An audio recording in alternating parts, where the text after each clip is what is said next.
Good afternoon and welcome to a regular meeting of the Pitkin County Board of Commissioners on Wednesday, December 6th. And we are going to begin with asking John if he has any additions or deletions, and I believe he does. I do not have additions or deletions to the agenda unless, Rye, you had any. Okay. No deletions? Great.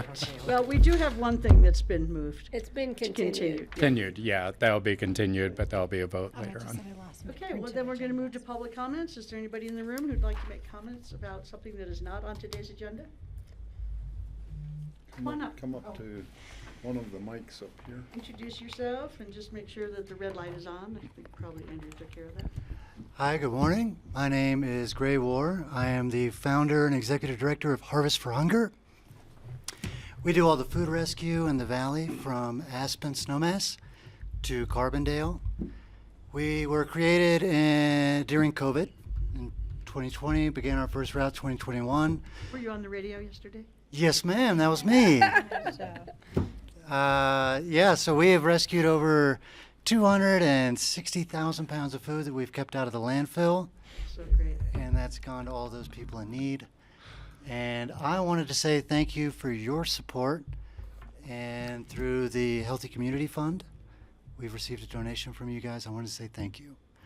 And we are opening a food pantry in Snowmass. It will be the only freely accessible, non-supervised food pantry that's open 5 days a week. 8:30 to 4:30. So thank you for your support, and Well, thank you for coming in. Yeah, it's just our great pleasure to be able to fund something like that. yes, ma'am. And I see you driving around all the time, and so if you see me waving, it's just me waving at you. Yeah, thank you for what you do. We appreciate it. Absolutely. Thanks for having me. And I'll just come. I don't know if you've seen when I was last in Brooklyn, they had community refrigerators. Yes. up, Yes, which that I is a thought project. Was a really interesting approach. But I don't know how you monitor that. But It's was cool. definitely hard I to thought monitor it lowered the that. barrier to anyone who just might be like, oh, well, I could use that. I'll take that. I felt that way about my refrigerator when I had a teenage boy living in my house. He probably thought that Yeah. was okay. Same concept in Snowmass. So it'll be open for everybody. Okay, great. Thanks a lot, so guys. much. Thanks. Thank you very much. Anybody else who'd like to make comment?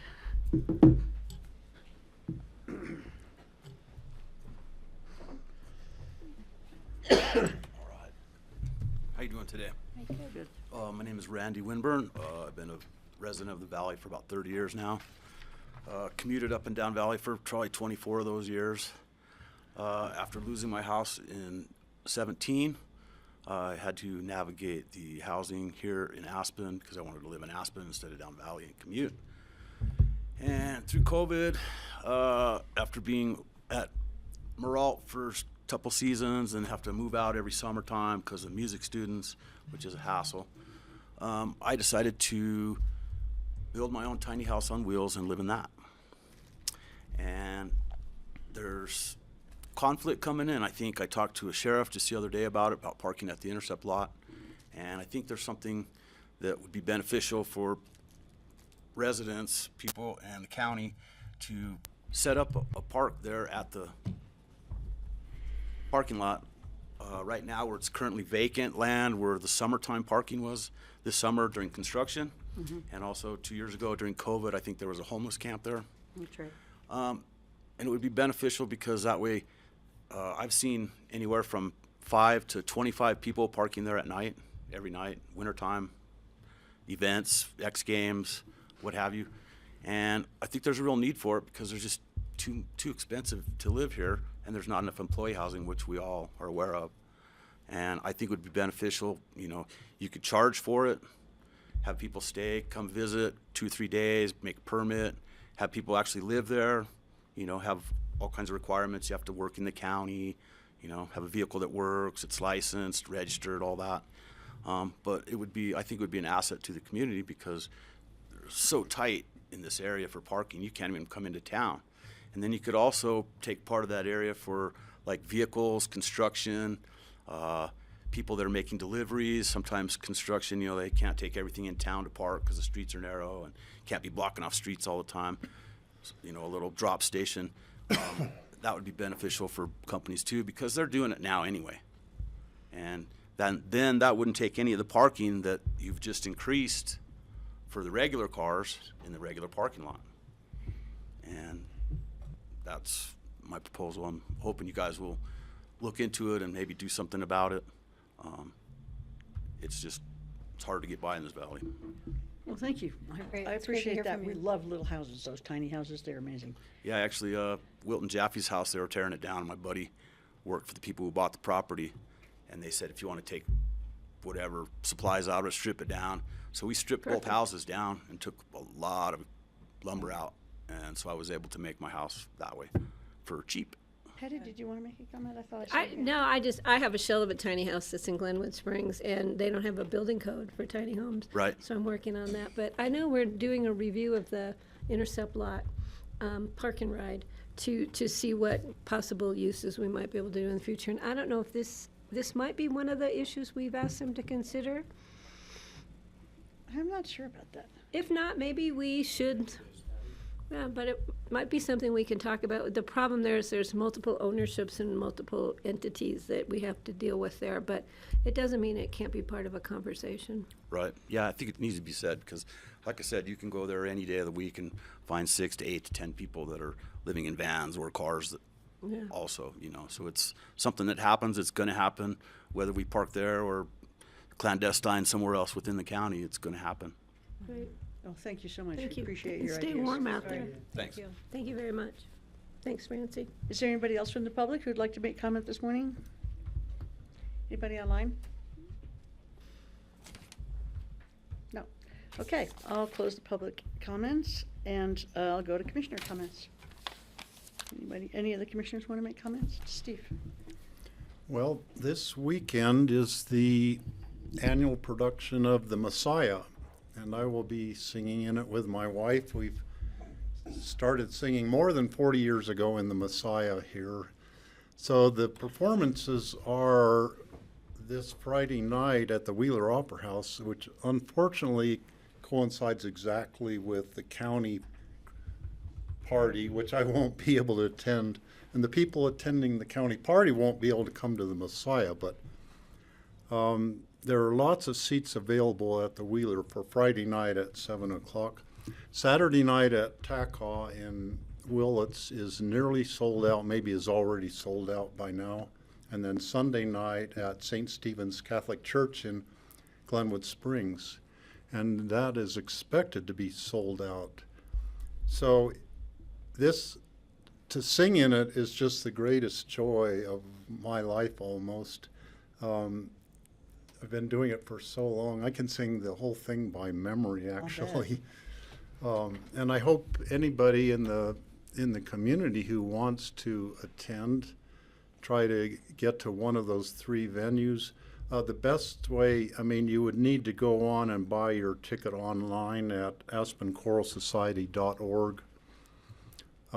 Chances are that Takaw one is sold out already, but if you could go to the Wheeler on Friday night or St. Stephen's on Sunday night in Glenwood Springs, I think you would really enjoy the show. Part of it, we sing 3 different pieces in Hebrew, singing it's the same Bible verses from Handel's Messiah, but with different music, but the same words, just spoken in Hebrew instead of English. So it's pretty interesting concert that we put on. So thank you. Thanks. Steve, do they do any streaming for any of the shows? What? Are any of the shows streamed? They won't be streamed. They will be recorded. There will be there will be a recording that you'll be able to watch on the Choral Society website eventually. Great, because I can't attend, but I thank you. used to I'd look for sing that. with Steve in the Messiah for a number of years, but it is really hard to stand for that long. That is a challenge. I will have a stool to sit on. I've gotten to the tipping point where I can't stand for that long. Yeah, it's really hard. So I'll be sitting probably during the interims and then stand up when we're actually singing and then sit down again. Yeah, and I agree with Steve that singing in the Messiah is an incredible experience. When I was a kid in choir in Cincinnati, Ohio, we had a performance, an Easter performance, and I don't remember the pieces that we sang, but a lot of choirs from around the city came together at what we call, there's one in Manhattan too, the same name. Anyway, it's a huge ice rink, but of course it was not an ice rink that night. And so there were thousands of voices singing together at this performance, and it was, you could hardly sing because it was so moving. It was really amazing. I sang the Messiah in a cappella choir in high school and in junior high school, so, and I can still remember most of the words. Greg? Hi, a couple of things. One is I came across a fascinating news story put out by the World Economic Forum about transportation systems around the world. It turns out Paris is putting in a multiple kilometer gondola system to connect parts of Paris. We know that, is it Lima, Peru, has a 30-kilometer gondola system that's connecting elements in their community. Queenstown, New Zealand, I'm going to have a chance to see their system that connects their airport to the city center. I just think it's kind of fascinating to see that aerial gondola systems as lower cost solutions for transportation of large volumes of people are actually becoming a thing. And I'm going to forward the video to you if you can access it. It's on a Facebook platform, so I don't know who can access it, but you'll have a chance to see it if you're on there. That's the first thing. I just think it's fascinating because I never really thought a gondola system could carry enough people quickly enough to really be viable. Do they take their luggage with them from the airport on the gondola, or is there a delivery? I don't know for the yet. luggage? I'll have to let you know. I'll find out more. I asked about poor weather conditions, because I've always wondered that. Yeah, gondolas work pretty well in poor weather, as Yeah, the Aspen they're pretty Ski used Company to was it. demonstrating. Yeah. The other thing is just to remark that the chair, the director of COP28 going on right now, basically doesn't believe in the science behind climate change, which is outstandingly short-sighted, and it kind of shows how perhaps that whole thing has been corrupted. And I think it underscores the importance of doing climate work locally and regionally, because we simply can't count on the huge moneyed interests around the globe to be leaders on this for us. Hopefully we'll get that, but it's discouraging. But on the other hand, perhaps he's going to incite people who've been on the sidelines to start paying attention. Thanks. I just wanted to say one more thing. I know that many of you probably experience the same tension that I feel about turning on the news, that you feel like you're supposed to stay up to date with the news, but it is so terrible right now. It's almost impossible to watch the news out of Gaza and the stories about what happened in Israel. And so I just want you all to know that if you're having trouble watching the news, you're not alone. It's painful. Any other commissioner comments? I will hold mine till our next meeting because we have a long day ahead of us. Yeah, great. So thank you. All right, well, we'll move on to consent items then. And we have, these are single reading. The first one is the minutes of November 1st and November 15th, 2023, regular meetings, and November 21st, 2023, special meeting. And a resolution of the Board of County Commissioners to partner with Colorado Mountain College in applying for and distributing the Colorado Opportunity Scholarship 2023-2024 Matching Funds Scholarship. Does anybody want to pull any for discussion? Yeah, Steve? If we could have John explain a little bit about the CMC Matching Funds Scholarship, that would be good to refresh our memory about it and let the public know about it. So it's a relatively small amount, and this is a partnership that we've had with CMC for a number of years. The county qualifies to draw down these dollars, which can be used for scholarships for local for our local community. We do partner with CMC to administer the scholarship program for us. I was just looking for the amount here. I don't have it right in front of me. But we've been doing this, gosh, I'd say for over 10 years now with CMC, and we can get a report out. They provided them in the past of where these scholarships have been awarded, if the board is interested in that. But it's been a good partnership, and it puts these dollars into the hands of students who need them to get their college degree. So they can use the scholarships at other institutions besides CMC? That is my understanding. I think they are typically awarded to CMC students. So, yeah. Okay. Okay, so I'd like to make, thank you, John. I'd like to make a motion to approve the 2 items on the consent agenda. I'll second. All those in favor, please say aye. Aye. Aye. Aye. Okay. We're going to go on to the individual consideration items. The first reading set for public hearing in a special meeting on December 12th, 2023. A resolution of the Board of County Commissioners concerned with the adoption of the budget and appropriation of funds for fiscal year 2024. And we're welcoming Connie back. Are we done yet, Connie? Almost.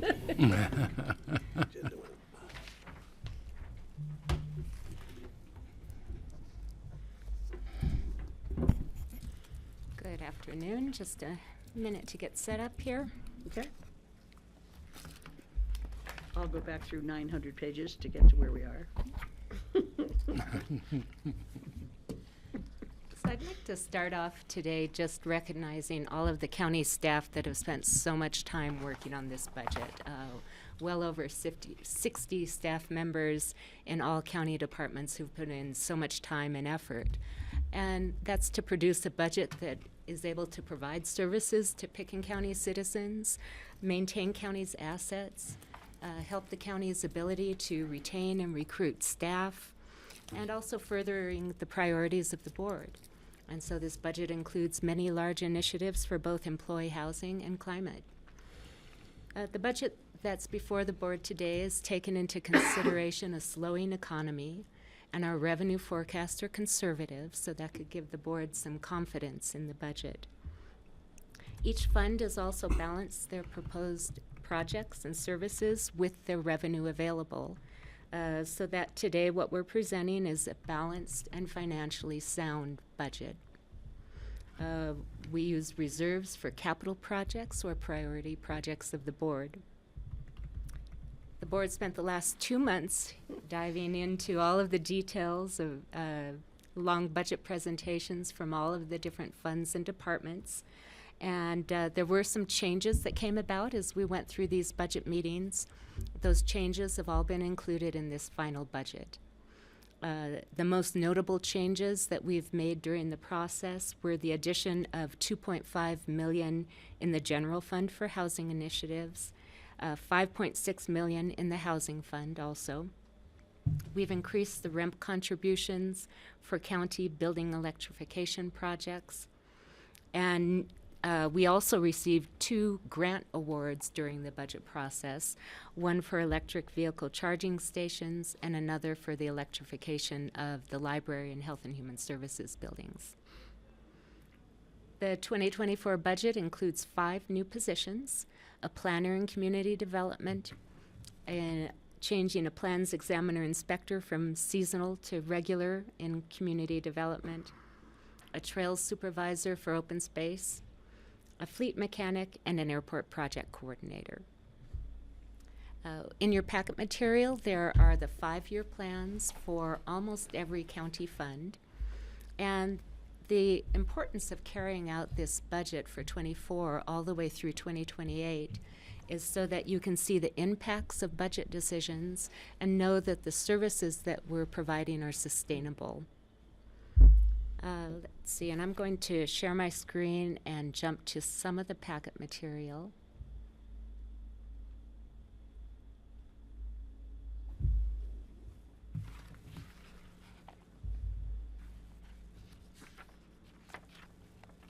Okay, in the proposed budget, the general fund budget is $53.4 million. It may be a little hard to see on the screen, but I'll try to show with my cursor.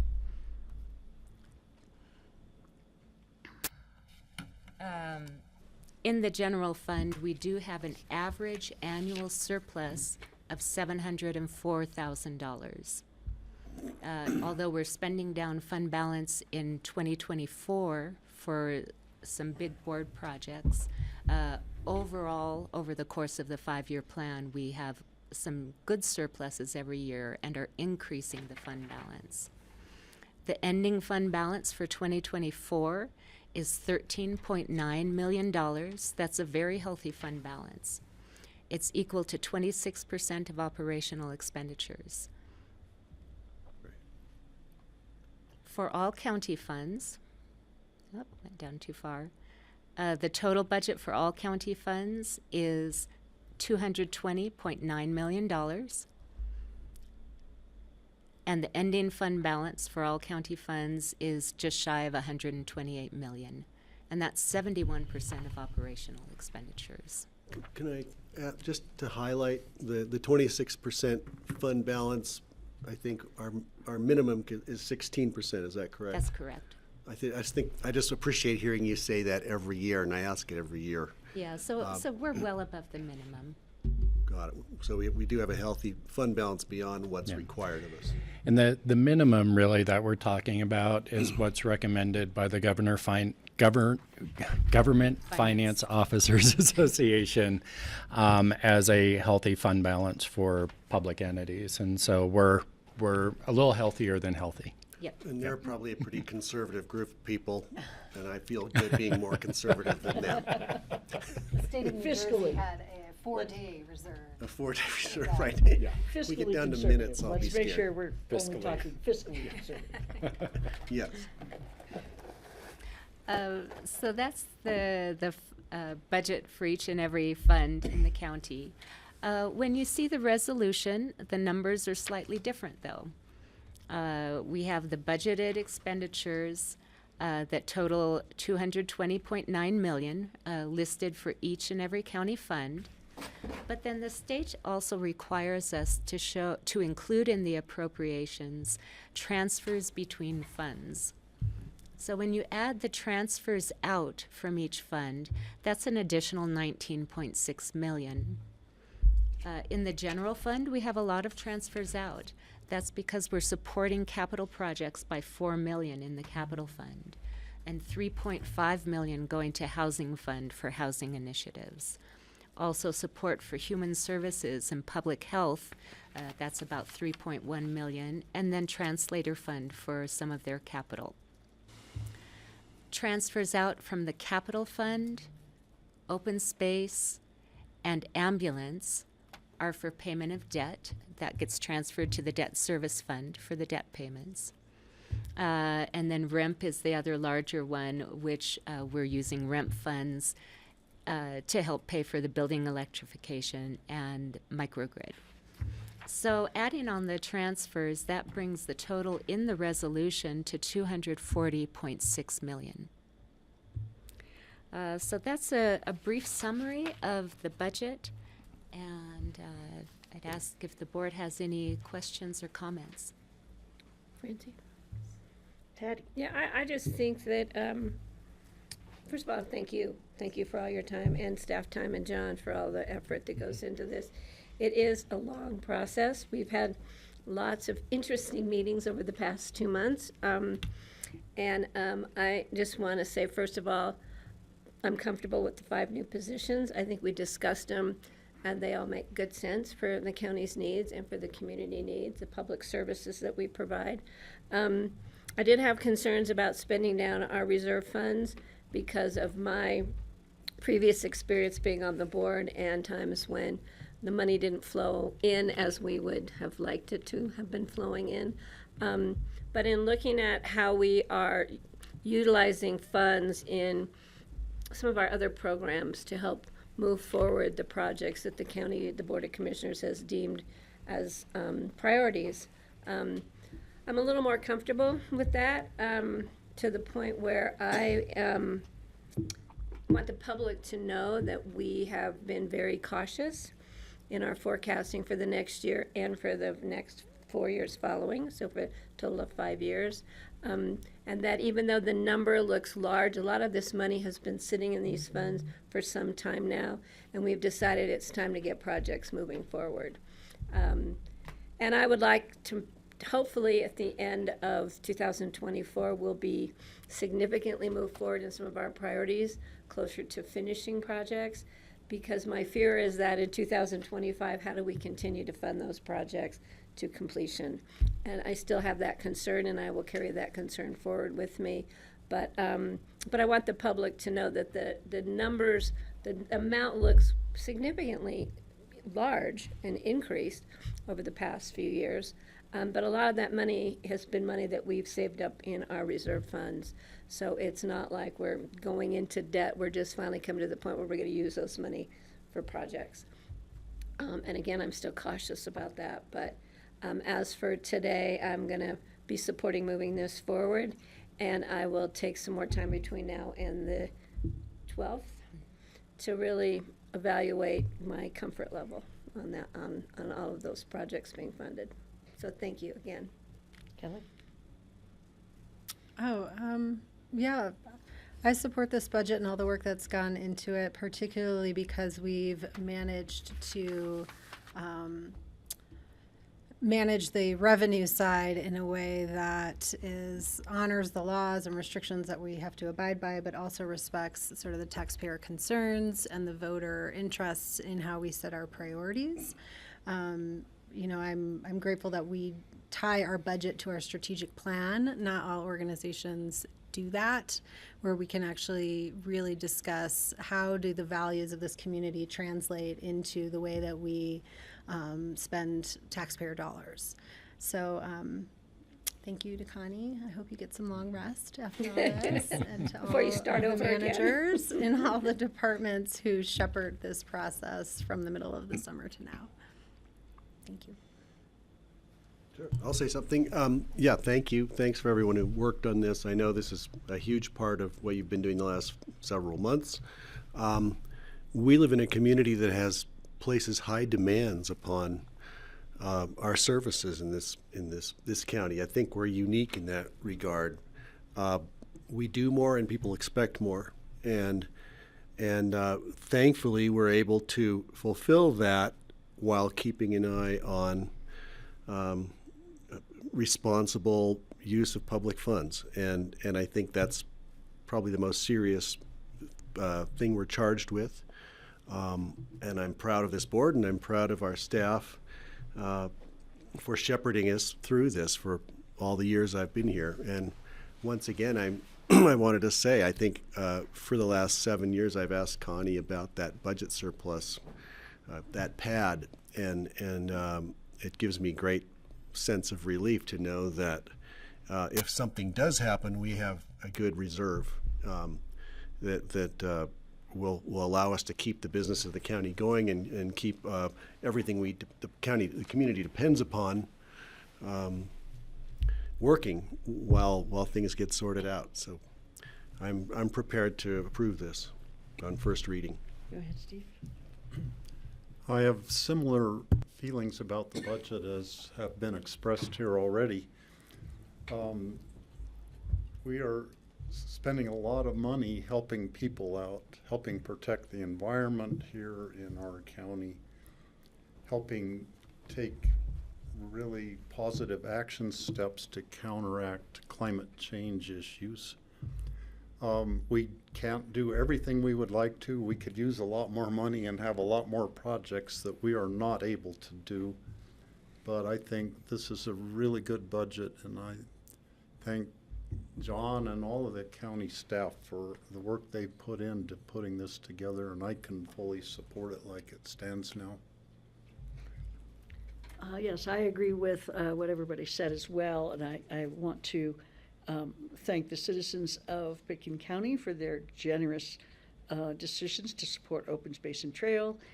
And I don't think we have another jurisdiction in the state that does what Open Space and Trails does for the people of Pitkin County. So that's one thing. We also go well beyond state mandates in our health and human services that we offer.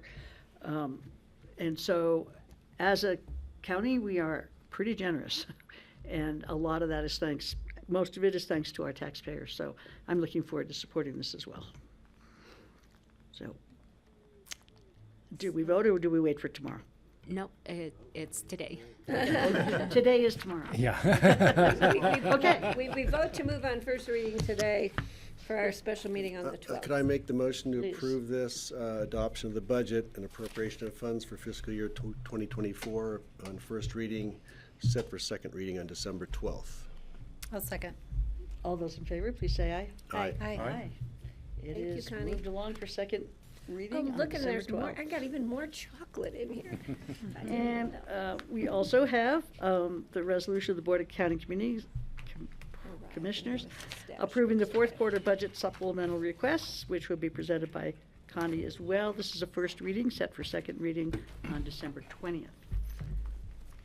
So yesterday afternoon, the board spent time going through each one of these requests, and some of the staff members were also here to present the different requests.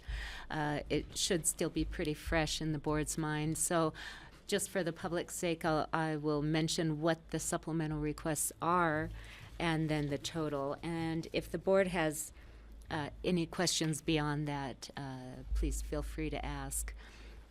In the airport fund, a supplemental request covering the cost of an aircraft incident, which they expect to get reimbursed probably next year. In the general fund, a Board of Equalization hearing officers obviously was a large year for abatement hearings, and so there was an increase to the budget for hearing officers. In the Solid Waste Center, there are 3 requests.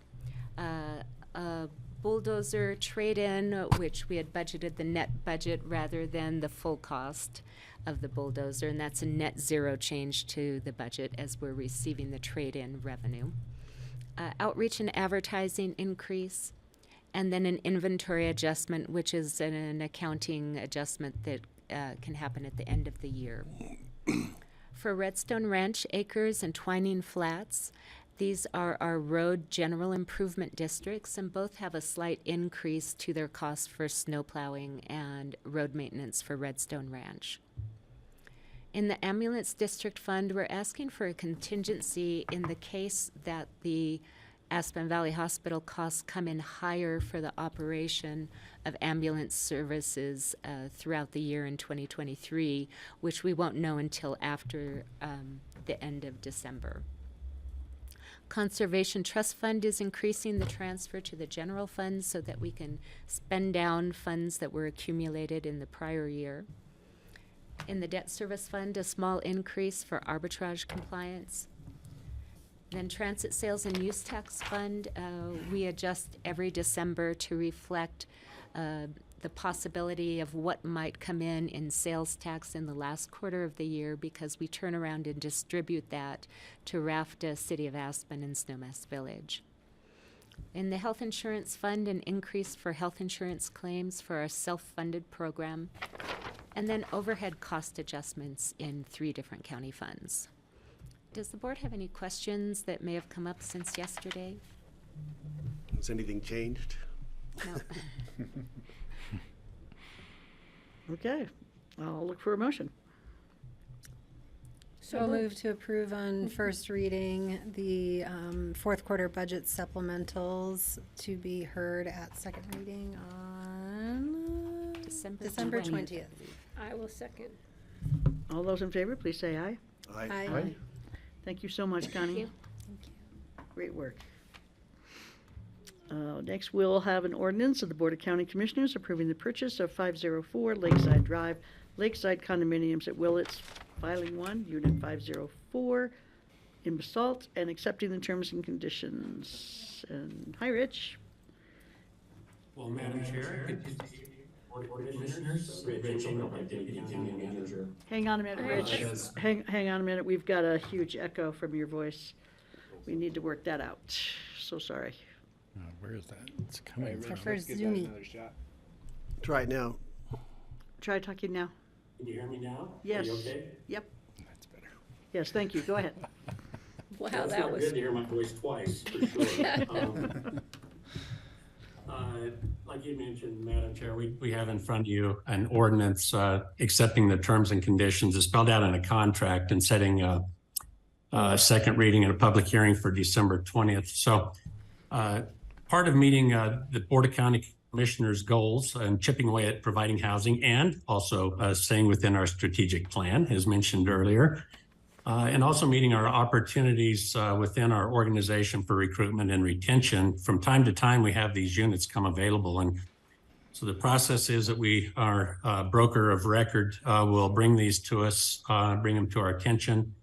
We will send Jody out to kind of take a look at it and assess it, see if it's something that really needs work, doesn't need work, and kind of fits our criteria. If we decide to go ahead and offer on it, we sign a contract and start a process here that eventually we get these to you for your final approval or denial, depending on how you view these. In this particular case, we have a unit that is in the Willits area. It's by the lakeside there, backs up to a pond. The original asking price was $675, and we offered on that amount. We call for an inspection report, and then we also do an appraisal. And during that period of time, we kick it over to Rye in his office to work on the title, make sure the resolution's okay on it. So we have a lot of things that kind of take place during this process. I'm happy to report we did get the inspection back. We have decided to take a reduction in the price of $2,000 based on some windows that'll need to be replaced, and we think we can get those done for that amount. So the actual offering price now is $673. The appraisal came in at $677. And this is, in the particular, it's on a 1-bedroom, 1-bath, 535 square foot house. It was built in 2001. It backs up to the lake, like I mentioned. It is in good condition. It has a small fenced yard in the back, and it is newly remodeled. It does have HOA dues at $450 a month, but we get a parking space for that at least. The unit is in really good shape. They did accept our offer, and we have missed out on a number of these 1-bedrooms in the past. They're highly competitive to try to lock down. So we're feeling good about this. It looks like everything is in line. I don't know of anything that I could tell you that would give you concern or reason to pause on this. So I think with that, we'd like your consideration in moving this to a second reading, and we'd plan on closing the following day. Which is expedited. And again, thank you to Ryan and his office for speeding up at least what we have to do on our side to do these closings early. We are a cash entity, which is always an advantage, but if we can speed up closing right after second hearings, those seem to help our efforts as well. So with that, I'd be happy to answer any questions you may have. Are we the only place in the world that has 550 square feet for well over $500,000? There are very few places. Monaco, Yeah. Stad, Zermatt. And actually farther up valley, it would be more. Right. $1,200 a square foot. What number is this in our inventory now? Like 20? Gosh, what do we? This is falls into our ownership and rentals, and it's different than our deed restrictions that we have out there. So, gosh, Kelly, I'm not sure what we have in there. Brad, We'll pull those I know numbers it's in the together. like teens, maybe we're getting to the Like low 10, right? 20s. Yeah. We have 9 deed restrictions and then Okay. some rentals. Yeah. Yeah. Thank One you. here in town. Yes, I'll get that. Sorry, Kelly. Was Sally Sheikman the broker on this? Yes. Okay, great. Thanks, Sally. for Any us, please. questions from anybody else? I guess it looks good to us, so I'd make a motion to, we approve the purchase of 504 Lakeside Drive basalt, accepting the terms and conditions and setting second reading and public hearing for December 20th, 23. Second the motion? all those in favor, please say aye. Aye. Aye. Aye, it passes. Thank you, Rich. Thank you, board. Thank you. Good job keeping Thanks, your eye Rich. out for Nice to these see ya. things. We'll move on to a resolution of the Board of County Commissioners setting initial airport rates and charges for 2024. Dan and Diane are online or not? Diane? There's Diane. Top name.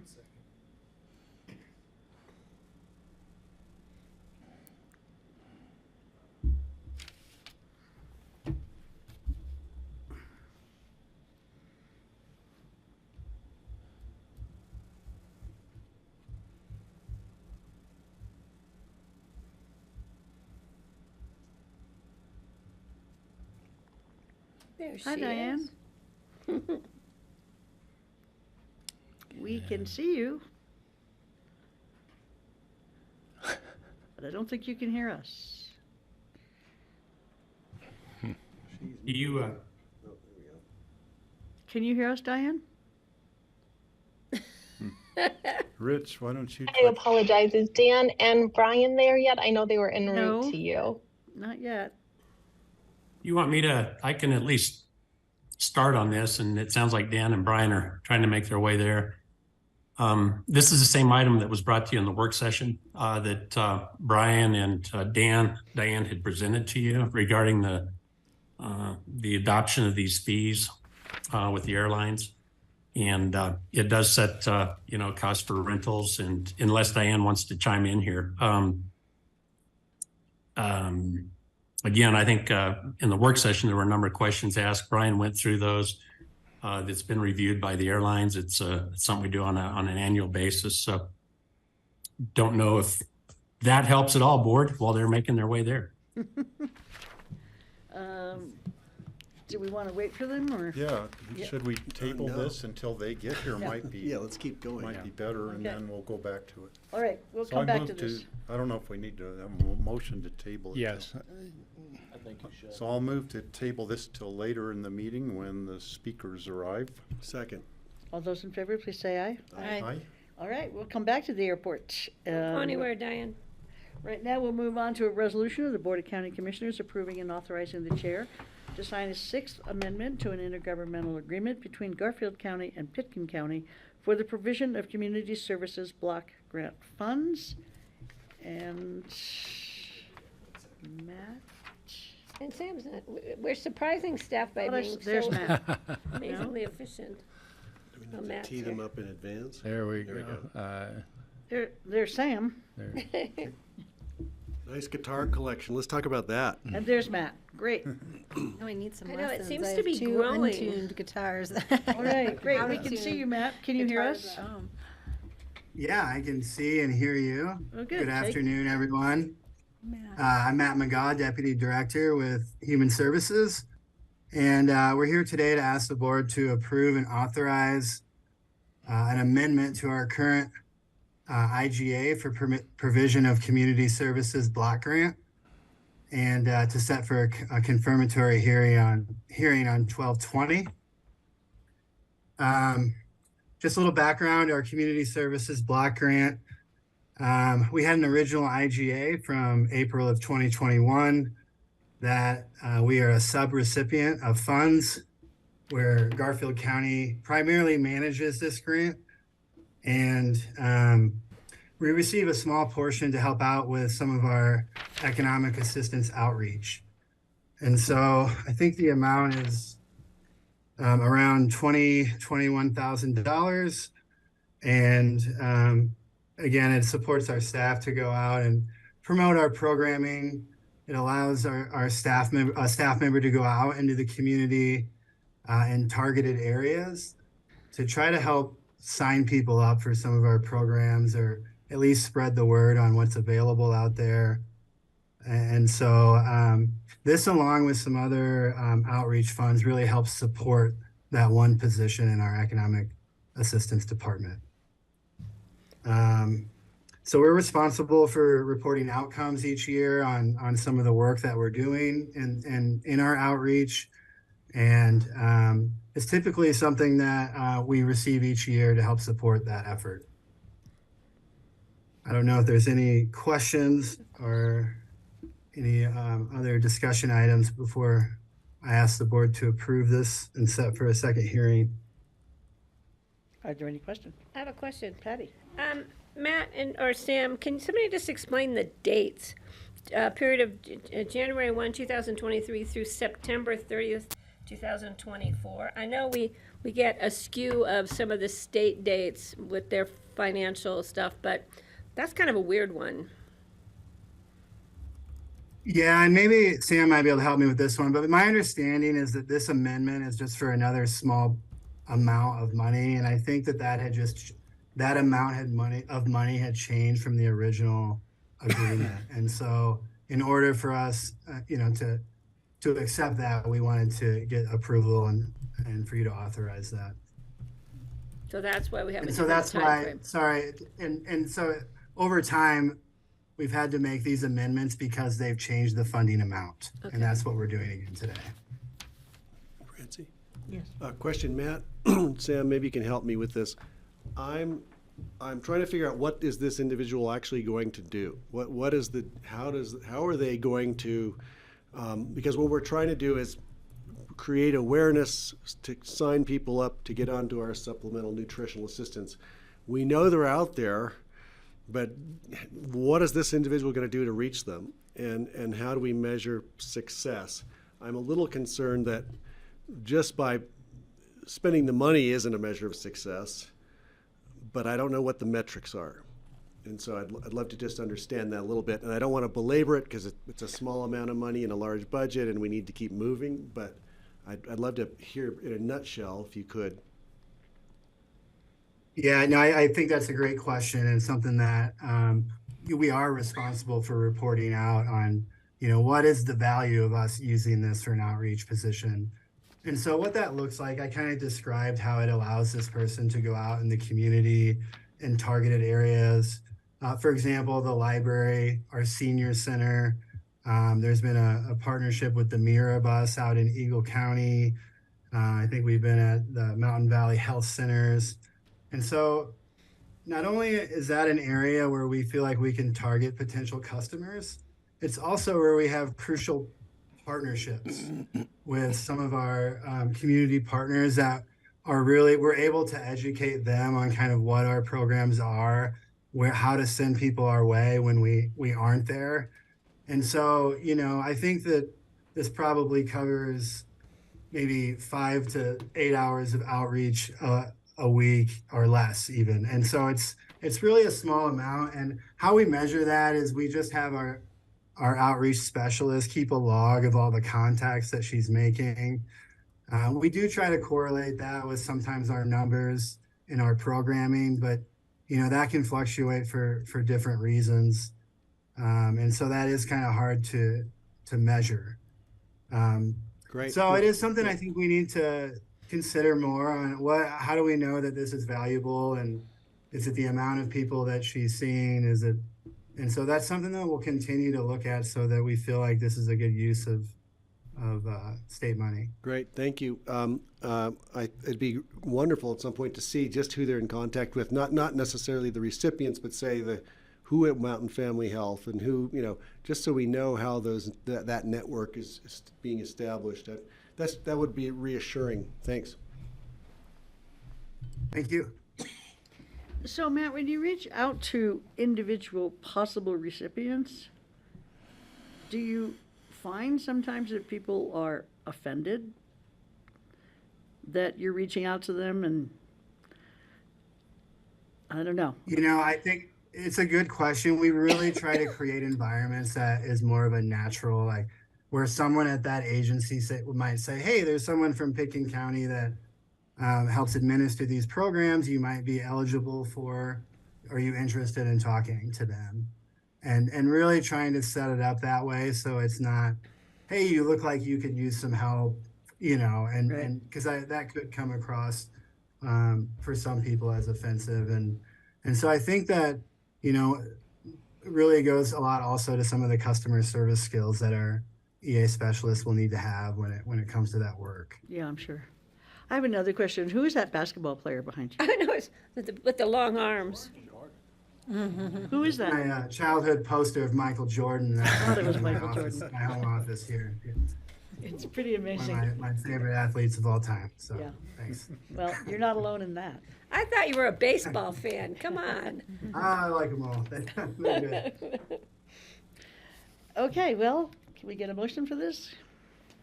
I'd make a motion to approve. This is getting back to the title, the intergovernmental agreement with Garfield County for 6th Amendment to Colorado Community Services Block Grant. Is that where I am? Yes, that's Thank correct. you. I want to make sure. Yes. Just wait a minute. I didn't describe it. That's my motion. I'll second the motion. All those in favor, please say aye. Aye. Aye. All right, it passes. And now we're going to hear from Matt and Sam again about a resolution of the Board of County Commissioners approving and authorizing the chair to sign an intergovernmental agreement between Garfield County and Pitkin County for the provision of child support services. Yes, and thank you, and thanks Sam for being here to back me up today. For this one, we're asking the board to sign an IGA between Garfield and Pitkin County. Again, this one is for provision of child support services for our calendar year 2024, and to also set this for a confirmatory hearing on the 20th of December. So for child support services, each county in Colorado is responsible for the development and implementation of child support services and programming under federal guidelines. And so with Pitkin County, it's challenging due to capacity issues to really have this as an in-house service or program. Since I've been here, Pitkin County has always had this agreement with Garfield County to help us, and they provide our child support services. And they do an excellent job with this. This is a partnership that we value very much. They do award-winning services. Each year it seems like they're winning some kind of award. And there has never been any issues with this IGA that I can remember. It's been super helpful for us, as it would be really hard to set up another program and train multiple staff. And so again, this is an IGA that is super helpful for Pitkin County, and Garfield County is doing a great job with this. I don't know if there's any questions about our IGA or the service in particular, but we're asking to have this IGA renewed by the board. Yes, Patty? Yeah, I just heard a thing on the news the other day that Garfield County was, I think it was Garfield County, maybe it was Glenwood Springs. Somebody was signing an IGA with Prowers County to help with their adult protective services, or do you know, Matt? I mean, it didn't have anything to do with child protective services, did it? Do you know? It may not have. So Prowers County, another valuable partner, Right. provides a lot of overflow services for across the state. And so one of the things they do is they provide assistance for our child and adult protection hotline. So they take all of our phone calls and route those out to us, and that's very valuable. They also provide Medicaid overflow, which I may be coming to you soon to ask to sign an IGA with Prowers County for that purpose. So what exactly Garfield County might be doing, it could be one of those two areas. And it could also be another program that Prowers County helps out other counties across the state. I think it was for phone calls. I think it was because Garfield County is seeing a significant spike in numbers of both child and adult protective services calls, which was surprising from the report on the radio. But I think it was for their overflow phone calls issues, and I know that we use Prowers County. That's why I was bringing it up, because I know that Prowers County has been very helpful for us in that field. So thanks, Matt. Wendy Buxton Andrade is one of their commissioners, who I don't always agree with, but she is, I think, a superstar on human services stuff and a really The Prowers. great advocate in Prowers County. Yeah. Yeah, good for them for stepping up and keeping their programs going by helping others get their programs, so. Yeah, as a small county, it's super important to have these relationships because these IGAs really support what we're doing. Our costs would go up significantly if we had to hire more staff to do some of these mandated tasks. So we really appreciate it. Is Lamar Prowers County? Yeah. Lamar, yeah. Can we get a motion to approve this IGA? I'll So make a- moved. I'll second. Sorry, Steve.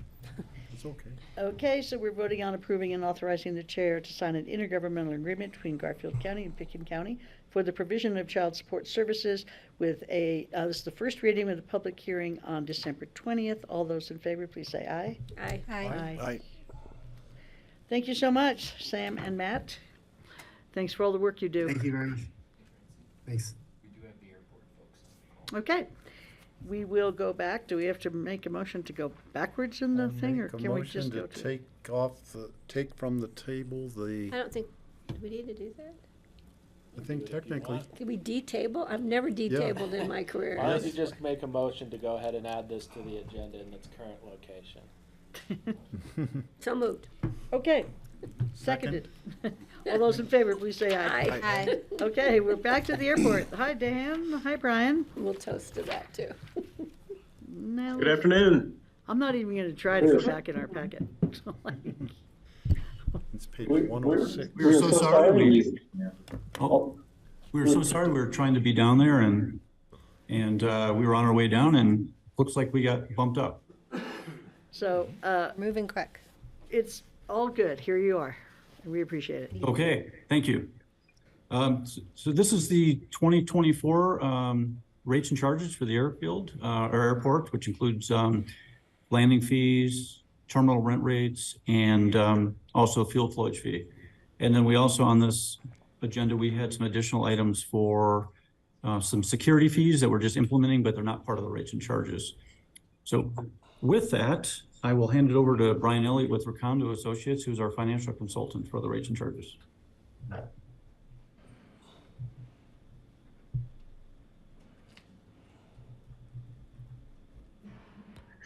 Good afternoon, everyone. Thank you again for the chance to be with you to present the recommended fiscal year 2024 Aspen-Pitkin County Airport budgeted rates and charges for various fees and charges at the airport.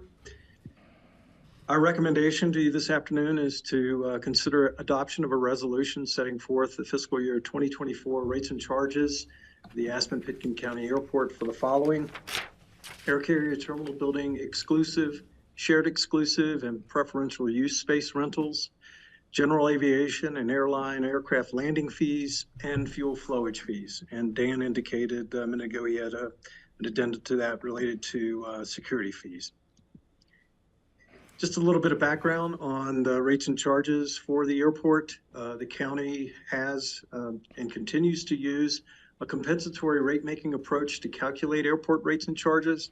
And what that means is that the airlines and the users of the airport pay for what they use at the airport. So they compensate you for the space they occupy and the landing of aircraft at your airport. And that's based on the development of distinct cost centers. So it's very much a cost accounting system whereby cost of the airport, both direct and indirect and capital cost, are used to fully allocate those capital and operating expenditures and spread those costs across various cost centers to determine their full cost of operation. Each year, the Board of County Commissioners sets rates and charges in December based upon its adopted budget or its recommended budget, and after allowing for airline input. And the rates and charges become effective January 1 of the following year after adoption of a resolution set by the board.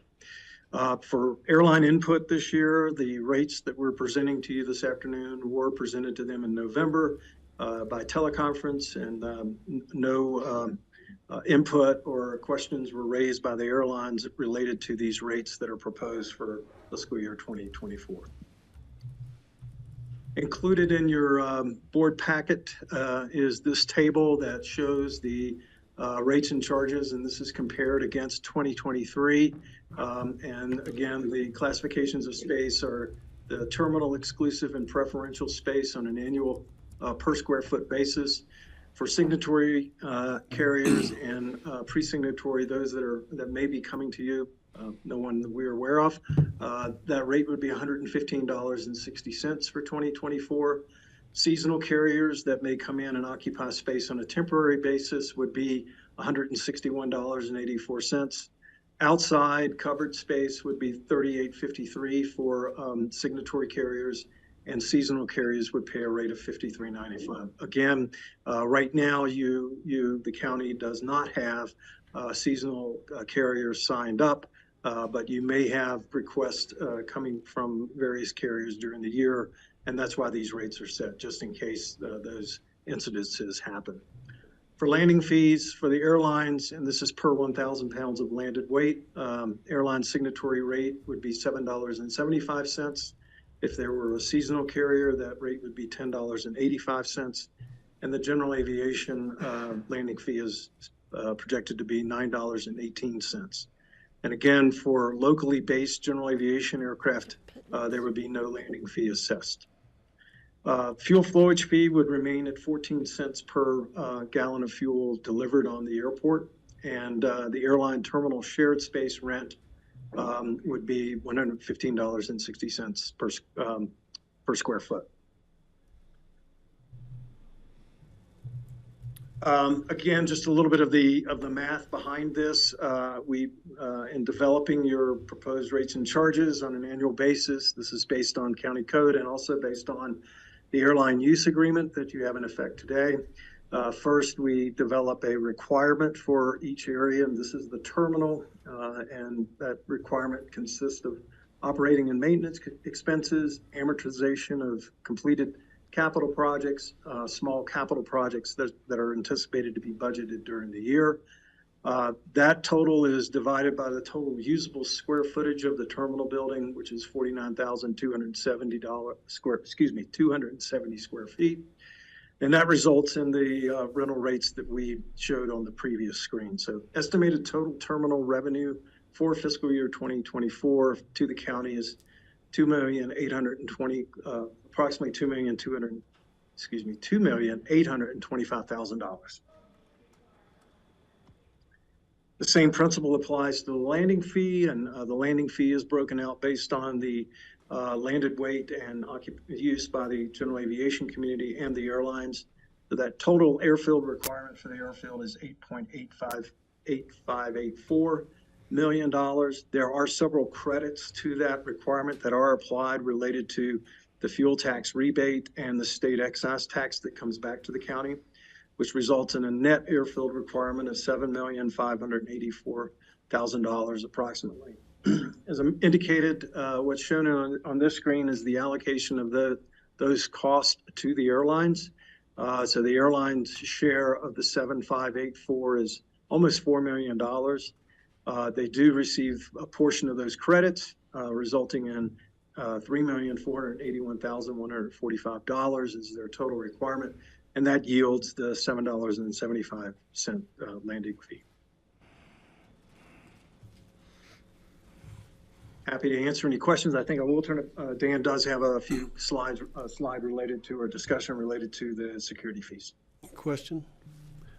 If you could just, I was just thinking about general aviation, not the big jets that fly in, but say the locals who fly a Cessna 180 or 172 or one of the trainers that the school uses. What do they do if they're out doing touch and goes, or what if they are out for a tour around the valley? How do their fees get calculated? Don't pay a fee. If any? The locally based general aviation aircraft, those that are based and stored at the airport, are not charged a landing fee. They do get charged the fuel flowage fee, but they are not charged the landing fee. So got it. And does that includes the largest, the largest G4 local, if it's locally based, is the same deal? Okay, thanks. Yes, Steve. If the military uses our airport, are they charged anything for landing or for a touch and go? No, okay, I No, didn't think they were, the but military. I just wanted to check on that. Any other questions? Well, after that big presentation, did you have something to add though, Dan? Security fees. Yes, I did. Can you, your speaker? Just a couple of things, and as I mentioned, this is not included as part of the rates and charges nor the resolution itself, but we are implementing a couple of additional fees solely attributed to security badging out here.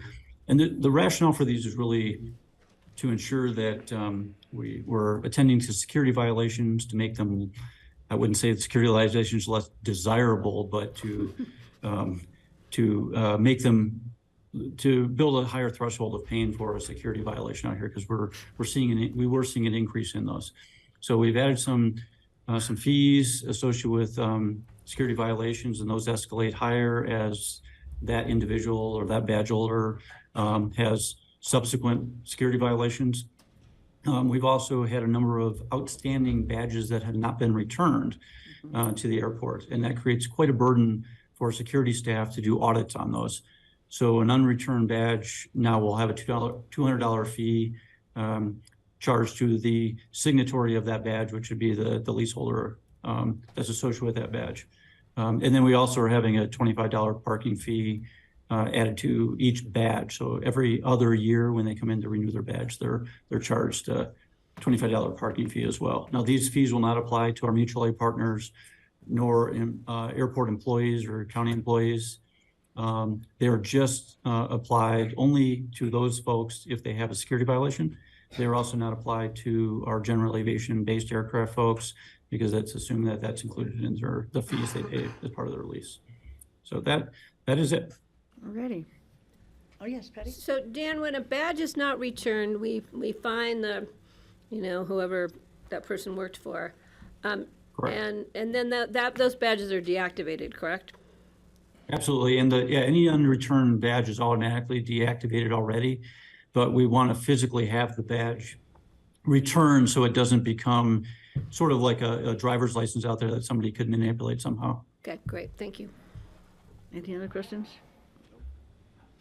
All right, I'll look for a motion. I'll move to approve a resolution of the Board of County Commissioners setting initial airport rates and charges for 2024, set for second reading public hearing on December the 20th. I'll second that. All those in favor, please say aye. Aye. Thank you. Thank you so much. Thank you, guys.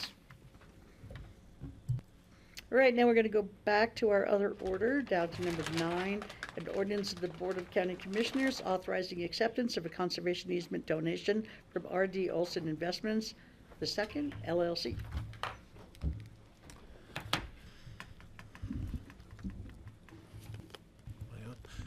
Thank you. I'm Dale Will, the Acquisition Director for Pitkin County Open Space, and I'm joined by Paul Holsinger, Agriculture and Conservation Easement Manager.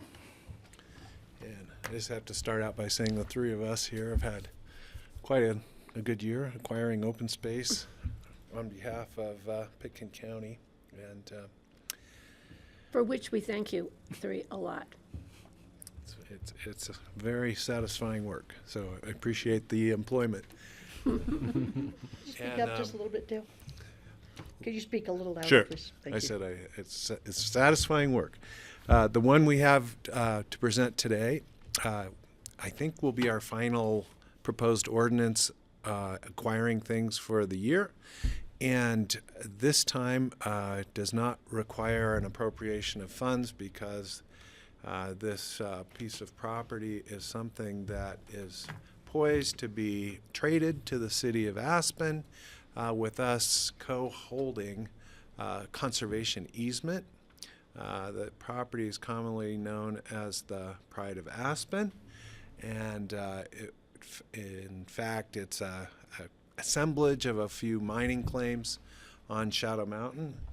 Thank you, Paul, for a brand new map, which is maybe a little bit less confusing than the last iteration we had, but as you can see, the property sits on Shadow Mountain, and The City of Aspen in 2021 went to its voters for authorization to trade this conservation easement for a little piece of land just at the foot of the property down by the ice rink that abuts another property that's owned by the same owner. And we understand that all the other parties, being Bob Olson and the City of Aspen, are ready to complete this by the end of the year, and for us to participate, we need to have an ordinance authorizing the county to accept the property. The Open Space Board yesterday at our joint meeting did unanimously recommend that the commissioners accept this.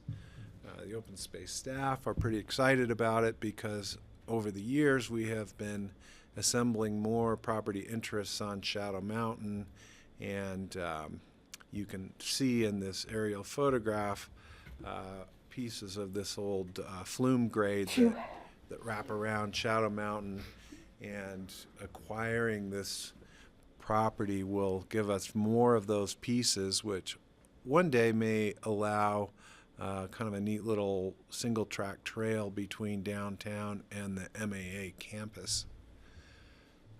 Do you have other things you want to add to this, Paul? I don't. With that, we recommend that you approve this ordinance. Do we have any questions? Well, this looks like a happy occurrence. I want to thank Mr. Olson, and again, I'll disclose that I've known Mr. Olson and his family for many years. He did speak to me about this prior, during the city election, and I did help facilitate meetings with Rye, city attorney, Mr. Olson's attorney, to try and get this easement moving forward, and then I stepped cleanly out of the process. Yeah, I want to thank Mr. Olson, Bob, for doing this and for helping us do that trail connection, which I think will be a great amenity to the community.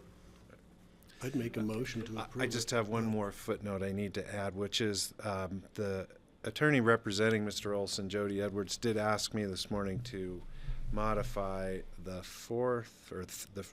fifth whereas in the proposed ordinance, which refers to Robert Olson as an individual, and they want to refer to him, to the ownership identity as R.D. Olson Investments II LLC, as it's noticed. And so when I come back with second reading, we will make that. It's kind of a typographical change to the proposed Right, ordinance. and the title on the ordinance also says from Robert Olson, so that'll be cleaned up. So just that. And I don't know, Rye, do you think we need to change the title of the ordinance to conform? I don't see why not. Steve? We might as well make it conform. Thank you. So, and I was confused when we were looking at this before, but is the Westchester Investments included in this, or is that owned by Mr. Olson and his family, or is that a totally separate parcel? Separate piece of property. And but that was owned by Hans Gromminger. Once upon a time, all once three upon a legs time. were Yeah. owned by Hans. Okay, so that's what confused it, because Hans had owned that also. Way back. I'm ready to make a motion if you're ready for me to. I'm ready for you to. I'd make a motion that that's the ordinance authorizing acceptance of the Pride of Aspen conservation easement from Robert Olson's LLC. And thank the LLC for making this this donation. With a second Doing this reading deal. for December 20th. Thank you. I'll second the motion gladly. Then do we need to second it with the, assuming it's going to be amended? Do we need to include Or that just in the give motion? staff direction to amend the motion for or the ordinance for second reading Okay. to that effect. Yes.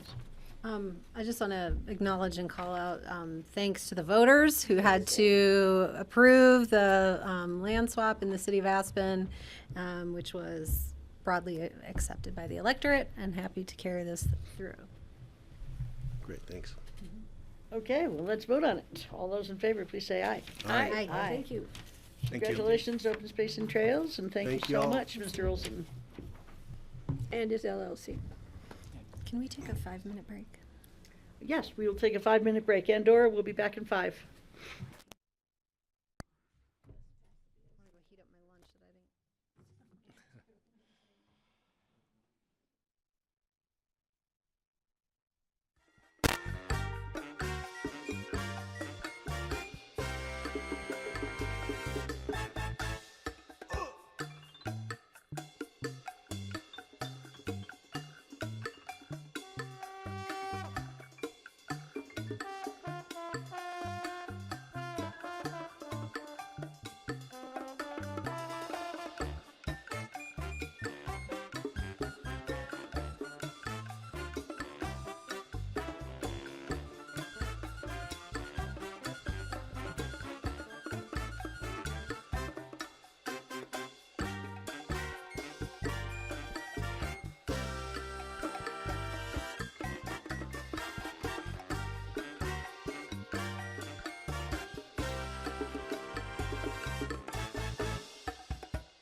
Welcome back to the regular meeting of the Board of County Commissioners on Wednesday, December 6th.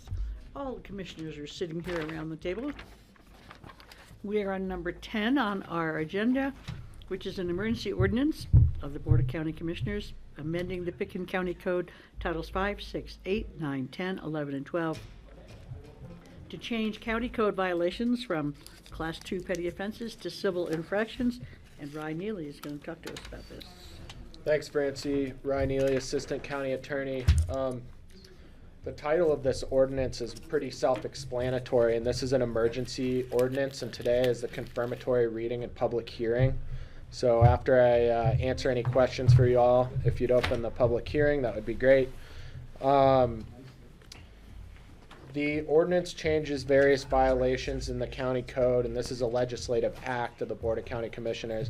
It changes various offenses that are currently listed in the Pickens County Code as petty offenses, which is a misdemeanor offense, to civil infractions. Civil infractions are a new class of penalties that was created by the Colorado General Assembly in 2021 and finally in 2022. The board adopted the ordinance, the emergency ordinance, on first reading on on the only reading on November 15th, 2023, and this is confirmatory. I'm happy to answer any other questions about it. We did have a lengthy discussion during first reading about the reasons that this change was made in state law, and I'm happy to go into that again if the board would like. Otherwise, if you have any questions, please let me know. Does anybody have any questions? I learned a lot in that last packet, going through that. Yep. Okay, well, I'll look for a motion then. Oh, no, I'll open the public hearing. Is there anybody in the public who would like to comment on this emergency ordinance for amending the Pickens County Code to change county code violations from Class 2 petty offenses to civil infractions? Anybody online? Okay, I'll close the public hearing. So I have a comment. So correct me if I'm wrong, but this was to actually put us in alignment with the changes made at the state level. That is correct. Thank you. I will make a motion to approve the emergency ordinance before us. I'll second. All those in favor, please say aye. Aye. Aye. Thank you. All right, we're going to move on to land use items. These are public hearings.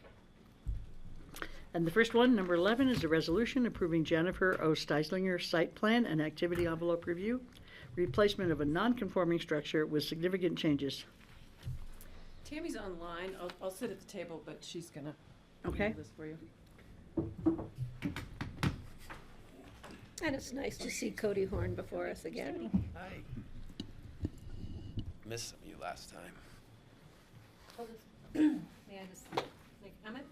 You may. Okay, I missed the last meeting when this was presented in person. But I did watch and listen to the whole presentation and discussion of the board, and I'm up to speed from first reading. Hi, Tammy. Hey, guys. All right. I'll just jump in. You just said, the first reading was on November 1st for this item. The board did approve the Jenny O. Steisinger activity envelope and site plan and the replacement of a non-conforming structure with significant changes at that meeting. The board directed staff to bring back a resolution reflecting that approval to today's meeting. So that draft resolution was included in your packet. I guess the one item I would like to mention and bring up was that there was mention of a fishing easement at that previous meeting.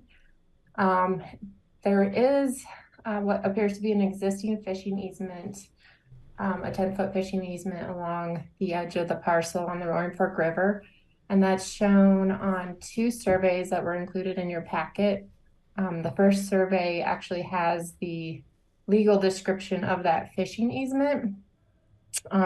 However, it's more of a cleanup suggestion that we have the applicant do a formal easement agreement.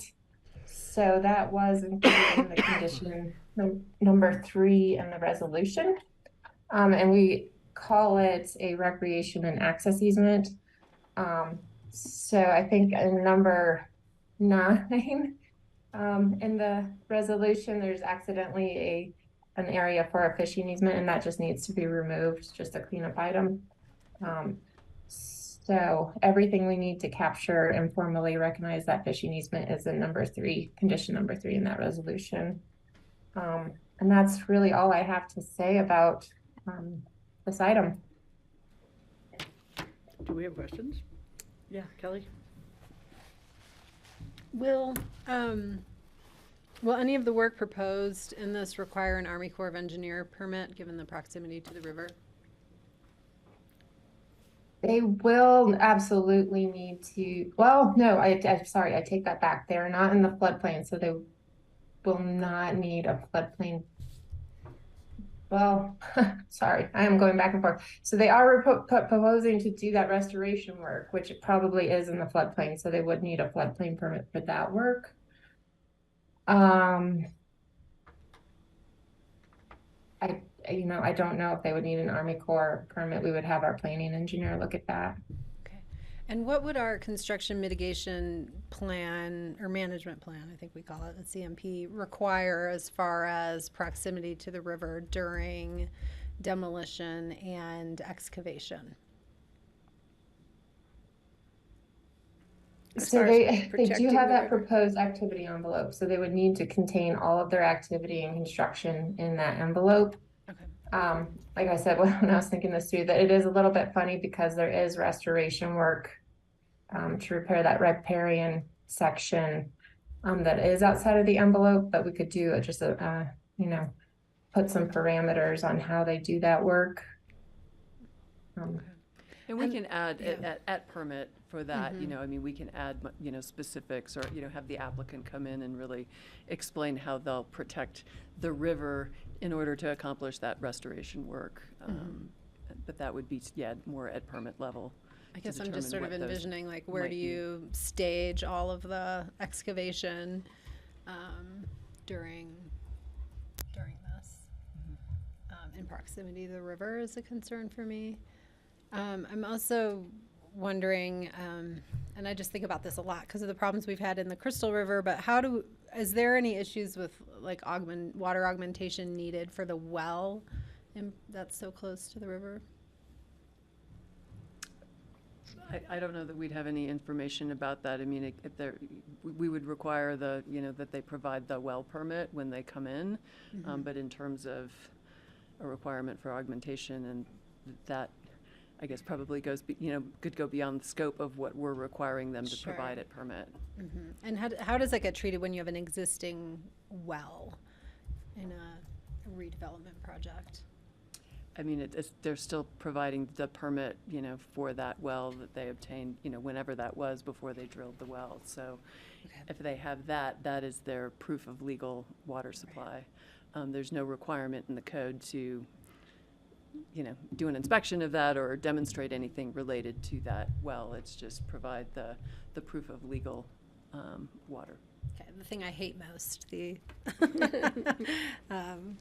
what's the word? The exempt well permits, which have no regard for water in the river.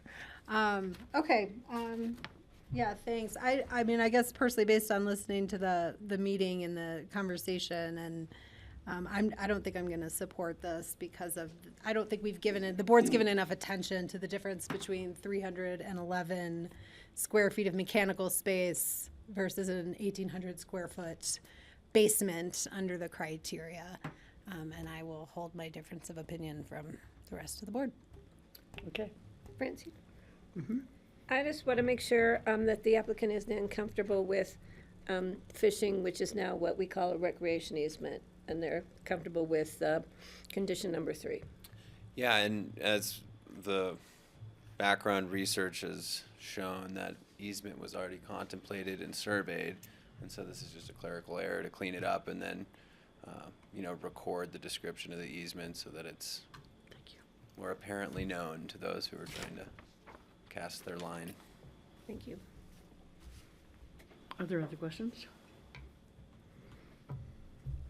Well, I like this application, so I'm hoping for a motion. I will make a motion to Public hearing? approve the Jennifer Oh, it Ostite. is a public hearing. Oh, Is there anybody in the public who would like to address the resolution for this activity envelope review? Is there anybody online? Not seeing anyone online. Okay, well, given that there is no one here or online, I'll close the public hearing and look for a motion.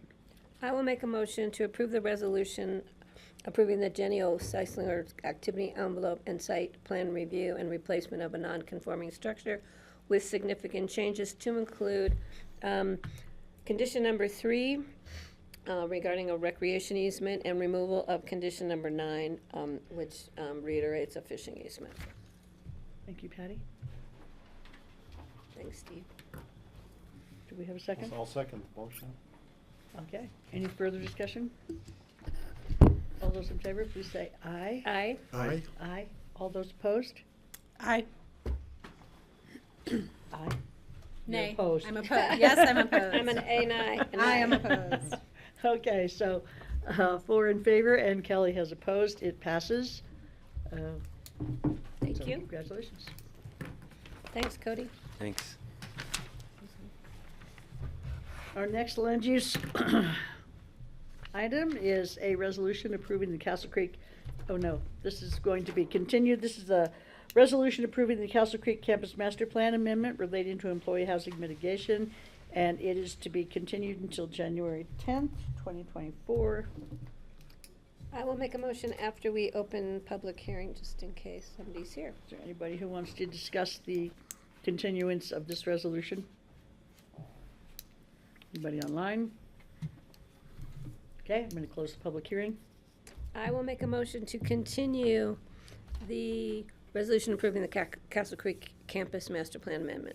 Second. Okay, all those in favor, please say aye. Aye. Aye. Okay, moving on to number 13, we have an ordinance of the Board of County Commissioners amending Title 8 of the Picken Code, Title 8, Section 6-30-70 GMQS exemption for large lots, 500-acre plus parcels. This is a second reading, and Rye, I hope, is going to talk to us about it. I am Francie. As you said, this is an ordinance of the Board of County Commissioners of Picken County, Colorado, amending Title 8 of the Picken County Code, specifically Title 8, Section 630-70, which is in regard to GMQS exemptions for large lots. And those lots are 500 acres or larger. This is second reading, and it is a public hearing. I know there's some members of the public in attendance that may be interested in making comment today. As an initial matter, first, I want to thank Jeanette and Sam for helping me get all this uploaded on Friday last week, because I was scrambling and they helped me, so I always appreciate their help. So I just wanted to say that. I did neglect to add to the ordinance that the easement, that the contemplated conservation easement could also be held by a co-holder. And that was something that the board gave me direction to do last time, and I did not include that in the update to the ordinance that I uploaded into your packet. So I have done that now, but I would suggest that any motion to approve this include the ability for a co-holder to hold the conservation easement as well. And now I'll jump into the substantive changes to the code that we talked about last time. And what this proposed text amendment does is really two major things. One is switch review of the GMQS exemption from an administrative review by the Community Development Director to a special review to the Board of County Commissioners. The other major thing that this text amendment does is require that a property owner who wishes to utilize this GMQS exemption record a conservation easement against on the property at the time they go to site plan to develop either a single family residence or a single family residence and accessory buildings associated with that. So those are the two major changes to the code. Now, between first reading and second reading, there's been a further change to the proposed text amendment. And that text, or that change was made partially in response to direction from the BOCC after the board received some public comment regarding prior approvals that utilized the 500-acre GMQS exemption before 2006. And those changes, the prior version of the, sorry, let me pull it up. The prior version of the text amendment I had in front of you had struck in its entirety section 63073, and 63073 had to do with prior approvals, and I had just struck that section in its entirety. Some concerns were raised that properties that had utilized the GMQS exemption before 2006, it would be unfair to essentially make them go through the process all over again, particularly when those properties have long-standing development agreements with the county. So the change between first and second reading was to bring back 63073 in a slightly different form. And that form recognizes the existence of prior approvals that were obtained before 2006, but does require that the overall development scheme for a property that intends to utilize the 500-acre GMQS exemption comply with the final maximum floor area for the applicable zone district. So the prior GMQS exemption allowed development up to 15,000 square feet of floor area in the anywhere in the county. This change recognizes that the prior approval will need to conform with the applicable zone district limitation for floor area. How many properties exist in that condition? I believe 4 or 5. Suzanne, 4? You're in the ballpark, 4 or 5. 4 or 5. It's mostly the Bain tracks down on the foot of Mount Sopris. The what tracks? The Bain tracks, what is now Two Shoes Ranch, or what constitutes Two Shoes Ranch. The land use code text amendment provision in the code, which is 24010, requires that any changes between first reading and second reading be re-referred to the Planning and Zoning Commission for comment or recommendation or suggestion. I did bring the proposed change regarding 63070 section 3 prior approvals to the Planning and Zoning Commission last night, and they unanimously recommended that the BOCC adopt the ordinance with the change to 63073. I don't think I have anything else beyond that at the moment, but if you have any questions, let me know. It doesn't look like we do. There's a lot of serious faces over here. Are there any questions or comments from the public? Okay. I guess I do want to understand a little bit more. Come back to the public in just 1 second. Sorry, you're the chair. Tell me what to Go do. ahead. I guess I just want to understand a little bit better, because listening to the prior conversation sort of struck, I think, a lack of clarity on how the 500-acre parcels move through the land use code once they've done that. So, you've come in for your exemption. You've gone through the administrative approvals to build what you want to build. So in the future, if you want to do something different, like what elements of the land use code are provided? Are they sort of small changes, not, insignificant changes? If someone sells the property and they want to move the house to a totally different location. I'm just trying to think of, like, under the current situation, before we make any changes to this, how like, how would someone with one of those parcels interact with the land use code? Because I am thinking about, you know, what is fixed versus what is sort of vested and has a clock. And I would like to just understand that a little bit better. Sure, and I'll turn it over to Suzanne really quick, but my initial inclination is in the triggering event in both the current form of the code and the way it's being changed for restricting the property either with a deed restriction or a conservation easement is site plan. So my understanding, and Suzanne can correct me, is that you could obtain this GMQS exemption without having gone through site plan and received site plan approval. So.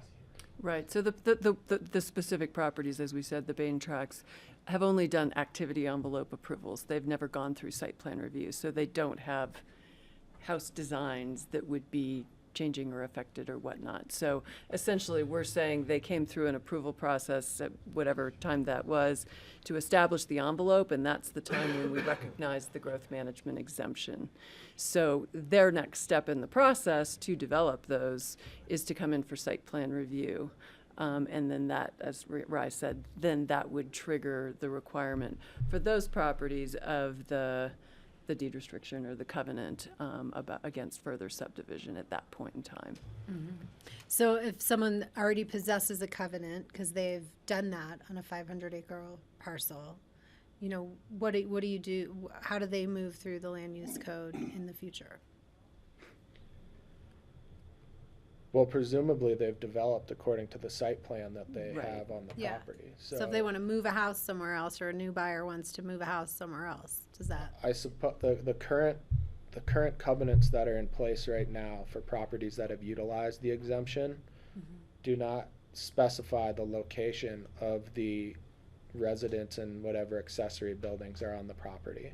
So I suppose presumably that that property owner could come in, apply for a demolition permit, demo their property, apply for site plan again, and relocate the property pursuant to a site plan approval that they have received administratively from Suzanne's department. Under the current code. Under the current code. Now, Right. But it would reflect conditions in place at that time of the covenant. So like a 15,000 square foot house, because the covenant, they made all their commitments, the covenant was recorded, they got to build the 15,000 square foot house. So that right would continue the for ability, that type of property. yes, so they would be vested in the structure itself. They have a building permit for that, so. Are you imagining somebody's going to move a 15,000 square foot house? Who knows?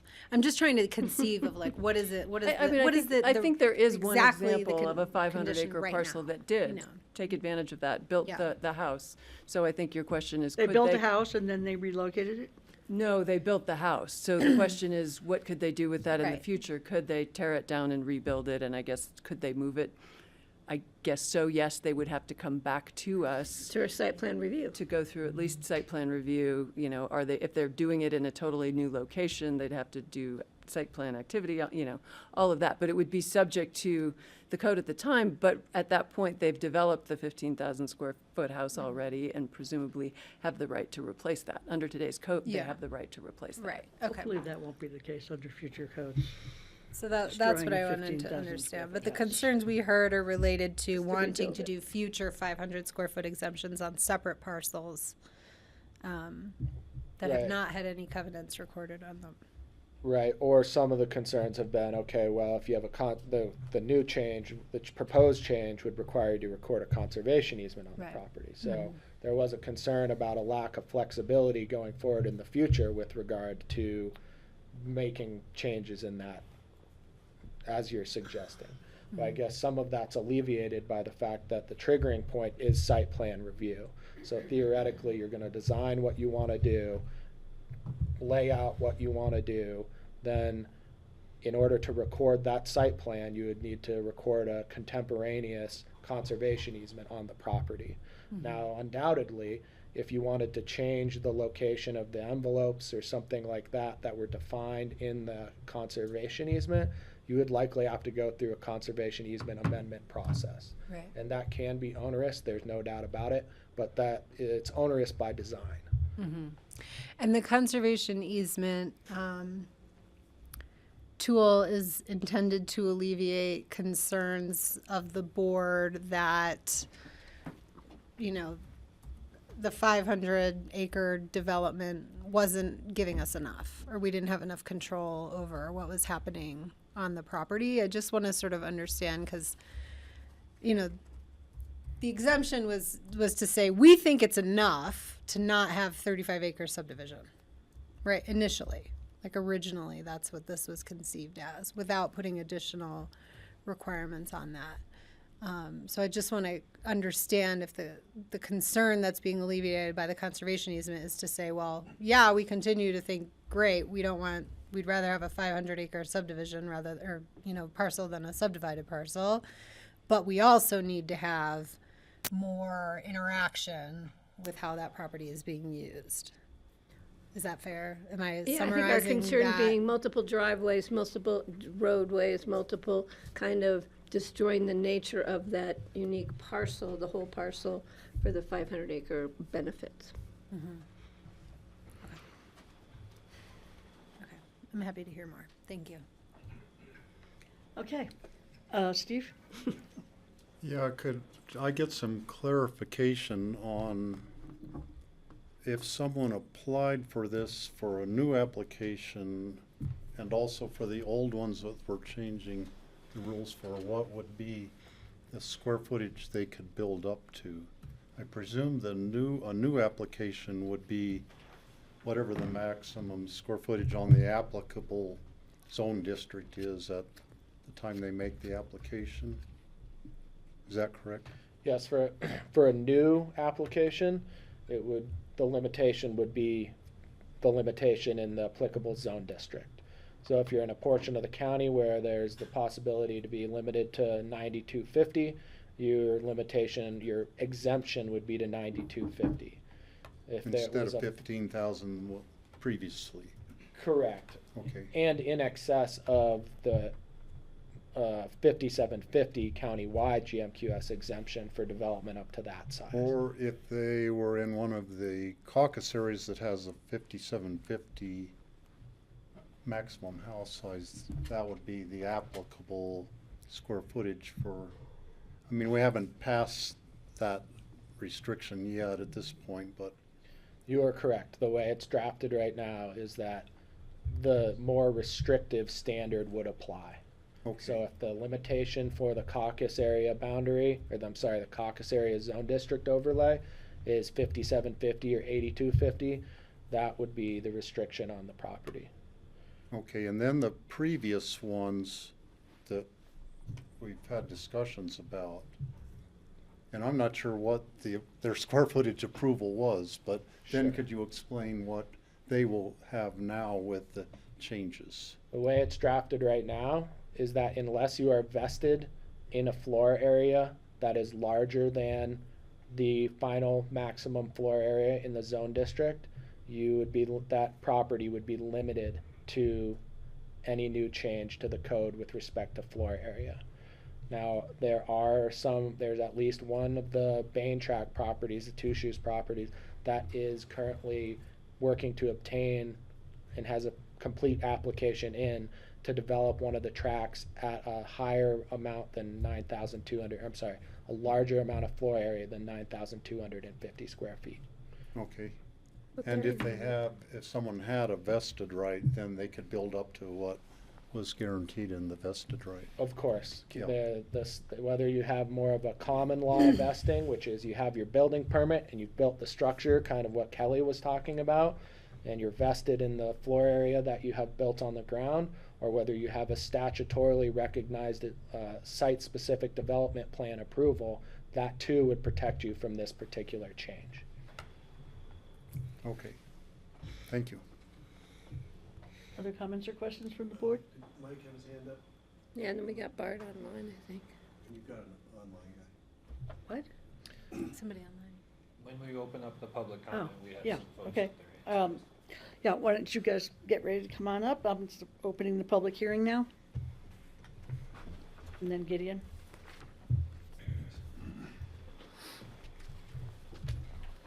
It's Mr. Kramer. Sounds so formal, Mr. Kramer. Yeah. Hi, Mike Kramer.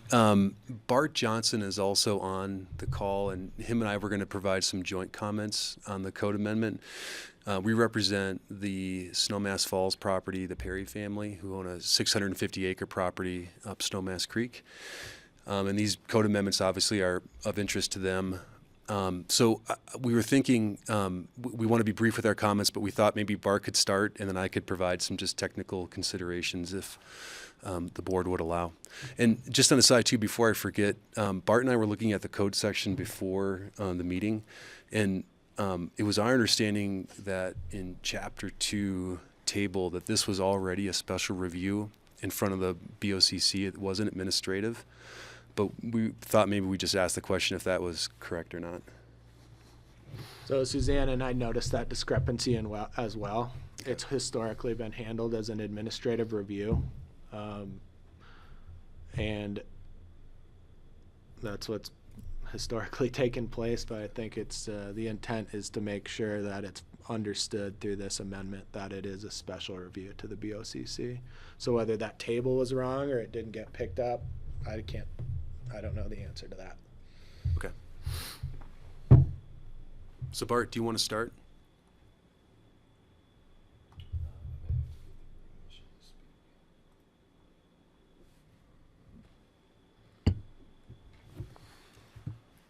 Can everyone hear me? Yes, we can. Thank you very much, and thank you for letting me participate in this, especially virtually. I appreciate the technology since I'm out of town. I've represented the Snowmass Falls Ranch for a few years. Mike was just recently brought on to assist them with a couple of land planning matters.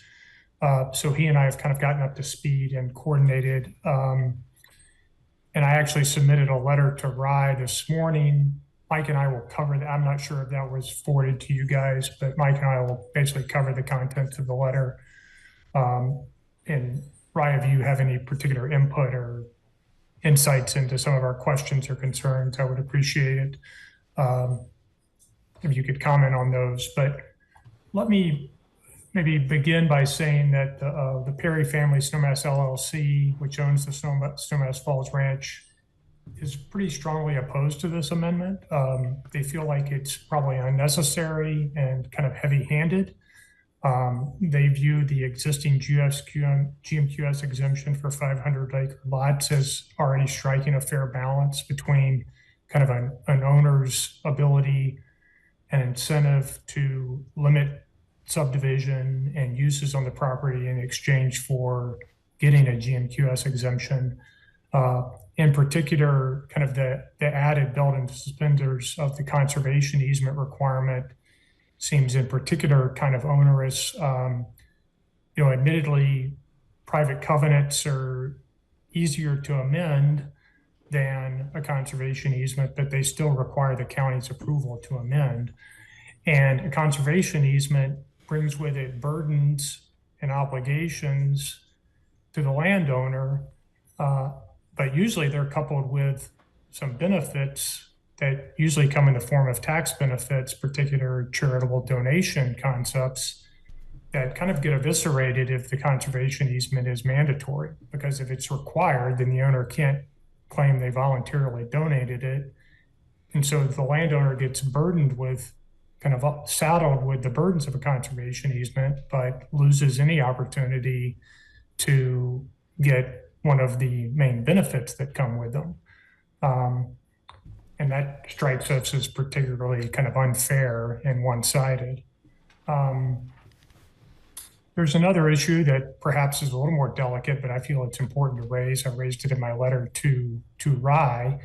I don't think it's any secret that the county is interested in purchasing the Snowmass Falls Ranch, and I'm hoping that we may see, as a result of your executive session with Open Space and Trails earlier this week, an actual purchase offer for the ranch. In talking with staff, that seems to be the direction things are headed in. I haven't heard an update since the meeting earlier this week, but and I've been assured by Gary and Dale that these GMQS changes won't affect the way open space kind of values the property for purchase price consideration purposes. And we're hoping to see a purchase price offer that reflects that. But it's hard for my client not to see the downzoning stuff as having some relation to the county's interest in purchasing the property, whether it's intended or not. And it just strikes them as kind of heavy-handed for the county to be doing stuff that arguably devalues the property at the same time they're trying to buy it.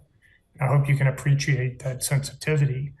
And my fear is that, kind of plugging forward with stuff like this at the same time is just going to add complexity and tension to what already, may be an interesting but difficult transaction. And I'm trying to make things like this less difficult rather than more difficult. And I hope you guys can appreciate that. So the timing of this action by the county is just kind of awkward as it relates to the Snowmass Falls Ranch.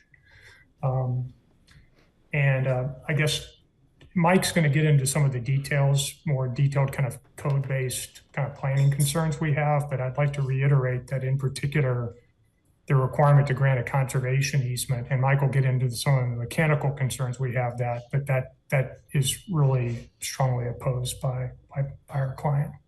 Thank you. Thank you, Bart. So you'll be speaking as a separate speaker because you've used up your time as a joint. I figured that, yeah. So, Francie, Bart did provide a letter to Rye, and I'll just quickly make a brief comments on some of the red lines. One of the concerns that we had was that there's language included in the ordinance that talks about, well, I'll just say BOCC approval is discretionary, and the BOCC may deny the application on any reasonable basis. We just felt that was pretty ambiguous language, and it really should relate back to the special review criteria in Chapter 2. So we wanted to offer that as a suggestion to take out any arbitrary decisions that the board, not that you would, but that the board could make.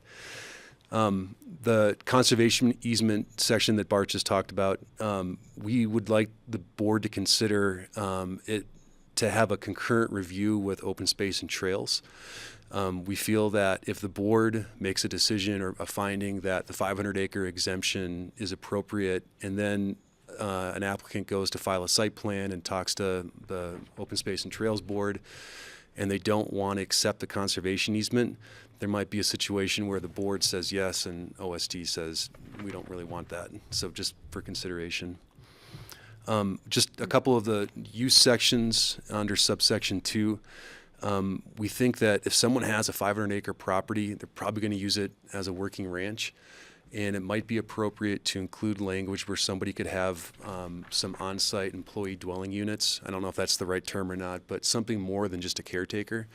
If we're trying to avoid, workers going to the ranch every day and driving their cars, maybe it's appropriate to have some extra density for employees. And then lastly, the portion of the code amendment that talks about historic structures, we noticed that the expansion ability for historic structure on a 500-acre parcel was eliminated. In Chapter 7, there's the ability for an appropriate expansion of a historic structure subject to BOCC review as an incentive. So we think that if there is a historic structure and it's, designated to the register, there could be some opportunity for an expansion subject to that code section. So we'd like to see that kept in. Could you repeat your number 2 item? Oh, that was just under general uses. That was about just employee housing and having employees stay on the ranch. Yeah. Okay. Thank you. Okay. Thank you. Thanks, Mike. Good to see you. Was this in the items that were included in the letter that you got, right? Yes. Gideon? Can I make one follow-up comment if you can still hear me? Sure. This will be quick. This relates to permitted uses as well. I believe the proposed amendment language as written wouldn't allow for alternative energy facilities like solar or hydroelectric or geothermal or wind. energy generation facilities. A lot of these 500-acre properties are kind of by their nature remote. And if you weren't to allow alternative energy, then you're kind of forcing an owner to look into infrastructure extensions that otherwise could potentially be avoided. And, extending like power or water or sewer or anything like that, I think would be counterproductive to the preservation desires of the county. So I would encourage some permission for uses that would allow alternative energy sources. Okay, thank you, Bart. Yeah, are they prohibited?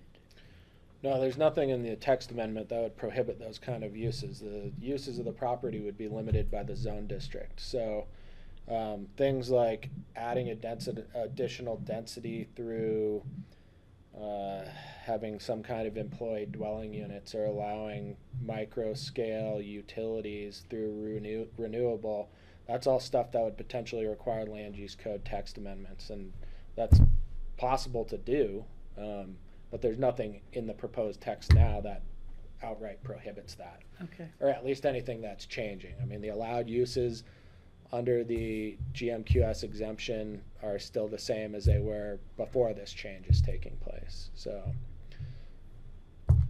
there's that. Patty? Would that be kind of a discretionary approval given to the BOCC? I think it would be an approval that would be limited both by the discretion of the BOCC based on whatever site plan was put in front of the board at the time it was looking at granting the GMQS exemption, as well as any limitation either in the county code or the applicable zone district. Okay. So it's again something like additional employee dwelling units. That's just something that's not allowed under the code right now. In order to effectuate that, that would need to be a land use code text amendment and potentially a zoning action. And I know there's a number of projects that are coming before this board in the future that are proposing allowing additional density for employee units on the property, whether it's to serve ranching uses or to serve other proposed principal uses on the property. But that's just something that's not in the code right now and really doesn't have any bearing on the proposed land use code text amendment change now, in my opinion. If we do a text amendment change, like for employee housing, would it then stand for future applications, or would it be an exemption? I'm not sure I fully understand, but If we do a text amendment change, or whatever, then would that carry forward for other applications, or would it just be a one-time thing? Would it forever change the text? So until the text was changed again, and you'd Yeah, probably okay. have a corresponding zoning action that went with it to allow that use in whatever zone district you felt it was appropriate. Okay. Gideon?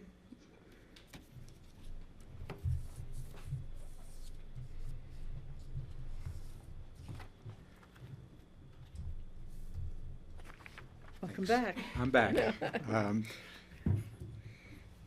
Patty pointed that out. And I told her, when you agree with me, I'll stop coming back. You're welcome anytime. Okay, thank you. Glenn and I submitted our letter outlining our issues as you requested at the last meeting. And we appreciated very much the opportunity to meet with Rye and Suzanne and believe that they have addressed issues with the proposed language. However, there is one important item that we think in fairness should be added to the ordinance. In keeping with the spirit of our original development agreement back in 2001, which specifically said that we should be entitled without change to build up to 15,000 square feet of residential floor area in exchange for giving up 92,000 square feet and 16 lot potential, this new ordinance needs to have some kind of protection against future changes for pre-2006 500-acre approvals. We're especially concerned that now the new ordinance is requiring a permanent deed restriction, which wasn't required back then. And we're not objecting to that.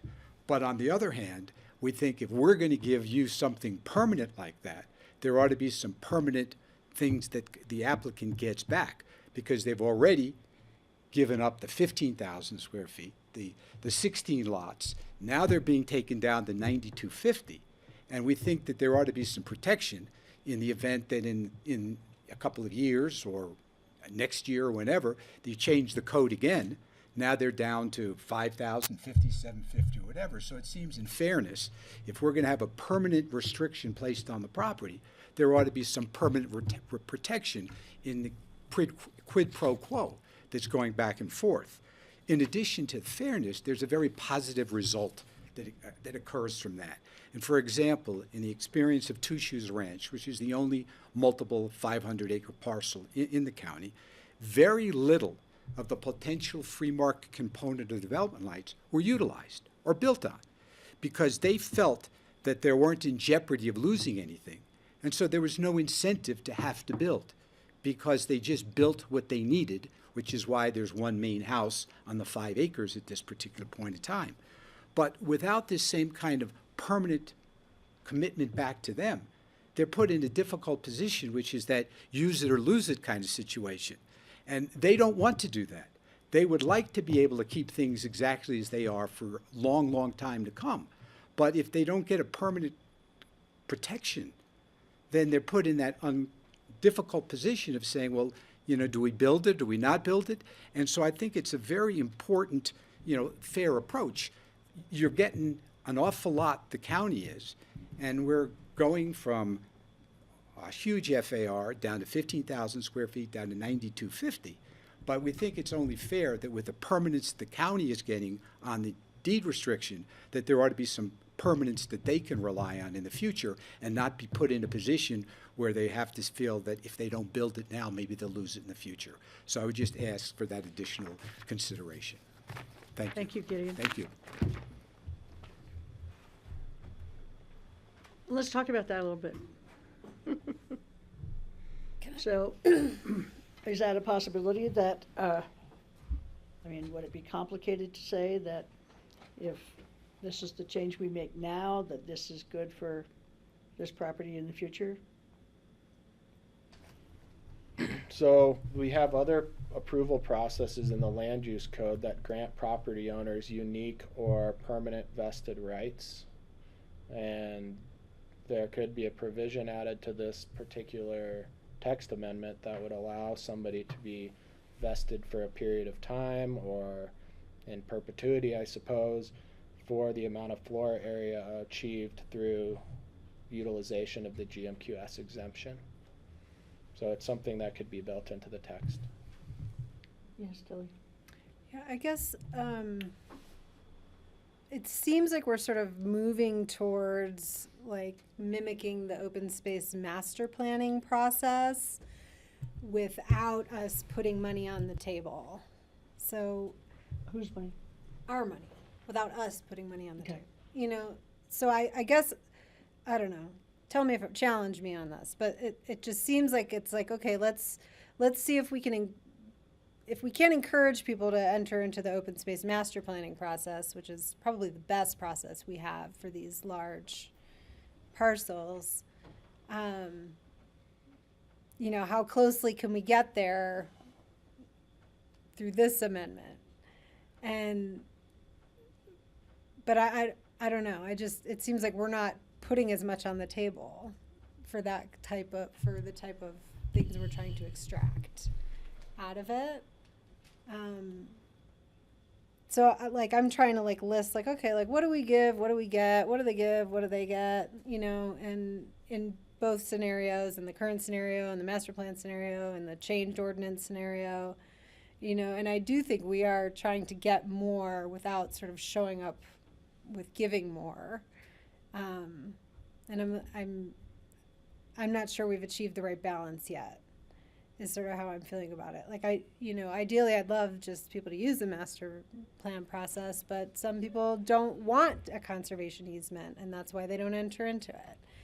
You know, and maybe we don't want to put up our money for all these type of projects, but I feel like in the large parcel opportunities, we're always open to that conversation, right, from an open space perspective. So I don't know. I'm still thinking through all this. It's not totally clear. It's not all totally clear to me. And I do want to move this forward in some fashion, because I think that I do think maybe it's a special review process that comes before us. I think it's a really appropriate step.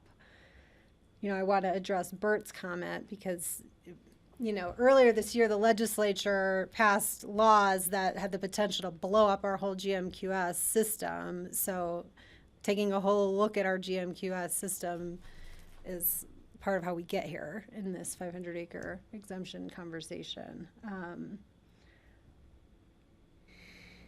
But I don't know. I guess that's what I'm struggling with, requiring a conservation easement without giving something else up.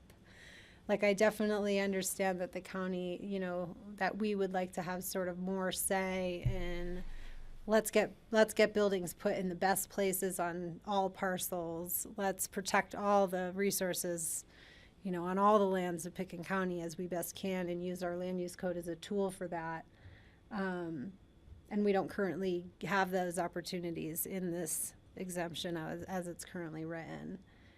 So I would support strengthening those a bit, but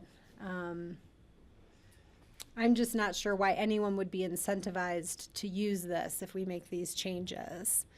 And I continue to worry, I worry that under 35-acre subdivision laws and our loosening of our GMQS because of state laws, that there's more of an incentive to do that now, that we should be strengthening incentives for people to protect large lots, whereas this, I think, is almost creating more disincentives for it. And you've known that's how I thought. That's when we started talking about this earlier this year. But, yeah. Thank you, Kelly. Anyway, those are my concerns, and tell me where I'm wrong or what I'm missing. No, and when you mentioned the open space and trails, the master plan, which I too think is, it was a tough one to go through when we did the one at Sunfire, but we got there and it's amazing.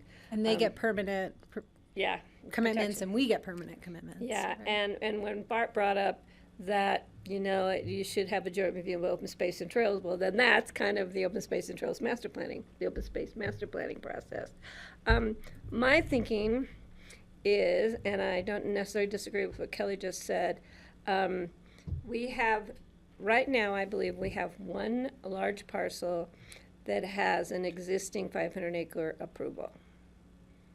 How many parcels do we have that have an existing other than Two Shoes? Oh, other than Two Shoes. I mean, I think the one Wildcat parcel that is still within the county, but they've utilized their exemption to build a large home. So I think those are the only ones. Could we think about or talk or whatever, just a thought, exempt or entitlement without change for parcels when they come in? So since Two Shoes has already gone through the process, we just allow them there without change from what they were approved with. And then if we had another large parcel come in, say in 2 years, that they would be restricted to whatever the terms were on the land use code at that time. That would carry forward for them. In the future and then forward. Yeah. Yeah. So if I came in with my parcel in 3 years, did a 500-acre, and my lot size, my house size was 8250, I would get that 8250 carrying forward, even if it changed to 52 or 5750. I would still get my 8250. Am I making sense? Yes, I am. I'm in favor of that. Yeah. So that gives them some security and some surety in moving forward for giving us a conservation easement, which is a benefit to us, and technically, I think, to the parcel. But then also gives them what happens if you change it? I'm still stuck with the old rules, and you're changing them to new rules that I didn't agree to. So where do agricultural buildings come into this?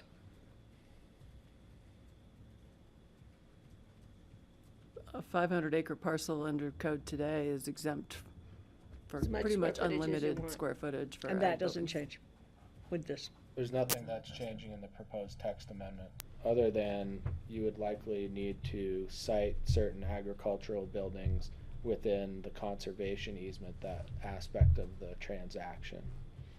Now, I think that there's more flexibility for moving agricultural buildings around in a potential conservation easement than there would be for a single family residence or something like that. And oftentimes, our conservation easements build in a blanket flexibility for ag buildings located in certain portions of the property. And so where's Two Shoes now in this development? What's available still to Two Shoes?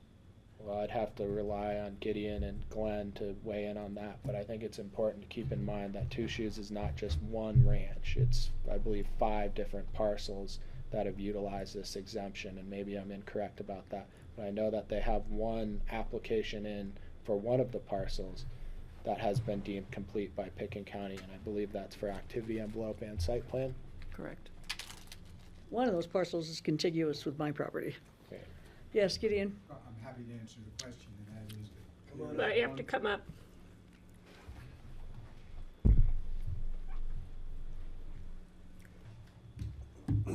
On the 5 parcels, there's one main house. That main house has an application in to add 2 bedrooms and expand the kitchen. The other 4 parcels have 4 units, residential units. They're utilized as affordable housing. They were built specifically for that purpose. And those are the residential developments on there.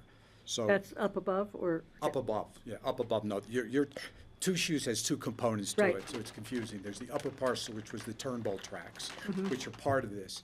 And then Richard Jelnick did a Right, Jelnick's. subdivision down below that had different things. So And that's completely built out? No, that isn't built out at all, but that has nothing to do with this, because he didn't go through the 500-acre subdivision tract. He went through a GMQS approval process, and he has separate lots, so that's not part of this particular project. Okay, but just out of curiosity, so how much of Jelenick's place is built out? There's 1 house on all of Jelnick's property. Really? Yeah. Mm-hmm. Okay, and then up above? Then up above, so on Lot 1, there is the main ranch house that was built for the ranch manager. There's a CDU.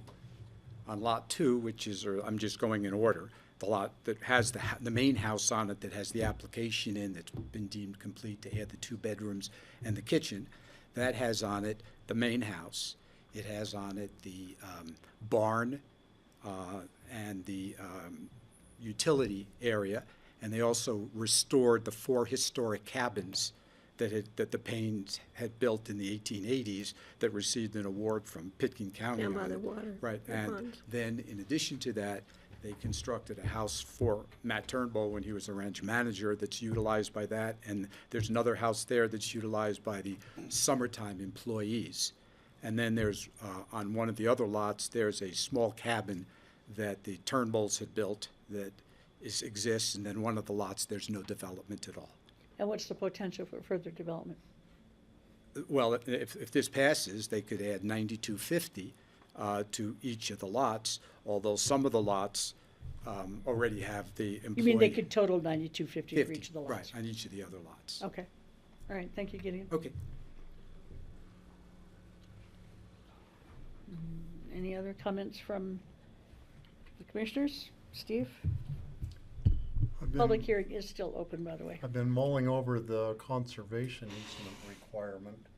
There could be parcels of land that would have other attributes that would lend themselves to being major public amenities in place of a conservation easement. It could be a perfect site for a solar farm or hydroelectric thing to generate renewable electricity. It could be a perfect place for employee housing project. It could be a perfect place for a recreational facility of some type that would be open to the public.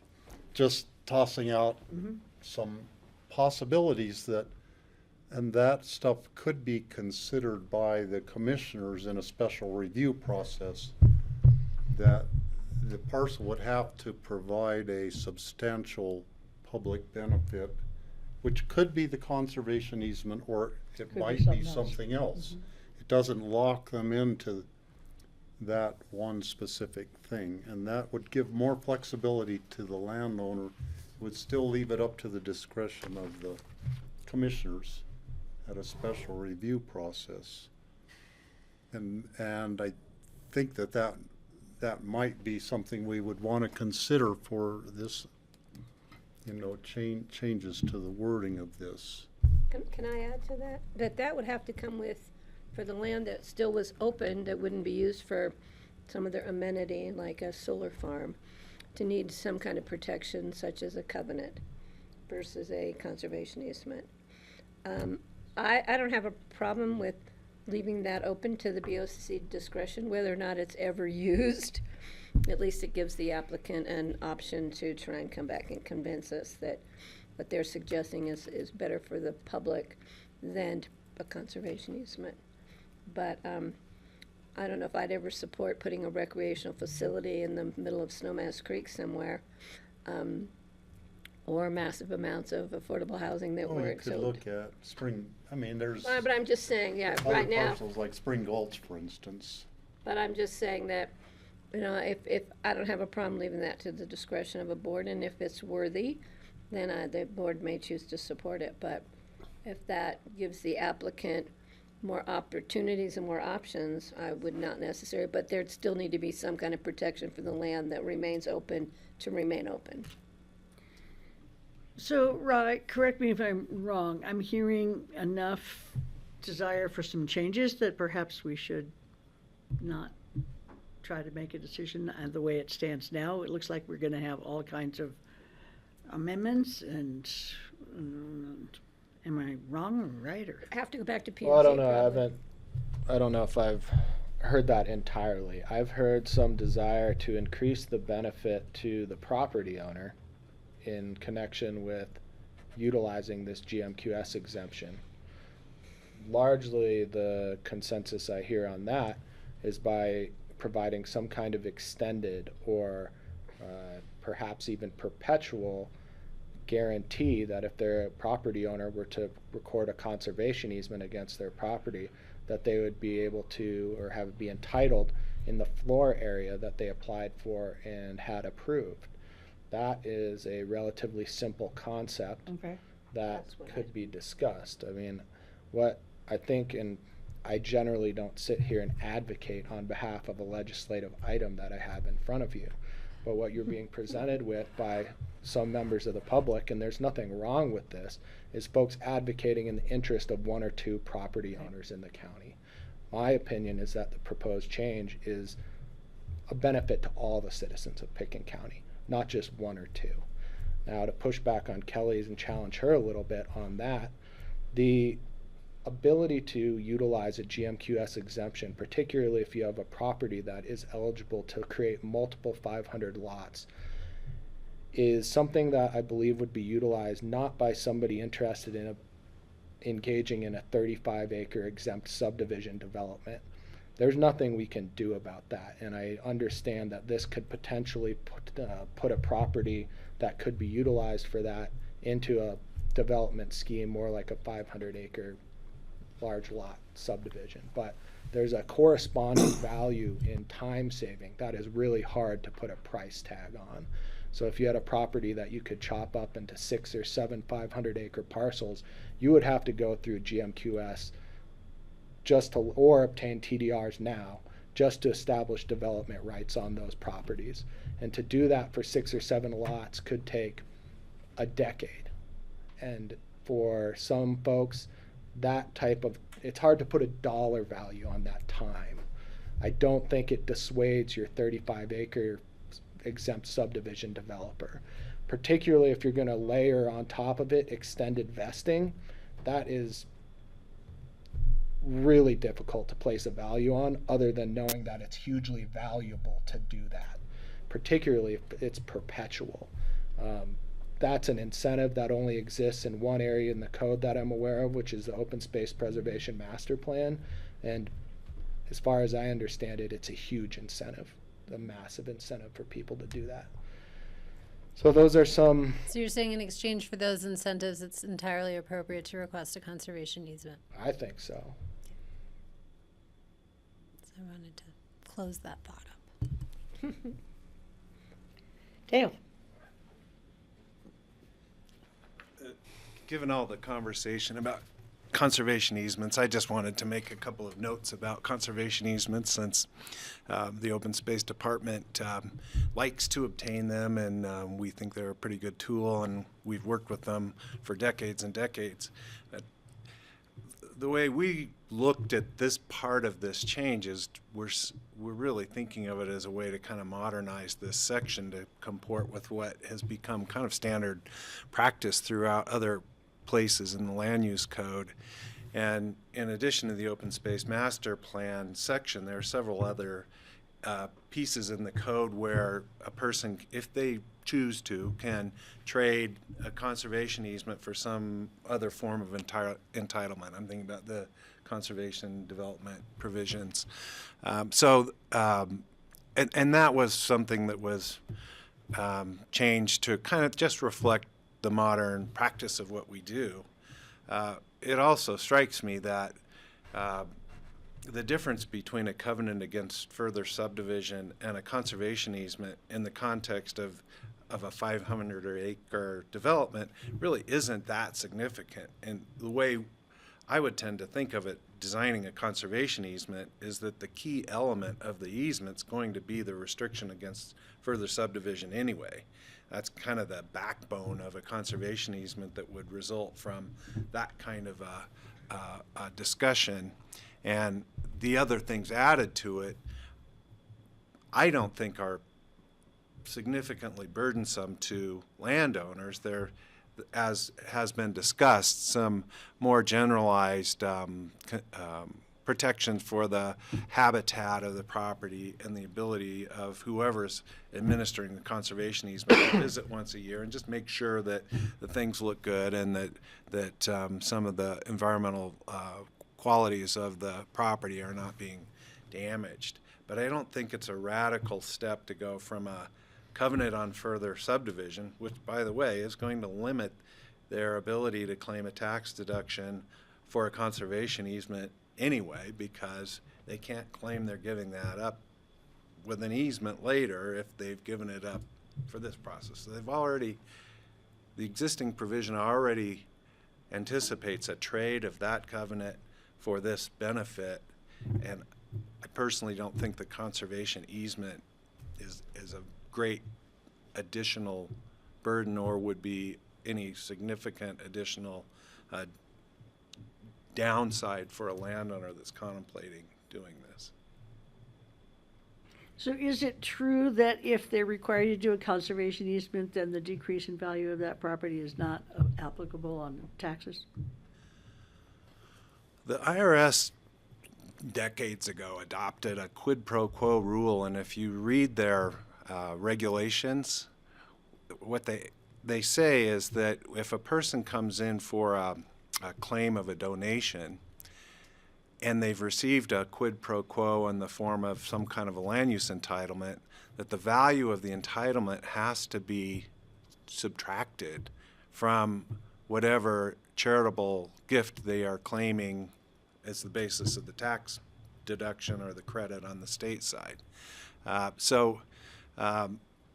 For decades, there's been this quid pro quo rule, and in theory, if someone believes that the value of their conservation easement exceeds the value of the permit that they've received, they can claim the difference between the two as a deduction. In practice, I don't think very many people want to get into that kind of appraisal debate with the IRS, and consequently, I think the practice is that if you've traded an easement for a permit of some kind, you just don't mess with the IRS.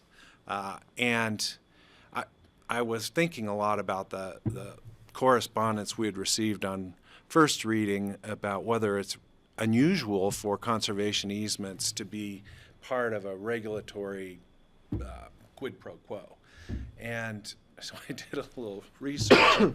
I started looking for similar provisions of other counties in Colorado, and it's surprisingly commonplace. Not only does it take place elsewhere in our code, but it takes place in Summit County and Boulder County and Larimer County and Jefferson County, and with those I just stopped searching codes. But essentially the way we look at it, and in our conversations with landowners, the way I think they would look at it, is they just have to evaluate the benefit of making that trade versus some other kind of trade. If they think it's in their interest to negotiate for funds, they can do that. If they think it's in their interest to do this for tax reasons, they can do that. But yes, if they trade this for some kind of a permit, whether it's through this process or one of our other kind of processes, they probably don't want to also claim a charitable gift and claim a tax donation on it. Thank you for that. Is there anybody else in the public who would like to address this particular issue? Anybody online? Andrew? Not seeing any hands. Okay. Back to the commissioners. I have a procedural question. Okay. So if we decide we want to look at some of these significant, does it have to go back to P&Z? I think I would take it back to the P&Z. Because that's what we did the last time. So Particularly if you're going to suggest adding additional vesting requirements. I think that's a significant enough change that I would take it back to the Planning and Zoning Commission for their consideration. Well, I would like to move this forward, and with the idea of and discussion of exempting out existing 500-acre approvals to allow them to maintain their assurance, I don't know how you would word it, of their provisions that were granted at the time of their 500-acre approval. Does that make The sense? vested rights for their Technically. square footage. Yeah, The code applicable at the time. right, at the time of their 500-acre exemption. So again, so if in 3 years we had another large parcel come in, they would be allowed to maintain whatever the provisions were at that time moving forward. So you're making a motion to move this forward with that addition to it. Mm-hmm. And that will require us to go back to P&Z. I'd like to have some discussion about it. I'm not sure if I'm ready to second that. I'm close, but I have questions. Does this create a disparity, an inequity with other approvals? Are we? That's a really good question. I'm trying to understand if what we're doing here is perceived as a precedent. Would it be a precedent? Would it be a Good question. a favor? Would it be an additional incentive that we don't give anyone else? We just put a blanket reduction in square footage on the entire county, and nobody came and said, well, what's in it for us? And so I'm trying to figure out if that applies here. I really like this as written. I do have reservations, or at least I have questions, and I'm not sure if it's something that we need to discuss in council. But we've kind of it's been inferred that we're singling out one party that this applies to, and that was implied, I think, earlier by Bart Johnson, and I think I'd rather have discussions in council, in chambers, so to speak, to determine if we are creating some sort of vulnerability or liability to a lawsuit, or if there's an issue that we need to discuss in private. But I need your advice on that. But it would also be granted to anybody who came in the future. They'd still be getting this benefit of the land use code at the time that they came forward with their 500-acre approval. But only for 500 acres. I think that's your point. Yeah, but right? we're already giving special treatment to large parcels anyway, in my mind. My understanding would be that the proposed vesting or incentive would be applicable to all similarly situated property owners that have the ability to utilize the 500-acre GMQS exemption. And my understanding is further that, yes, this is intended to benefit those property owners and provide an additional incentive. That's my understanding of the concerns raised by some of the other commissioners, that adding this additional vesting alleviates a perceived inequity between obtaining a conservation easement and not giving enough from the county for that conservation easement. So if you want to talk about this in executive session, it's easy enough to make a motion to do that, and if you get a second, we can do that. but I do not think that there's a concern with singling out one property in particular if this applies to all similarly situated property owners in Pitkin County. Moving forward. So it just becomes a matter if we're going to make this for everyone, right? Correct. Got it. So is your question though only about 500 acre plus? Because what about other? Well, the discussion we're having here, it's about this particular. I was just, I thought maybe you were worried that this would extend beyond, that other people would also be arguing, well, if 500 acres plus gets to maintain this 9,250 square foot, then should other property owners as well? I could imagine that argument coming forward to us. Can do. But they're not getting a GMQS exemption for doing a 500 acre subdivision. Mm-hmm. So that's what makes 500 acres a life of its own. Regarding your motion, did you suggest there be perpetual rights? And by what, I just mean, as far as what? Well, what are we granting in addition? I just want to make sure I understand What that we're too. 'Cause granting, the thought of a perpetual what we're right doesn't. granting is at the time you get your GMQS approval, your certainty of your square footage moves forward in the future. So if in 3 years I come in with my large parcel and the square footage is 200 square feet, I get that moving forward. But I don't get to go back to 9250 or to 15. I go with whatever is on the books at the time, moving forward. Which right now is 9,250. Yeah. Except for we have to re-adopt it. Yes, so after we no. do that. Until we get to our next land use item. But, and then I think that's fair for the next guy who comes in. If they come in and it's still 9250, they get to carry that forward. If they comes in and it's 5750, that they have to go with that. So there's no end to the vested, right? Permanent. In perpetuity for that application, and it's specific to the time in which that 500 acre approval is granted. And that's with conservation. That's with the easement. conservation easement. That's Which the would be, exchange. to me, they get the exemption, they get perpetuity for the square footage. And we get back a benefit, And which I we think get is the conservation easement. back, which is onerous, can be onerous doing the conservation easement, but the benefits of what, doing it are huge. I prefer over the covenant. Do you feel And like? I you're know from personal concerned? experience that when I you think so. complete the I don't see conservation any easement, concern from Rye. there's a huge personal accomplishment that goes with that you feel like you've done something really good that lasts forever. And when's the next reading on this? The 20th, Got it. I believe. Second reading right This now. would be This is second second reading reading. right now, but if we were gonna do a third reading on We'd it, have to I'd move have it to to a third. accommodate the planning and zoning commissioner's January. schedule, so I'm assuming I wouldn't see you all again on this until the new year at some point They in do have, January. This they is do have a second reading. meeting on the 19th, the P and Z. So I still wouldn't see you until the new year, I would We think. couldn't put it on the 20th? I guess I could. And put it so on the with this added to it, you feel like it needs to go back to the P and Z? I do. I do too, and I Well, said I'm that. happy to second this. And move it to a third reading. Do we need a date certain? That'd be good. I think it would be best to do it at either the first or second meeting in 2024. And What's our second meeting?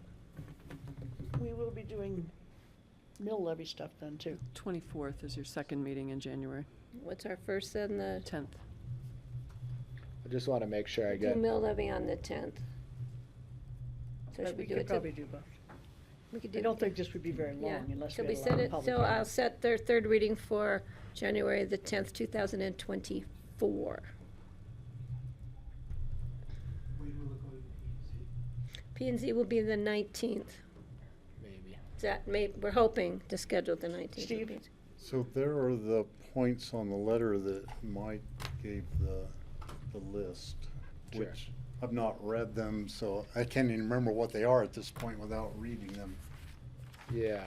I'm a visual learner, so are any of those things that we would want to include in the Well, I think one of their concerns, recommendation? one of their concerns I think is relatively easy to address, which is concurrent OST board review in advance of the special review approval from the BOCC. I think that's how I contemplated the procedurally working, that there would be a recommendation from the Open Space and Trails Board before this board made a decision on the GMQS exemption. But to the extent that I need to make a minor clarification in that regard, that's rather simple to do. So do we want him to do that? Yeah, I think that's appropriate because they have to, that's what we do for all our conservation easements. We need a recommendation from Open Space and Kelly? Trails. I have a little bit of concern over, He has more. oh, Sorry. I'm No, sorry. please I go thought ahead. he didn't, Mike gave you about 5 Yeah. suggestions, Sure. only one, it sounded like 2 or 3. Well, we really. talked about the need to change the land use code or take future zoning actions to add proposed uses to zone districts that would like to do things like additional employee dwelling units or micro or macro scale Renewables. renewable stuff. I think we talked about that a little bit. So I think that would need to be a different conversation that would have to take place at another time. Dale, I think, pretty adequately and convincingly addressed this issue about conservation easements just not being, or this not being voluntary, and conservation easements robbing people of value they could receive from the IRS. I think Dale adequately and convincingly addressed that. I guess I'd ask Mike, am I missing any of your other points? Sure, that'd be great. Special review criteria. Oh, special review criteria. That's one I the wanted to bring up. The only other comment we had was relating to the red line strikeout of expansion of a historic structure. Oh, that's right. Because that's an incentive that's allowed currently by the land use code. So we just wanted to make sure that it was still available. I think I would defer to Suzanne on that, but I don't believe the intent of this change was to change any ability for someone to utilize historic designation or historic incentive and get the benefits that are allowed in the code with that. But I want to see that that's maintained. I'll make sure that's clear. Thank you. Even the Okay, chicken. so Kelly, did you want to ask more questions? Well, I guess I'm trying to just strike a balance between, what happens now, which is administrative approvals, versus how extensive our approval would be in a special review. And I'm sort of unclear as to how the quality of those reviews changes with this change. So you want to see some special review criteria that comes back with the BOCC discretionary special Well, review? I could just start with understanding it a little better. So, I mean, the change is by going through special review, and in particular to the BOCC, I mean, there are criteria in the code today for every special review use. So when we bring things forward to you, it's consistency with the master plan, impacts on the surrounding properties, visual issues, I mean, there's 8 different criteria that we review under. So those are standard for any special review that comes before the BOCC or elsewhere. So those are the criteria in the code. I think, the point that Mike was adding was that there was some additional language included. Yeah, the BOCC may deny the application on any reasonable basis. I'm more than happy to strike that. I can come up with a reason for you guys to deny one of these Sure. That's true, master yeah. plan I mean, approvals. but So. I think It's the point true of, anyway. It doesn't really need I just to want to be get to the point of what you made, is that the value of moving to an approval is part of what makes this very attractive. So if we're going to get in our own way, I don't want future boards to get in their way of having this continue to be an incentive for people. Sure. Right? So that's where I want to just feel assured that we're not creating opportunities, to disincentivize people to not use this. Sure. There's no doubt that the way the current administrative review is, really the only criteria is you have 500 acres to utilize this particular exemption. So it is a much easier, more streamlined process. No doubt about it. So clearly, if the board thinks it's appropriate to maintain that, that is something that you all, basically, you just don't have to make any change to the text amendment if you don't want to do that. So that was what the direction I What had did the largely. P&Z have to say about that?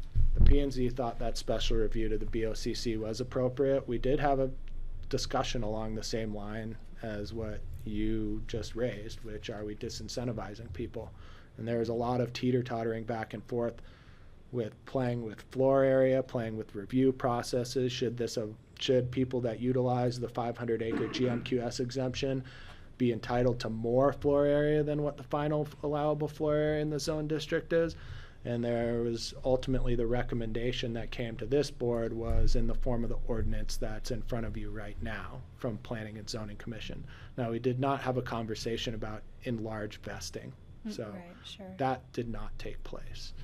But ultimately, the recommendation, which was unanimous when it came up this time, as opposed to last time when they recommended denial, but the recommendation from the P&Z at this point was unanimous. So.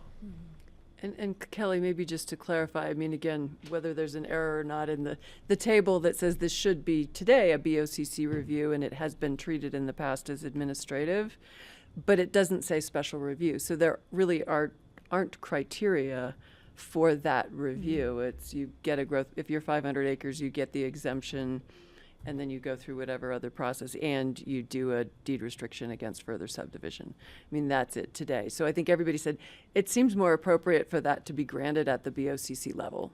I think that was everybody agreed to, and special review was the opportunity to provide you some criteria for that review process. And those criteria are set forth in the code today. There's nothing different for this use than any other special review use, but it gives you those criteria of tying into the master plan and to make a determination that this is an appropriate location for the use of this growth management exemption. Which would happen anyway because they'd have to follow like our citing guidelines, whatever. You couldn't Activity put something envelope, in site plan review, yeah, yes. right. Yeah, Okay. right. They still have to comply with constrained areas and all of that. Okay, thank you. So as far as being ambiguous, our decision-making process, I think the fact we follow the special review criteria prevents that. It's not like we could just say we don't like your house color being yellow, we're going to deny. We have to follow those specifics. Well, we have to anyway, right? I mean, isn't that? We will now under this when it comes to us, but one of the issues that Bart brought up was that it was just, they were concerned that it was just BOCC, special review would just make it ambiguous. It wouldn't, we didn't have any criteria. Well, we do actually have criteria we have to follow.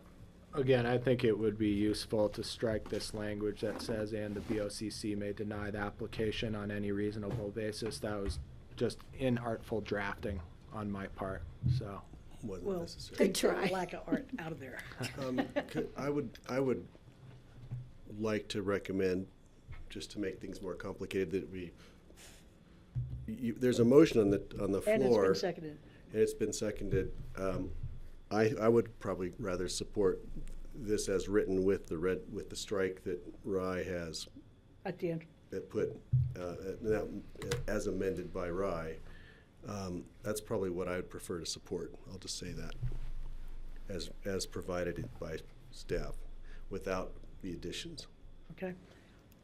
Well, The we have addition of the amendment motion, that I which is just- to move this forward with the amendment to vest the rights that are existent when they get their 500-acre approval. What?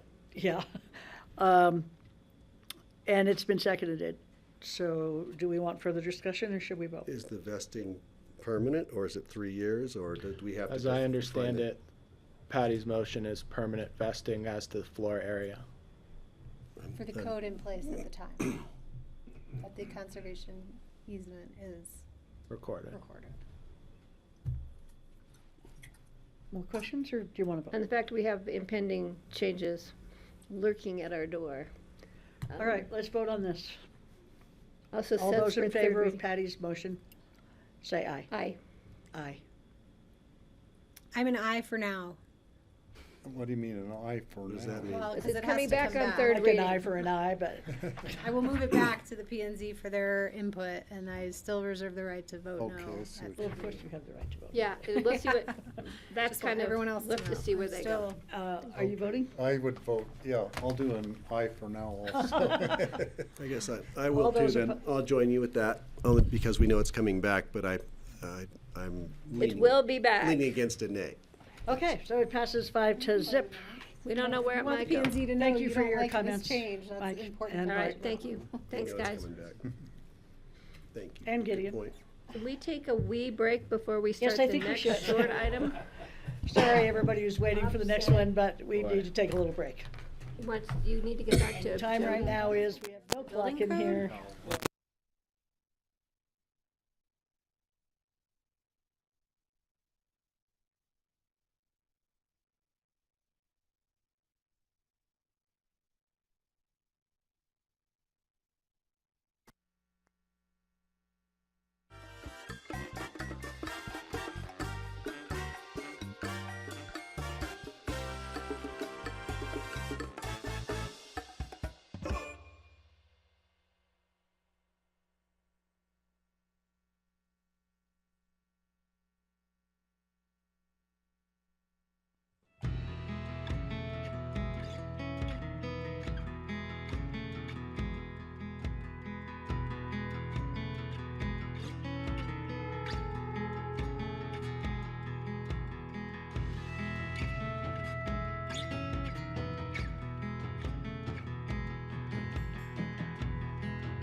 Welcome back to the regular meeting of the Board of County Commissioners on Wednesday, December 6th. We are in the midst of land use action items, and right now we're going to zoning actions. First reading set for public hearing on December 20th, and Suzanne Wolf is going to explain why we're here again. Why we're back? Why we're back. Thanks, Francie. Suzanne Wolf for Community Development. We're back with 5 ordinances this time instead of 6 because one of them is in effect, the text amendments. The 5 zoning actions did not have correct public notice. So we are back to take these through first and second readings with you for proper adoption with proper notice. So I am prepared to run through the similar slide deck in an abbreviated fashion quickly, just to make sure we're on the record with all of these actions and what's being done. So here we go.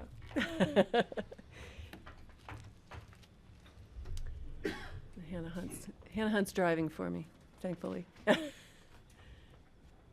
So right, 5 ordinances in front of you today. These were considered by the P&Z and recommended for approval on October 17th.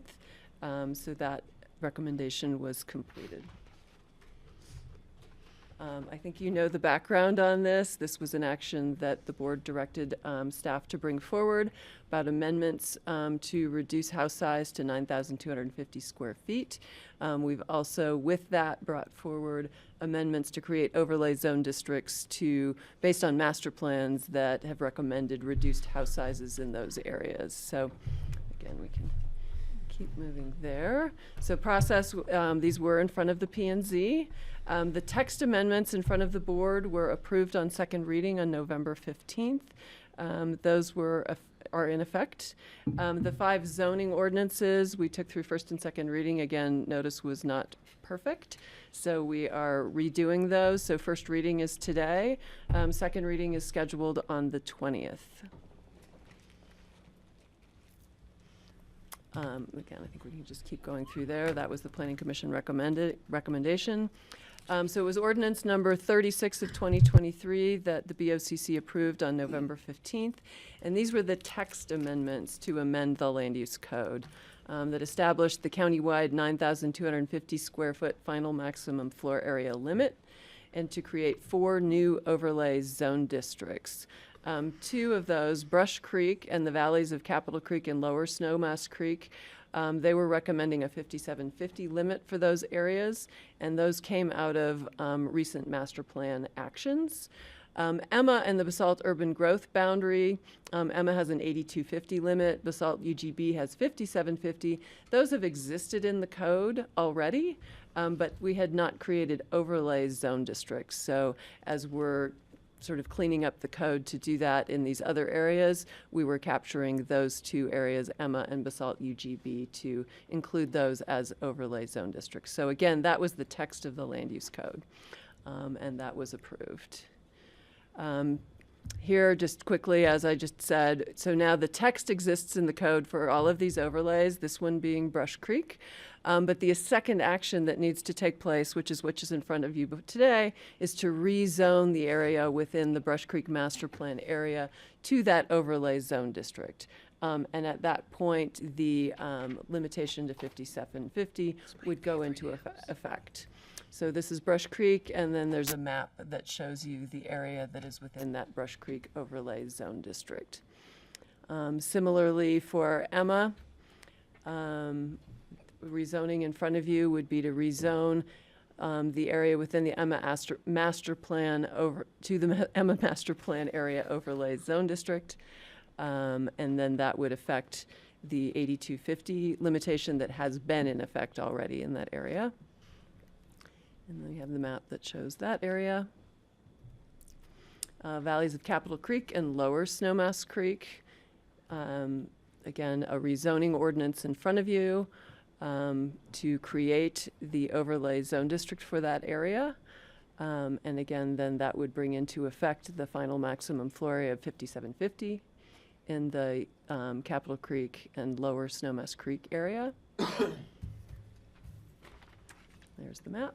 Basalt UGB, Similarly, another ordinance, this limits to 5750 in that area. And if you go to the map on this one, I think you might remember the map from the last time. This is a very odd-looking map. There are just some interesting little slivers of land that are in the unincorporated area of the county within the Basalt urban growth boundary. So those are the areas that would be subject to the 5750 limitation. Can I ask a question on that? Of course. Where does Holland Hills fit into any of this? It is, I mean, it's in the county. It is not within the Basalt urban growth Is it boundary. in Caucus? It's not in any Caucus? No, area? that whole strip, basically from the Snowmass Conoco to the Basalt urban growth boundary, is the area we've talked about in the past needing to do a master Right, it has plan nothing- for. It was called the PBJ? Pitkin Basalt Junction. Sorry, thank you. My long-range planning folks can help me there. But it's one of those sort of master plans that kind of keeps getting delayed as other things become priorities that we've worked on. What's So, but, their square footage limitation? there is no, well, so with today, 15,000 square feet. What about tomorrow? Well, not tomorrow. 30 days. Well, or when actually, right. Once all of this is in effect, they would be limited to 9250 in that area. Thank you. I know it's kind of a no man's land. No Right, man which or- is why we were working to create a master plan That's for what I that thought. area. Thank you. So one of those we'll get back to one of these days. Heard that before. And so the fifth ordinance in front of you is the Pitkin County final maximum floor area zoning overlay, which basically will apply to all of those areas that are not within the various overlay zone districts that we've listed. The two that are already in the code are Maroon Creek and the Frying Pan, both of which have 5750 limits already. And then there are a few areas that do have limitations. Rural remote has a more restrictive limitation. Obviously, that will still apply. And then there are three areas: Star Mesa parcels, Eagle Pine subdivision, and the Preserve subdivision lots that have prior agreements with the county, settlement type agreements that will provide them for a different floor area limitation. And then that shows the map that calls out basically the entire county. With 9250, with the overlay areas called out within that. And again, what you don't see is if the underlying zoning, like rural remote, is more restrictive, that will apply. So just to make that clear. And then this just shows you existing zoning, but it's hard to read.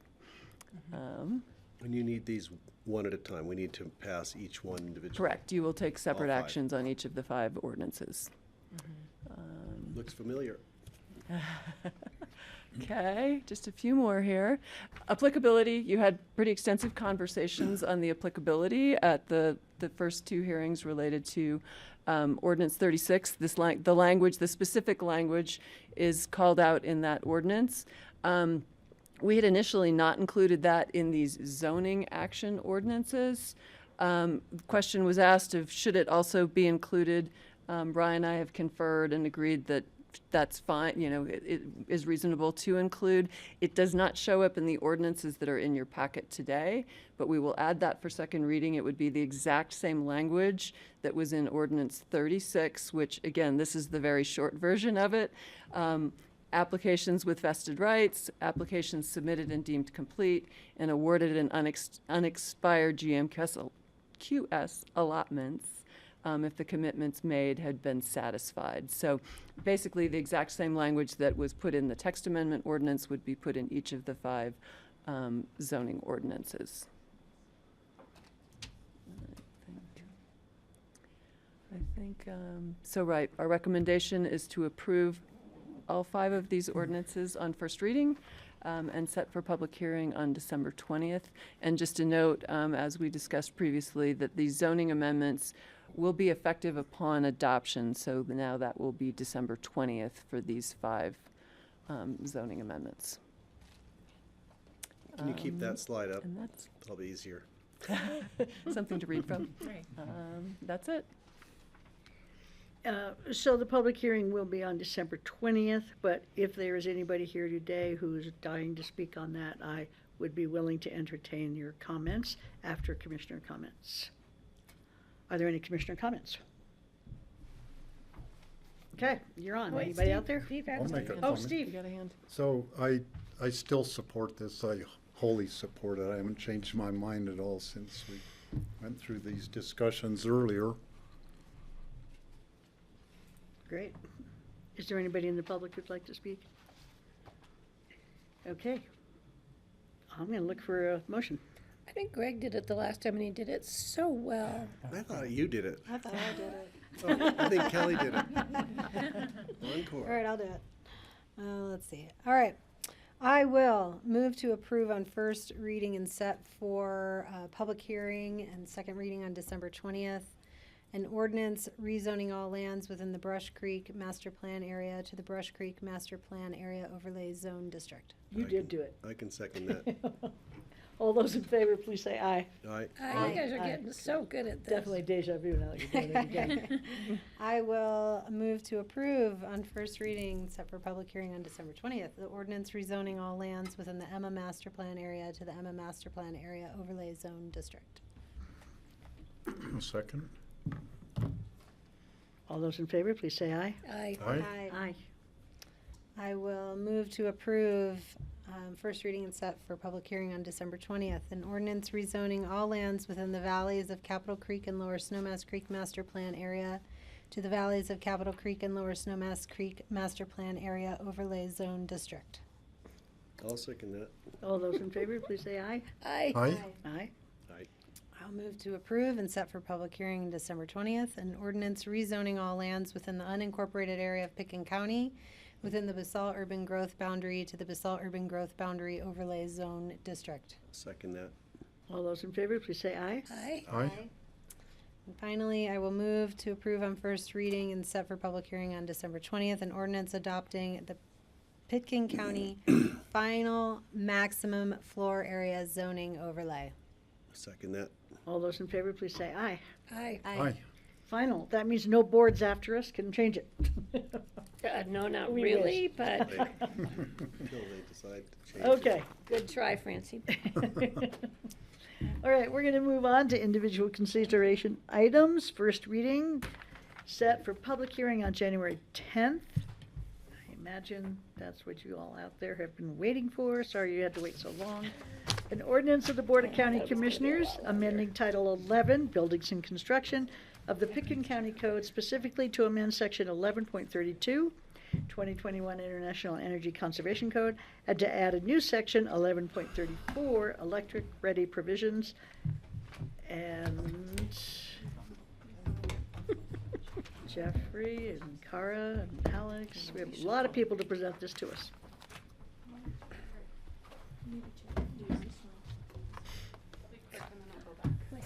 I'll go in the back row. Always guessing we didn't know, still working for the county. Here they are. You're ready when you're ready. Alex is driving, so once we get it set up, do you want to do introductions and then hand it over? Sure. I'm Jeff Erickson, Chief Building Official. We are here today to look at the amendments that we've made to the exterior, or to the energy International Energy Conservation Code, the exterior energy budget, and new Section 1134, Electric Ready Provisions. Kara's going to give us a little bit of background on how we got here. Okay. You all are getting used to this background, but I'm going to give it again and again. So how we got here is you all declared a climate emergency in 2019, set two critical climate action goals of reducing our greenhouse gas emissions by 90% by 2050 and requiring all new residential development to be net zero by 2030. In 2020, on Earth Day, you all adopted the Energy Code and then set those goals out for the Community Growth Advisory Committee, should be getting that straight by now, which looked at a lot of the different aspects of the building and energy code that could be used to meet those goals. And then staff came to you all to identify what are some early action, and workshopped with all of you the proposal of adopting a exterior energy budget and electric ready provisions, which is how we got here today, and draft amendments. So just a little bit of background of why external energy use and electric ready. These really were identified as some of the biggest the critical levers that needed to be pulled that were unaddressed in the current code. Exterior energy use can account for 2 to 3 times of the total building's energy use, and within the 2020 energy code adoption, external energy was not it was not captured in that energy code adoption. So this was one of those lingering that staff and through the advisory committee both recognized was something that could be addressed. In addition, I think that, as Jeff will walk through with you all, that reducing the exterior energy load is a critical piece to start to meet those net zero goals and the path to electrification, which you all have discussed as a potential policy moving forward. So with that, I will hand it over to Jeff and team. Thank you. Can I make one? The electrification ready provisions, there's a state issue involved there. Are you gonna? Yep, we're gonna get into that. Yep. I just want the public to know that this is not all some of the things we have to do. Yes. Thank you. So looking at the timeline, looking forward here, today is the first reading for these two code adoptions. January 10th will be the second reading and the public hearing, and upon adoption and public notice period, the code should take effect in 30 days after the public notice, so sometime mid-February. We've already seen these slides, but I think it's good context for, what we're looking at here. The 2210 code adoption caps snowmelt at 6,000 square feet, and the intention was to cap exterior energy use at 240 million BTUs per year. 240 million BTUs per year was 6,500 square feet of snowmelt. 500 square feet additional was for pools and spas, which weren't a huge issue at the time. 90% of the exterior energy use in 2010 was snowmelt. Over time, we've learned that the actual usage of snowmelt has evolved, and that snowmelt calculation has changed. And we now recognize 82,863 BTUs for every square foot of snowmelt per year. This means that 6,000 square feet of snowmelt is actually the equivalent of 523 million BTUs per year, more than double what we thought back then. For comparison purposes, 200 million BTUs per year, which is what we have proposed, equates to 2,200 square feet of snowmelt, and that's assuming a 95% efficient boiler. Current code requirements, we only have a cap on snowmelt, 6,000 square feet of snowmelt. There's no cap on swimming pools, spas, or heat tape, or any other exterior energy use. There is exemptions for a 64 square foot prepackaged spa or less, or the first 1,000 watts of heat tape. And REMP does not capture any of the exterior amenities, like electric heaters, gas fireplaces, etc. This chart, again, you've seen before, but kind of want to drill this home, that 125 million BTUs per year is the average overall exterior energy use for homes in Pitkin County.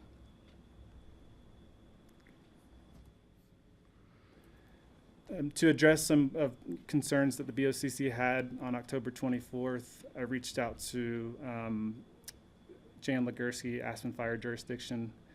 There was also some public comment concern regarding life safety. The building code requires roofs to incorporate snow shed design.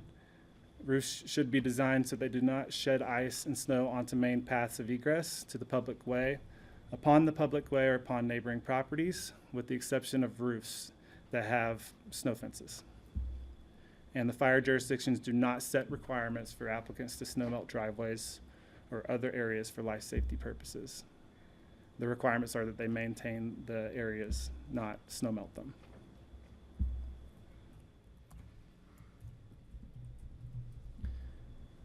This is a photo or two photos of the steepest driveway that we have in Pitkin County up Red Mountain, or one of them. There's many of them, but this is 12% grade, 850 square feet of snowmelt looking down, and this is one, the photo on the left is looking down, the photo on the right is looking up.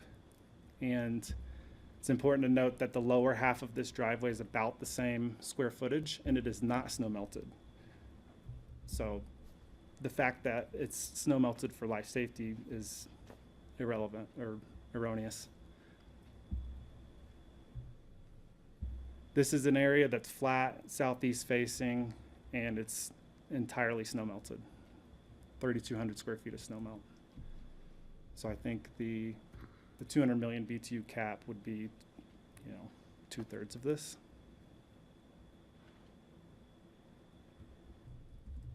This is an example of a 5750 square foot home. The block on the left is a home that has no exterior energy budget, 6,000 square feet of snow melt, 64 square foot of spa, 500 square foot of pool. And you can see that the exterior energy use is nearly 725 million BTUs per year. Block on the right is a home that we're proposing of the 200 million yearly BTUs. You have 1960 square feet of snow melt, 64 square feet of non-exempt spa, and that exterior energy use is more closely related to the interior energy use. So if exterior energy use was converted to electricity, there's a lot of nuance to this conversation. But if snowmelt was converted to electricity, 200 million BTUs per year, the home that does not have, the home that does not have the exterior energy budget that we just looked at, the 6,000 square feet of snowmelt, the 64 square foot of spa, the 500 square foot pool has 1,600 amps of electricity. And then the home that has the 200 million BTUs per year is 4 times less of 368 amps of electricity. So it makes, this exterior energy budget makes electrifying the exterior energy use much more feasible.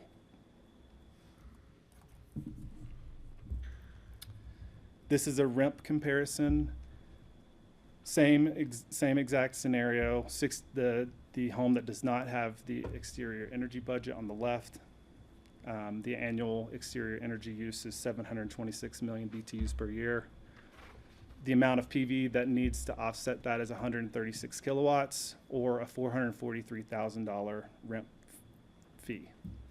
The home on the right, the exterior energy budget is just under the 200 million.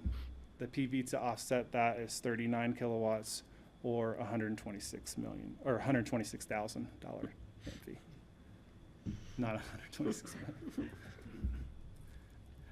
This is a home that's being built up Red Mountain, 15,000 square feet, and this is showing a 100 kilowatt PV array. This would not mitigate the scenario that does not have the exterior energy budget. And you can see how large that array is and what the impact is of that. Jeff, how close does it come? I think the one that we just looked at was 132 kilowatts, so it's 32 kilowatts off. Got it. The other scenario, can you go back to the slide, please? The other one was 39 kilowatts, which most large homes can fit that much PV on it to offset the exterior energy use. Can't?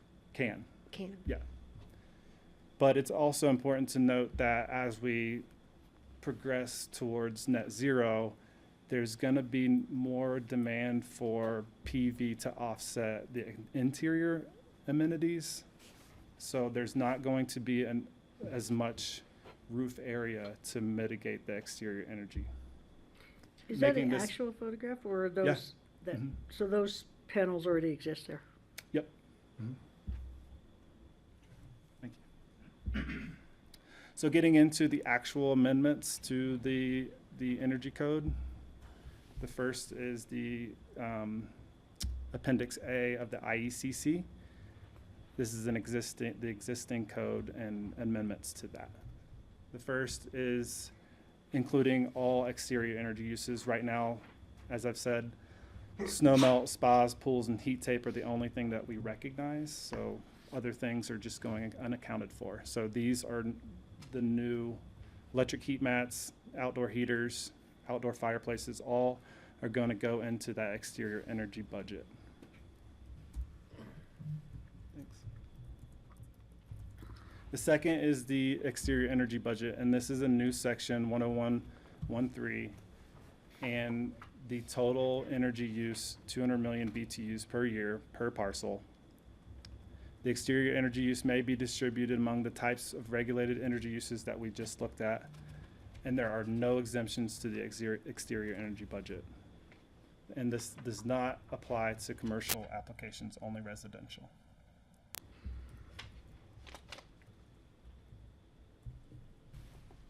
We have written an exception based on the life safety concerns. The city of Aspen recognizes exemptions for emergency egress wells, 9 square feet of emergency egress wells. They're exempt from the exterior energy budget and rent payment. We are proposing that all exterior energy use be accounted for in the exterior energy budget. But with this exception, where specific external energy use is demonstrated to be necessary to mitigate a life safety concern, the chief building official may waive the rent payment for that specific use. So it goes into the energy budget, but they don't have to pay for it because it's necessary to mitigate that life safety concern. Thank you. Yeah. Go ahead, Steve. Could I ask, what are the criteria that would be used for determining if it's a life safety concern that needs to be mitigated? Sure. Because you're going to have a different definition than the homeowner, I'm pretty sure. Sure.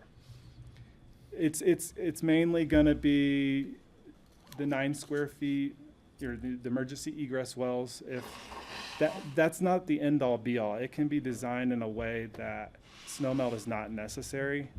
That's what we're promoting instead of snowmelting everything.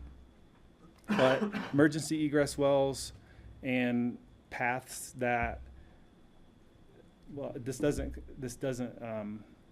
paths that maybe are handicap accessible. I'm gonna say handicap ADA compliance. It's gonna be a case by case scenario if they can present a good hardship. Mm-hmm.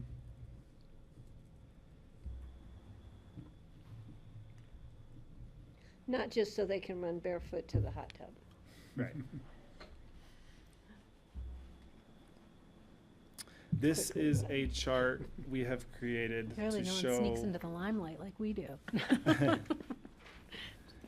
This is showing all the exterior energy uses, what we currently allow, and in comparison to what the city of Aspen has done, and then what we have proposed. And you can see all the exterior energy uses that are on the left column are included in the exterior energy budget of 200 million BTUs per year, with the potential REMP exception for life safety.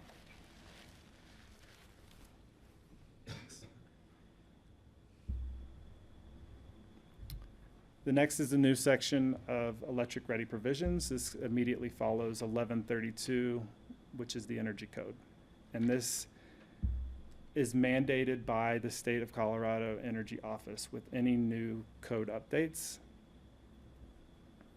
in between July 1st of this year and July 1st of 2026. You have to update your code to the 2021 IECC, which we already did in January. But now that we're doing another code update, we have to address this concern. Could you go back to the prior chart? I don't think we have that in our package. So I'll look at this quickly. Can I ask a question about heating tape while we're course, looking at yeah. this? So the heat tape for some is required. Like, if you have a change in the pitch of your roof, you're gonna have snow accumulate at that, where the change occurs, and it may work its way down through and into your walls. So for that kind of situation, you're gonna need heat tape. Yes. So I'm wondering whether there's any possibility of accommodating that when it is needed for your particular roof structure. Great question. 200 million BTUs is plenty to handle those concerns. It needs to be done in a proper fashion. Right now, they're running heat tapes from drain to drain all the way across the roof, when it doesn't need to be designed that way. So 200 million BTUs is plenty to address those concerns. August, can you maybe chime in there since we had this discussion? Yeah, so I'd add a couple subtleties to that. I mean, one, I wouldn't say that just because we call that a pitch break, we're going from a steeper roof to a lower angle. That doesn't require there to be heat tape. Thorough waterproofing detailing should be fine for that.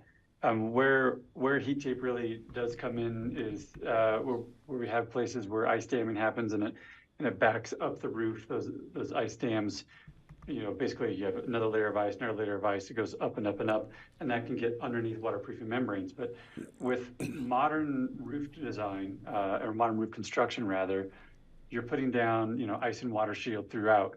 Properly installed ice and water shield, in theory, completely mitigates that danger. In practice, there are always like imperfections and challenges, and so we do end up using heat tape sort of judiciously. But the things that I see happening when people become aware of the actual impact of heat tape is, oh, there really is a large energy impact here. If there's a cost associated with it, they think more diligently about where is heat tape really required versus where is it a plus, where is it a safety factor, so to speak. And then additionally, it can change the architectural design, right? A thoughtful design of like, oh, I'm going to eliminate that pitch break, that chimney that's in the way, or whatever obstruction that's causing the ice dam in the design. The places where you really have a much harder time, or maybe even no opportunity to get rid of heat tape, would be like gutters and downspouts.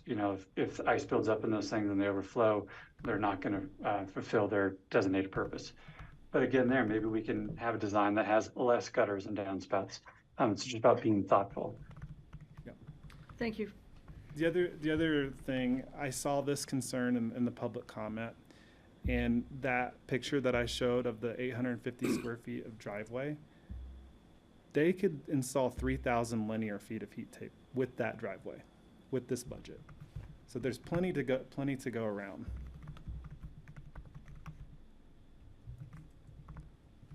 Yep, thanks. Okay, thank you. Next. This is an overview of the electric ready provisions. This is the state model. I took the state model electric ready code and moved it into our code and amended the section as necessary for our jurisdiction. Chapter 4 is a placeholder because solar ready provisions currently live in the land use code, and with the future effort with the Community Growth Advisory Committee recommendations, we're thinking that may move into the building code, but we're not sure yet. Just wanted to leave that as a placeholder. Francie? Yeah.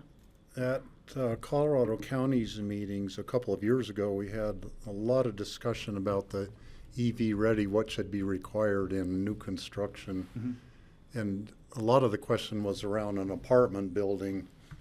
How much should you provide EV ready for every parking spot?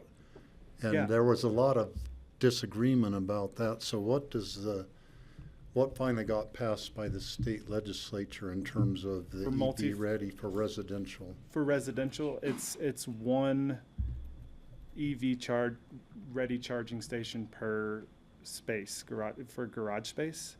The commercial provisions are for multifamily are a bit different. There's a chart that you follow I can create a slide for the next meeting, getting more in depth with the EV charging. I didn't do that this time, but I could definitely look into that. Okay, thank you. Yeah.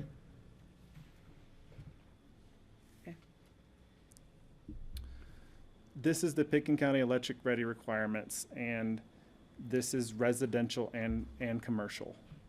We took the commercial provisions, considering that most of our residential applications are more commercial applicable, and we decided that the electrical service should be accounted for in the residential electric ready provisions.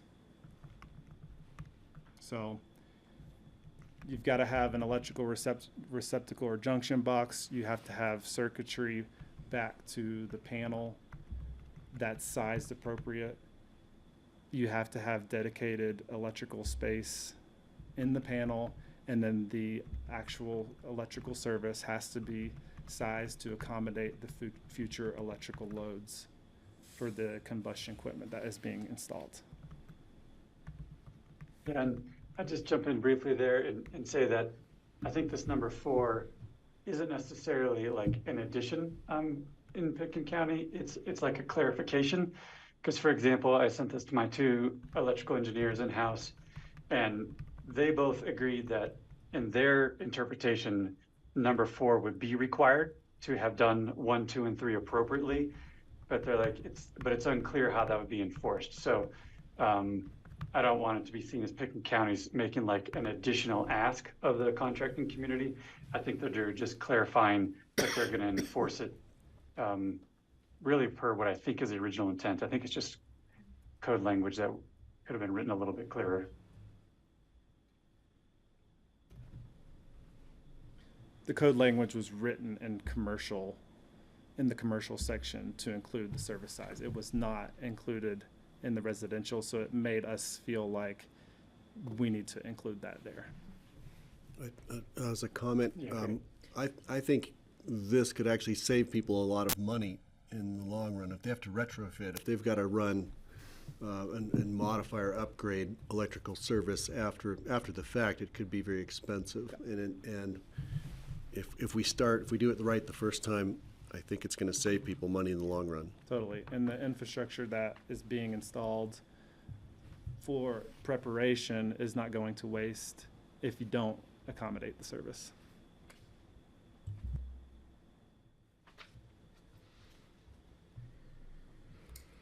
Per the Pitkin County amendments, the electric ready provisions will apply to all new buildings, residential and commercial, major renovations and additions that exceed 1,000 square feet in floor area, and altering combustion equipment and systems.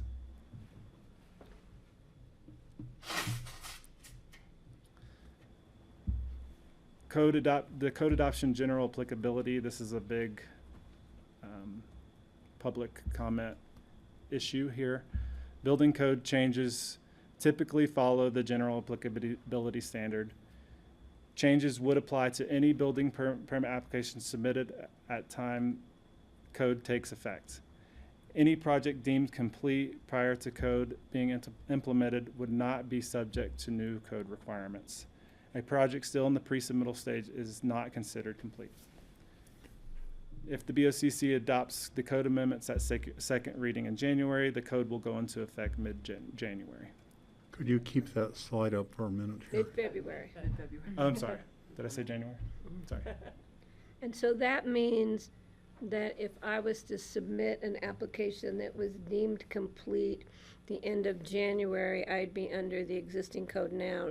But if I submitted it and it was deemed complete March 1st, I'd be under the new code. So that gives people time between now and mid-January to either complete an application and have it deemed complete, or to continue on with an application they have that's currently in the queue. Yep. I have that question. I have one other question real quick.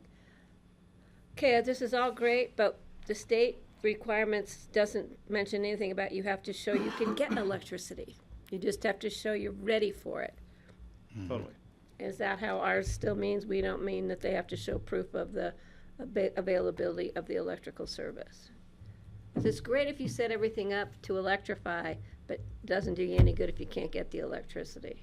Right. Which is, I think, a difficult one to show, but it seems kind of a moot point. For the electric ready standards, everything needs to be in place except for the actual equipment. Electricity. Well, the equipment. Oh. The electricity has to be there and available. So they have to show that their Holy Cross is their provider, that Holy Cross could provide them enough electricity to do X, Y, and Z. Sure. Well, and they have to pay for that access. Yeah, they'd have to pay for it. But the state one doesn't require that you show that you can actually get the electricity. Right. I don't believe that the residential provisions do. Yeah, okay. Thank This is you. the power to the pole or power from the pole aspect. Is that part of this? Yeah. You've got to have it wired from the power pole. The transformer. Whether or not Holy Cross can get you the power or not, that's not sure we can go there, but from the pole to the house. Go ahead, John. No, and I'm sorry, Greg. I was going to jump in on Patty's Clarify for me. first point. So I'm moving on to a different to your first point about the general applicability. That is how we have implemented building code changes. So that our precedent definitely is that rule of general applicability applies when the building code is amended. And so it would be a departure to do something different. So I apologize. I jumped in on that. Yeah, because my concern was people who are already in the queue or close to being in the queue with a complete application don't have to redesign or re-engineer because the code would kick in before they pulled the building permit. Yeah. And on the electric ready provisions, I think it is really about the house being ready to accept a higher level of electrical service in the future. It is not a guarantee that, you know, the grid is immediately ready or not, but presumably that is happening with utilities as demand increases. It's the hope. Yeah.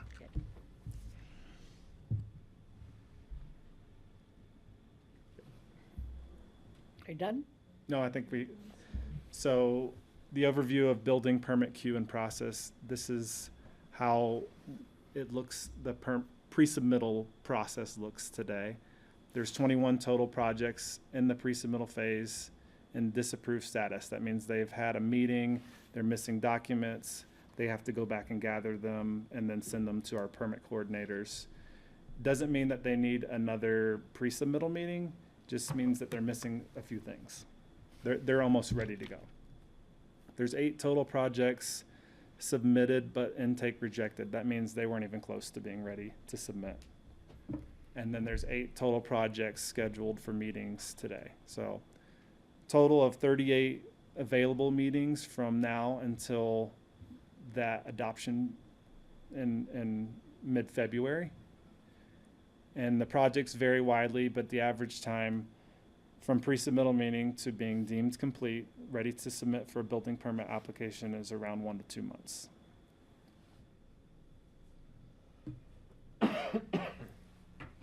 That's great, that is all. if it's 1 to 2 months now. Yeah, and if you have a really clean, good application, you can get through the process, but you know, we just need.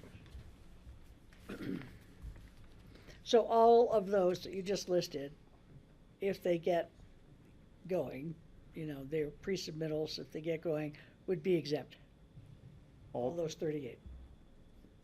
No, 38 is the available slots that we meeting have so that folks can schedule meetings from now until mid-February. And there's 37 people, That are projects. yeah. Those are not part of the 38. Oh, Those have The already twen- had the their. so they've been 21 through their pre-submittal meetings, Right. Correct. Yep. all of those. The So are they exempt? The 29, No? they would not be exempt if they did not, you know, the 21 would not be exempt if they didn't have their deemed complete application by mid-February. The same with the 8 that have been rejected. Where they rejected. And the 8 that are scheduled. Correct. And there's none that are in the process right now waiting for your permits? And those would be exempt. If they're in there now, they've Yep. submitted, they're in there now, they're waiting for their permits, those are exempt. Those are exempt. Yep. These guys are not yet exempt. Not yet. Okay, thank you, sorry. But they're close. Yeah, I think I lost my focus for a minute there. Thank you. Okay, do all I we have have for you. questions? All right, well, yeah. Question, comment. It seems like doing the electric-ready house, doesn't matter where they are in their land use, maybe, you know, the whole land use and building the house approval process. To make it electric-ready, you could take any house and make it electric-ready. So I could see that some people would be objecting to the whole thing, but that electric ready part, everybody should be able to comply with that. Even if they beat the deadline or not, it seems like a common sense thing to do, just like Greg said. Saves them money in the long run to do the extra steps when the house is being built. Where I think the disagreement probably will be is on the landscape scale kind of, the exterior budget, how much snow melt kind of That's what things we've is seen, what are probably the people will be objecting to, which we'll see when we get the public comments. Okay, well. We're going to vote on moving it forward to first reading?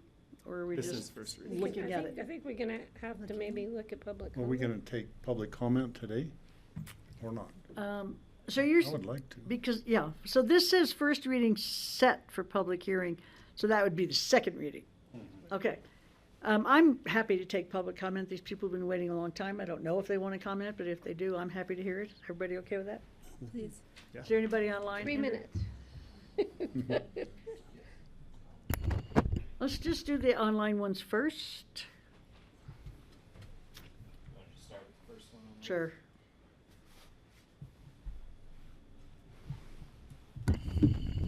So Justin Nyberg, if you want to unmute, yeah, go for it. Yeah, can you hear me okay?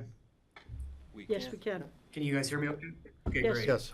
Sorry I can't be here in person today. I'm feeling under the weather, but I did want to weigh in with a couple thoughts. From my perspective, the exterior energy cap may be a fine idea. I don't think that many of those of us who have come to share our thoughts today have any interest in challenging the general idea. I think a lot of our concerns with the unintended consequences on current land use applications. As Jeff indicated, the building department is going to interpret these rules to take effect on any project that's already in the land use application process, but has not yet gotten a building permit deemed complete, a building permit application deemed complete. So anyone in the land use queue who's already designed, let's say, a pool or landscaping that's dependent on, a driveway that's dependent on heat tape is going to have a significant redesign ahead of them. Really, the unintended consequences here are that every existing project that's already been approved by the BOCC, site plan's been approved, but if they've not gotten their building permit deemed complete, as well as every other project that's in the county's land use application process, will be hit with this drastic new rule changes for what you can and can't build outside. The essential question, I think, is one of fairness. Anyone who's submitted a land use application for improvements on their properties has spent months, sometimes 1 to 2 years, going through the county's approval process based on the existing rules. They've incurred tens of thousands, sometimes hundreds of thousands of dollars or more in planning, legal, and other fees. They've spent months or even years negotiating with their HOAs for the approvals for their project. And many of them have already come before you and made concessions for the public benefit and gotten your approval of the projects. They just haven't gotten their building permit applications in or deemed complete. Some of these are very complicated projects, and those things take a long time. So the unintended consequences here, I think, are just changing the rules for these projects at a very late stage in their development. The BSC's granted similar applications in the past. In fact, when there's land use, if these were land use code changes, I don't think there would be any kind of dispute that that an exemption is warranted. It'd be standard practice. You did that with the 94 code changes, the land use code changes in 2006. You just did it with the 9250 square foot cap. You just did it with the ordinance, the zoning overlay you just approved. The only thing that seems to make there be any question about whether these code amendments should be an exemption for existing land use applications is the fact that they happen to be housed in the energy code. But these are effectively land use code changes. These code changes will effectively limit the size of a pool, for example, to about 600 square feet. That's it. No pool is larger than 600 square feet. That feels very much like a land use code amendment. And it's the kind of thing where if you've designed a pool, you now probably can't have a pool. And you need to reorient your entire plan. If you had a long driveway that's on a steep slope and you were dependent on that, you place the house in a certain place on the lot, you're going to have to redesign the entire site plan based on this. And this affects the design of roofs. This affects so many aspects of these site plans that are going to be highly disruptive. So I think to wrap it up, the simple and most fair approach we'd encourage you is to recognize the disproportionate impact of these rules on current applicants for land use approvals and exempt them from these changes. Thank you, Justin. How many people in the room want to speak? Oh, wow. All right, well, we'll alternate back and forth. Let's take the back row first. Gentleman in the back row.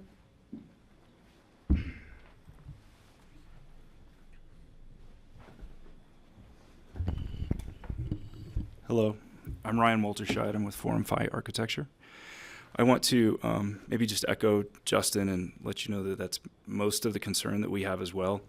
As the building department spoke about what their process is currently, we have a number of projects that are in the land use application phase, which is dealing more with Suzanne's department. And I received an email actually on December 1st saying that we are overwhelmed with pre-op conference requests, and please be patient. It may take several months before you're contacted and scheduled to meet with a planner. In most projects that I'm really concerned about, we've actually had that first pre-application meeting. We've been given direction by the county. We're acting on that direction in our client's best interest. And as the gentleman said before me, a pool is an exterior feature that is usually included in a activity and site plan approval. Also, large driveways, courtyard areas, hot tubs, things of that nature, which are more maybe less building permit focused. But the pre-planning to get a site plan approved usually includes quite a bit of not just architecture, but civil engineering, landscape architecture, and planning services. And once we submit for a pre-application, it may take a few months. Once we get to have that first application meeting with the planning department, we might be in planning review for 6 to 9 months before we have the ability to submit for a building permit. And then as was spoken about, that process is a little bit more clear-cut moving forward. However, we're very concerned that the projects we have currently in for land use approval are caught in a quandary now, and we've spent tremendous amounts of energy and our clients' money, and that if those projects aren't exempted, well, it is a permit change. We'd like to see it maybe handled as more of a land use code change. So, thank you. Thank you very much. Back to online, Andrew. We'll take Chris Benden.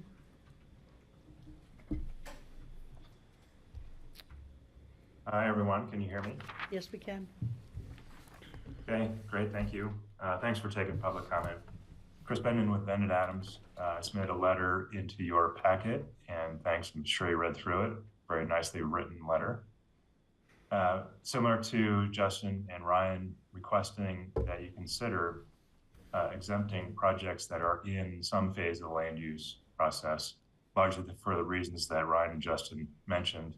The complexity and unified nature of these projects and their designs are sort of astonishing in how complex they are, and how much they've relied on the codes in place in preparation for not just their land use, but also for their building permit applications.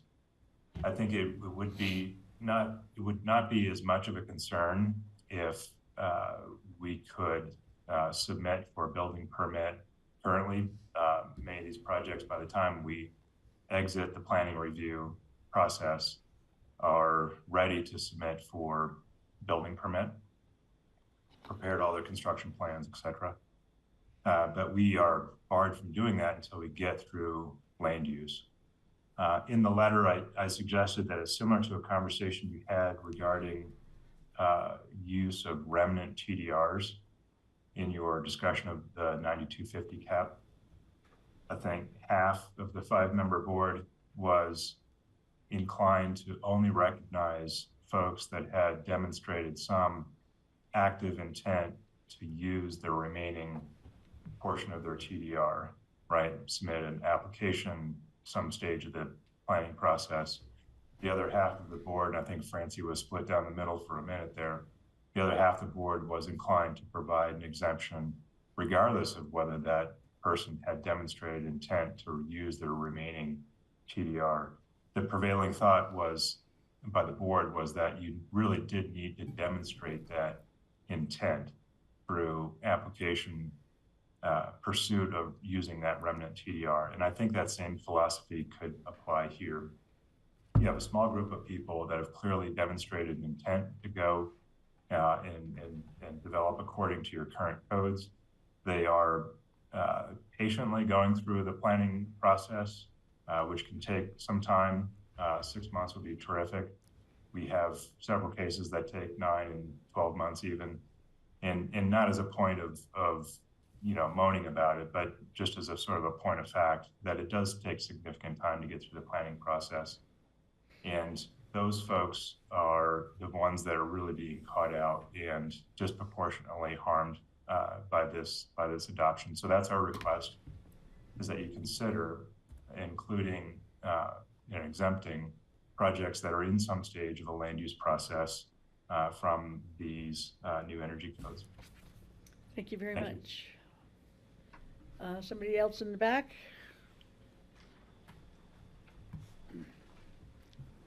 How's it going? Good, how are you? Good. My name is Blake Hansen with Hansen Construction, and was a member of the Community Growth Committee. I'll be brief, really kind of echoing what Chris, Justin, and Ryan had said. The land use approval process is a very long-winded process, and I know there's a lot of projects that have been going through this for multiple years, and I think unwinding some of these designs at this point is very difficult and complicated. And not to mention, it would be hard for them to foresee these changes, when they started designing these multiple years ago. I agree that I think this is a good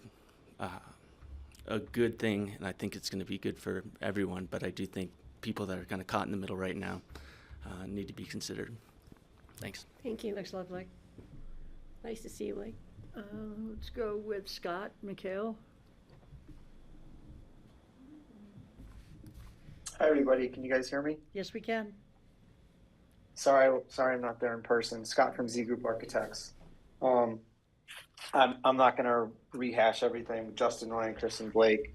The same thing. We have multiple projects. I submitted a letter that are in the land use process that are being approved or approved. It's been several years designing, getting them in. And so those are our concerns, is the same as we'd like to see the land use projects exempted so they can be passed through. My other concern is, and I know, Jeff, you mentioned it about the commercial. I'm working on the Inn at Aspen, which is a hotel in Pickens County. And I just want to make sure, you said it doesn't affect commercial, but I can't find that language anywhere. So I just want to make sure it should be more clear that it's just for residential, not for commercial projects. That was it on the language. Thank you. Do you want to address that? Yeah, it's an appendix to the 2021 residential section of the IECC. But we can write that language in to clarify. So it is just residential, to answer? Correct. Okay. It would not affect the Aspen, the energy budget. Yeah, okay. Somebody else from the room? Yeah. The electric ready provisions would apply to the Enid Aspen though. Right. The state statute. The state. Yeah, okay. My name is Ben Genshaft. I'm a local attorney, and I won't spend more time on this. It's kind of been beaten to death the last several comments. I agree with everything. That's why I'm here. I've got some clients that are kind of caught in the middle of this. Just want to point out a couple things. One is that we are talking about a discrete group of people here.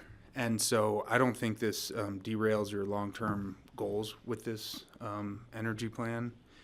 And it's just about fairness for those people that are kind of caught in between. And also, I would just point out that that the general applicability, it may provide authority to implement this immediately, but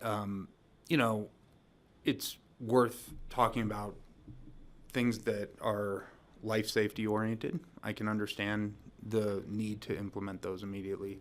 On these that affect the long-term planning, I agree with Justin. They feel more like land planning issues, and I think it's fair to consider that. And I would say that those projects that are in the pipeline under land use should be exempt. And also, like in one of my clients, I mean, they are absolutely ready to submit for a building permit. They've been in the queue, and I know Suzanne's office is overloaded, and I get it, and they're doing a great job. Again, it's nothing against them, but they have been in the queue for many, many months. And otherwise, they're ready to submit for a building permit. So it really doesn't seem fair to make them subject to this only because they've been waiting so long in the land use process. So thank you very much for your time. Thank you. Steve Harris?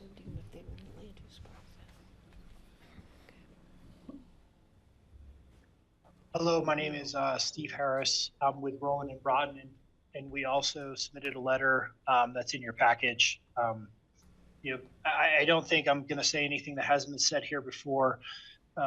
We support the energy initiatives that the county's pursuing, but we also respectively request that the board include an exemption for land use applications which have been deemed complete from complying with the proposed outdoor energy code.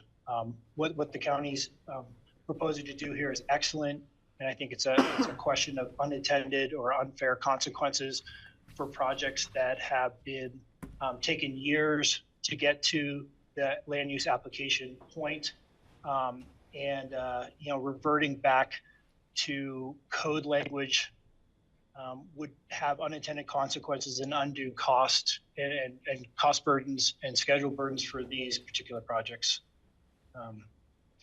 Thank you very much for hearing our voice and listening to our recommendation. Thank you, Steve. Thanks for your brevity. In the room, Gideon?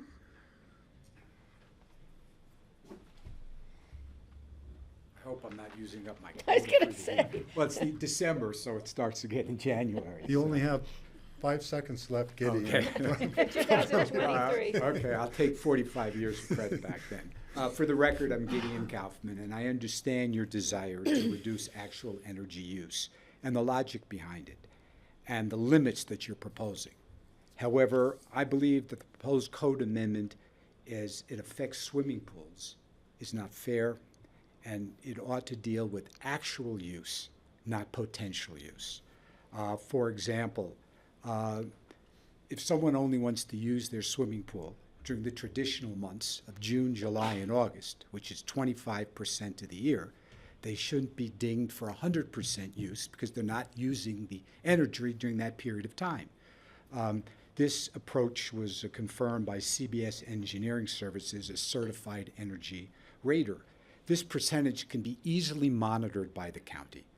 When you get your approval, you produce a covenant that says that you limit the pool use to that particular time. You escrow funds that give the county the ability to monitor so that they know that it's being used appropriately. The county relies on these covenants all the time. You have covenants that you enforce for affordable housing, for bathing facilities, for barns. So it's not an unusual approach to have a covenant that the county can enforce and that the party pays for so that it doesn't cost the county any money. In addition, the reality is the 3 months that I'm talking about, June, July, and August, are the warmest months of the year. And even though on a calendar they represent 25%, in reality, they represent a lot less than that because it's warmer, it stays warmer, the sun is up for a longer period of time, so that they really should be treated somewhat differently. In addition, they now have high technology that for these covers that have R factors that are really very high. In addition to that, you can do solar that heats it for just those 3 months of the year. And I think that property owners should only be responsible for actual energy consumption, because that's what this whole process is about, not for theoretical. For example, Holy Cross and the city of Aspen meter and bill based on actual utility use, not hypothetical utility use. Water districts bill for your actual use of water, not for a potential of how much you might water your lawn. And so it seems to me the same thing with the ski company. They might like this, but the ski company doesn't say to a tourist, you're here for a week. We're going to make you buy a pass that gives you the ability to ski the whole week. Instead, you have the ability to buy a single-day pass that reflects your actual use. So I think that energy consumption calculations from pools should likewise be calculated consistent with the provider's approach of calculating and having someone deal with their actual use, not a hypothetical use. Thank you for your time. I just have to run outside and grab something. I'm sorry, what? I have to run outside real quick. I'll be right back. Is there anybody else online, Andrew? Anybody else in the room? Yeah, Glenn. Oh, sorry.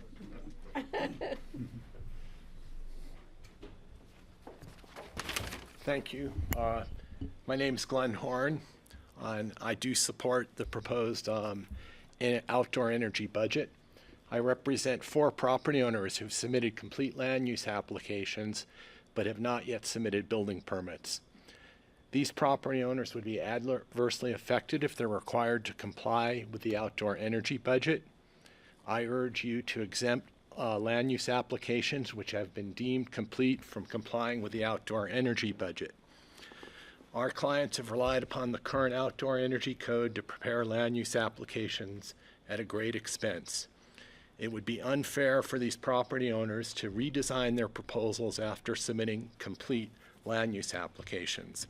A redesign would be required to comply with the outdoor energy budget.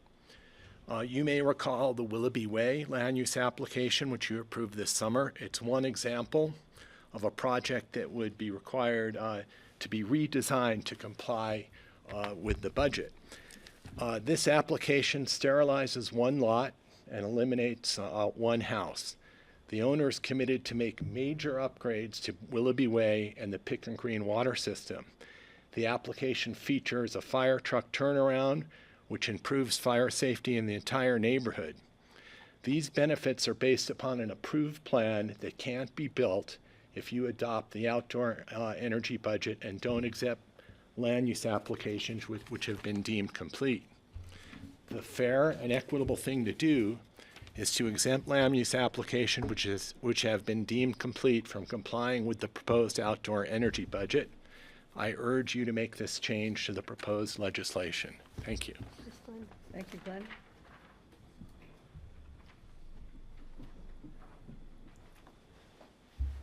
Hi there, I'm Nick Chan. I was on the growth committee as well, and I'm an architect with Eichelberger Architecture. as well. I second most of what everyone said here, Justin, Blake, Glenn, that, and I won't go into all of that, but I do think if it was applied, it would trap people in between trying to comply with the new energy code, but then their approved land use application not working with that. And then if they even did want to resubmit for a land use application, they might not be able to do so under the square footage cap that got recently approved. So it's really trapping people inside of that. And while you could use the rule of general applicability to enforce this or apply this, that would cause a lot of pushback, which I think we're seeing. But I would also, as a former growth committee member, I generally support all the hard work and compromises that we all worked on. I would like to see the recommendations move forward. And one of my fears is that if you generate a lot of pushback now, it taps the BOCC's political capital now and potentially future members in the future to be able to enact those recommendations in full. So I would like to see that fully go through and to look at this in the long term, think about fairness and how this affects people with unintended consequences. Thank you, Nick. I appreciated your letter. Oh yeah, I also wrote a letter. Thanks. I appreciate all the letters. Do we have anybody else in the room who'd like to comment?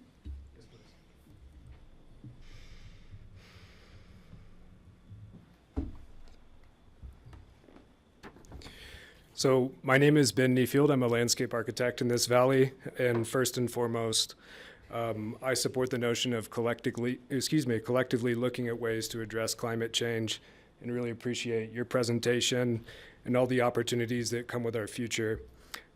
My personal and professional opinion, this is mine, is that people are within their rights to build what is deemed code compliant when they start the design process. And it is up to the people within communities and leaders like yourselves to push these initiatives forward in response to critical environmental issues like climate change. Throughout history, we've shown that as planners, architects, and landscape architects, we have found ways to work through those code changes and blend sustainability, recreation, and care toward the environment in both architectural designs and landscape design. We would be the first to be ambassadors and be champions of these efforts in the future, and we're happy to help people navigate that process. I do want to echo what several people have said. There are fundamental agreements that are made between different entities. They're highly complex decisions and negotiations and land use that ultimately become the backbone of these designs. And in Pitkin County, we all know that you must receive land use before proceeding toward building permit. An example, and I do agree that we are very likely over snowmelting entry driveways, but in a couple of projects we have been asked to snowmelt steep portions. And it is not as simple as redesigning that site plan to accommodate that after you receive that approval. And we've spent almost a year now working on one of those projects where we'd have to start from day one.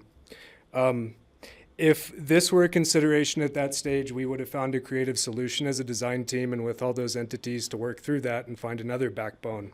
So in closing, I highly support what is coming for this community, and I think it's going to be a very bright future, and we are going to be advocates. But I do believe it's fair to exempt those who are in line for land use and those who have approvals from these measures, because it will require them to go back to day one, and it's not as simple as just removing certain elements that have been there for a couple years. Thank you. Thank you very much.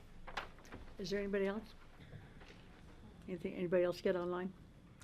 All right, I'm going to close the public hearing and bring it back, or public comments, and bring it back to the board. Well, I'll speak. I am in agreement with the public comment we've heard about land use applications that are deemed complete. I don't think we want to send everybody back to community development to start over again. We already have a huge caseload pending there now. And the design process is not easy.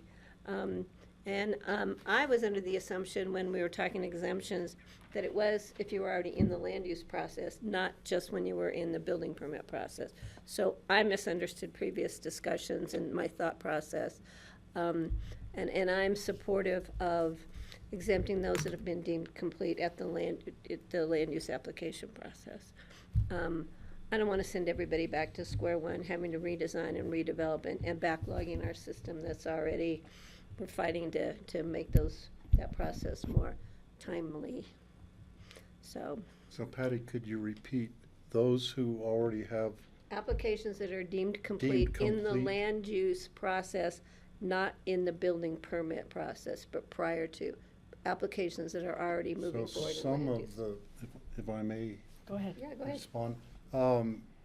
So I think some of the public comment had to do with those who have been in the queue. Maybe they haven't had their approval deemed complete yet because they're waiting in queue for months and months. I don't know how many are waiting in queue for months and months anymore, but I would like to start with land use applications, because that's where we generally go, is land use applications that have been deemed complete. Okay. When we do exemptions to land use code changes, that's where we go, and that's Okay. my experience in the past. So I'm there too, that those deemed complete. Now, Suzanne, you said there were the 30, or maybe it was you, there were 38. Are those ones that are deemed complete land use applications, or?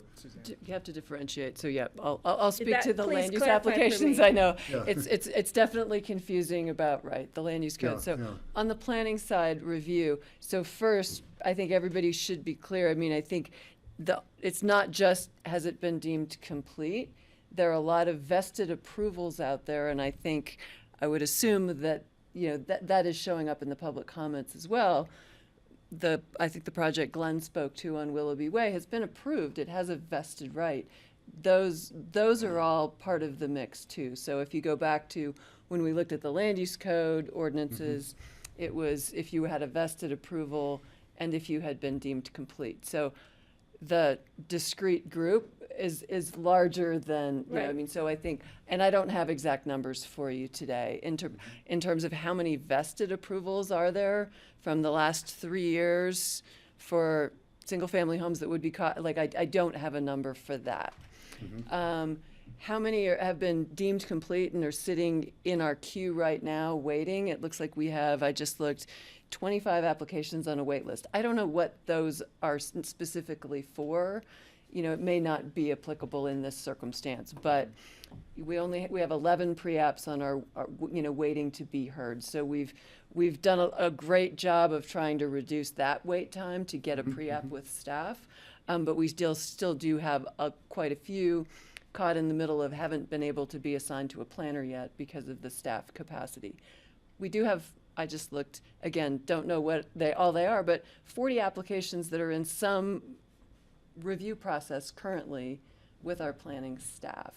So again, there's a lot of buckets we're talking about. If you just submitted an application, you're waiting to be assigned to a planner, you have an application in process. So if I use those numbers, there are 40 of those in process, there are 25 on a wait list, and we don't know what the vested approvals are. So you're at that point, you're talking about a discrete group that have at least gotten to that point in some process. But in terms of how many properties we're taking out of being affected by these changes, we're starting to look at a pretty substantial number of properties. So if I have an application, I'm in the process, but I'm not yet deemed complete, I'm talking applications that are deemed complete. And then the vesting is a whole nother bucket to talk about, but. Well, I really support the people who have spoken and the letters that have been written. And I think that if you have submitted your application, you have put in the time and the money, you did not anticipate a exterior electricity or BTU limit when you did all that work, I think that all of those should be exempted. And it's surprising to me that I think that, because I really want this to go through and be effective. But I agree with the people who've spoken. It seems like you move forward with a certain intention and an understanding of our codes and permit regulations, and I don't think that we really should change the rules once you've submitted your application. Yes. I'm going to argue the other side. How unusual. And I do thank and honor everyone who's come here and taken the time to engage on all of this today. But you know, I've heard things like shouldering cost and burden, and fairness and equity, and the future. And you know, I am reminded of the courage that this board had when we adopted the climate emergency, when we adopted other codes of general applicability, including the interior energy code updates and the mitigation fees and things like that to solve crucial community problems. And you know, my kids are going to shoulder the cost and the burden of climate change, and the people downstream from the coal plants that still provide 30% of Holy Cross's portfolio are shouldering the inequities of that dirty pollution. And I just have a hard time when we're in a community who frankly can afford to do this for amenities. We're not talking about, you know, functional, necessary uses of living. We're talking about amenities to a house that are not required, that, you know, frankly, we could get away with just, you know, getting rid of altogether if we wanted to in our code. And trying to find some way to still allow for those while not allowing for the extraordinary and inequitable and disproportional energy use that they generate. I mean, the graphs that Jeff presented to us have shown a budget that does not demand internal energy use changes. You know, they were 1-to-1 for what the heating and the cooling and all of that, how that could look in a house in Pickens County. What we're really talking about are these additional things that we have not counted for decades, forever in our community. And I think we should, you know, support our staff, support the growth committee's recommendation, and carry this forward. There's so little that we have scope to do to address the climate problems in our, you know, in our sphere. When I look at like, what can I decide as an elected official in Pickens County? There's so little in my sphere that I have control over. This is something that we can do that is meaningful when there is so much else that relies on bigger systems that are much harder to change. And so I know this is going to be hard for, you know, I'm sympathetic to the folks caught in this moment, right? This is a moment in time that there's a struggle of transition, you know, and it requires courage and it's going to require burden, but I think that this is the right thing to do, and I think it will make it easier for everyone else who comes after, both who are generating the climate emissions and those who have to absorb the impacts of it. So please pass this. I will pass it with exemptions. Steve. A couple more thoughts. I was going to look to you, but I thought I'd seize the moment. What Gideon was saying about pools only being used in the summertime, I was thinking that we should maybe add a requirement that when the whole house, the whole system should shut down when the family is not there. A lot of these, I presume, are second homes where. Frozen pipes, dead house plants. Yeah. Yeah. Well, they don't have to be cold, but they go to sleep kind of. They go to a more minimal temperature. That would kind of be in the same vein of at a swimming pool that you only use in the summer. You drain it at Labor Day and you put water back in it at Memorial Day, kind of a thing, to me makes sense. So something that could be verified to be a seasonal use, you don't count them for a whole year. And there are other things. I mean, you hear about people who do their snow melt on, their roof snow melt, and they leave it on all summer. It never got turned off.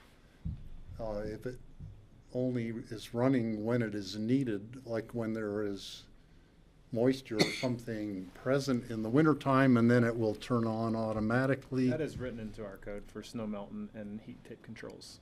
Yeah. But that they only or operate when it's snowing?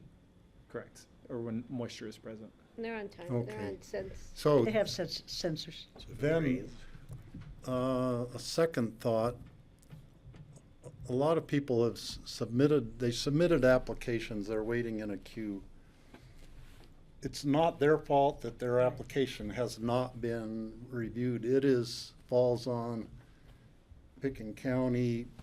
Maybe we needed to hire more staff in community development or something, but it's as much our fault. It's not their fault that they're waiting in a queue that we could have hired more staff to. But we did try, but. We did add more staff, but it's, not totally the applicant's fault on that. That's something I think we need to consider. My last point, along what Kelly is saying, at some point there is going to be the last house That's right. that gets approved with this antique energy code that we're getting rid of. And I would be ashamed to be the landowner of that house. That was the last one. I would hope that a lot of these people, they read the news, they know that climate change is happening. They're probably part of the 1% or the 0.1% perhaps in the world for being able to afford to do some of these things. They can oftentimes afford to make changes at a late date. And I would hope some of these people who you guys are representing would make the changes, because it's their duty as a human being in today's world to do whatever they can to make their house and their property as energy efficient as possible and not be contributing to climate change problems, but be helping to solve them. So I would hope some of your clients would fall in that category. In terms of fairness for private property rights and fairness in the system, I sort of feel like what you said, Francie, those who submitted an application, whether it's deemed complete or not, it's sitting in somebody's computer or on their desk and hasn't been reviewed yet because they've been waiting in queue. That in fairness, those should all be approved. If somebody hasn't submitted their application yet at this point, that's tough luck in my way of thinking, that we need to draw the line someplace, and somebody's going to be the last one to get approved under the old code. Well, I think we're all in favor of this ordinance for sure. It's just where do we draw the line that we're talking about. Suzanne has a comment. I think it's important for you to understand if, you take out anyone who's in process currently or on our wait list has been deemed complete. 65, if I, take some of those out, 50 applications. You're going to be seeing them coming in under the old energy code for the next 5 years, because they'll get a 3-year vested right. So they come in with a building permit at the end of their 3 years. They can have a year in the process to get that building permit. They can have a year to start construction under that building permit. So I think, and then some of these projects are under construction for 3 years or more. So I just think it's important to understand how far out you're pushing the effect of not subjecting people to this code change if you exempt all of those. Right. At an expense 4 times more. I wonder if it has to be all or nothing. For instance, if we have a plan that requires driveway melt for something that clearly doesn't need it. I mean, I live on a very steep road and it is covered with ice and snow from November until March. And we don't melt that snow, we drive on it. This is the West, you know? So I would say if we could figure out a way to allow a summer swimming pool that maybe if you did do it for the whole year would take them over the BTU allowance, but if you do it for 25% of the year, it doesn't take them over. If we could just do some things that don't require them to redo their entire plans, but that make them act responsibly. I mean, why do you have to have a courtyard with snow melt? That's absurd. Shovel the snow. You know, I just think there's some things are reasonable and some are not. And is there some way that we can parse this a little bit more closely so that we're not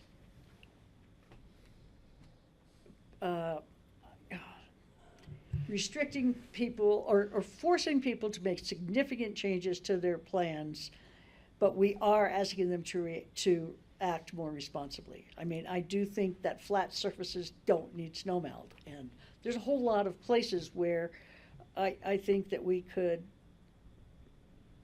make some changes for those people who are now caught in the process. Make this absolute for anybody who's not in the process yet. Absolute. The way you guys have written it, it's wonderful. And thank you for all the work you've done and responding to what we've asked you to do. And so for anybody who isn't in the process yet, this is absolute. It's cut off. But for those who are there some gradated, is that a word? Graduated approaches that we could look at. Greg? Thanks, Francie. That's kind of where I'm going with this. We started talking about saving energy in houses and the climate crisis and all this 25, 30 years ago with CORE, maybe even before then. I remember asking a group of architects at a public forum what they thought about net zero 7 or 8 years ago. And probably some of you were there at the Art Museum. It seemed like the old guard didn't really want to talk about it, didn't think it was interesting, but the young architects and planners really were enthusiastic and saw the necessity. I feel like I'm in this, the smartest people in the room are over there, okay? You guys know this business, you know how to build things, how to do it right, and yet here we are, you know. We've had the president, the Pope, the head of the UN, virtually every a leader on a major stage, and virtually 98% of the scientists on the planet have declared that we have an incredible climate crisis. You guys are compelled, perhaps totally by your clients, to come in here and beg to not have to go through these rules. And perhaps you've designed projects already ignoring a lot of the things that could have probably been and should have been done better. Can I hold that against you? I guess I can't. But I'm pissed off about it because as Suzanne puts out, yeah, we give you all an exemption. Why bother doing it at all? If we trust everybody to do the right thing, we wouldn't need these rules at all. We're here to make rules. The rules aren't always easy, but it's super important that we do them. Some of the comments I've heard. Chris Benden, I appreciate what he said. Exempt projects in some stage of planning. I'd like to know, what does he mean by some stage? And that's kind of what you're getting to. Some projects might be far enough along that we can see exempting all or part of them. Others, if I had a land use approval and I scribbled something on a napkin, should I be exempted? You know, like, hey, I don't think so. I think that, we're being asked to open a door and we can run 50 houses through it. Some of these probably clearly haven't figured out what they're doing yet, but they want to keep their options open. Others perhaps are far enough along and they've invested a lot of money and they really see serious problems. I think we should be able to accommodate that somehow. So we're talking about stages. That none of you have imagined this happening. Someone else, I won't say who, didn't imagine that this would happen. Is just kind of, I don't know, it's depressing. It's not funny, it's depressing to me. So I would like to drill down. I want to see the examples of the properties that are in distress. I want to understand what it's going to take to change the drawings you've made to make your buildings better. And I want you to explain to the public why you shouldn't have to. I think that's important.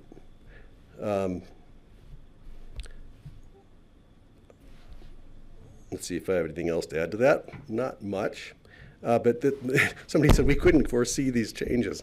It's like, oh my God, seriously? I am aghast, agog about it. It's really frustrating. So here we are. I think that monitoring every project, as Gideon suggests, it's a noble and wonderful idea, but as we know, heat tapes get left on year-round, pools get left heated year-round while nobody's here. You know there are homes here that perhaps the property manager checks on it daily, but the owners aren't here more than 2 weeks a year, but everything's on and everything's going because they have to keep the flowers going, or the wine cool. So, I don't think we have the technology to do that. I'm going to challenge our own county to tell us how efficient this building is. I'm not buying the metrics on this building. I think virtually everything you build is going to be less efficient unless it's monitored on a daily, minute by minute basis, and then acted upon. It's going to be inefficient. It's a law of thermodynamics that inefficiency creeps in. So I don't think we're there yet, being able to just turn the pool on when we want it.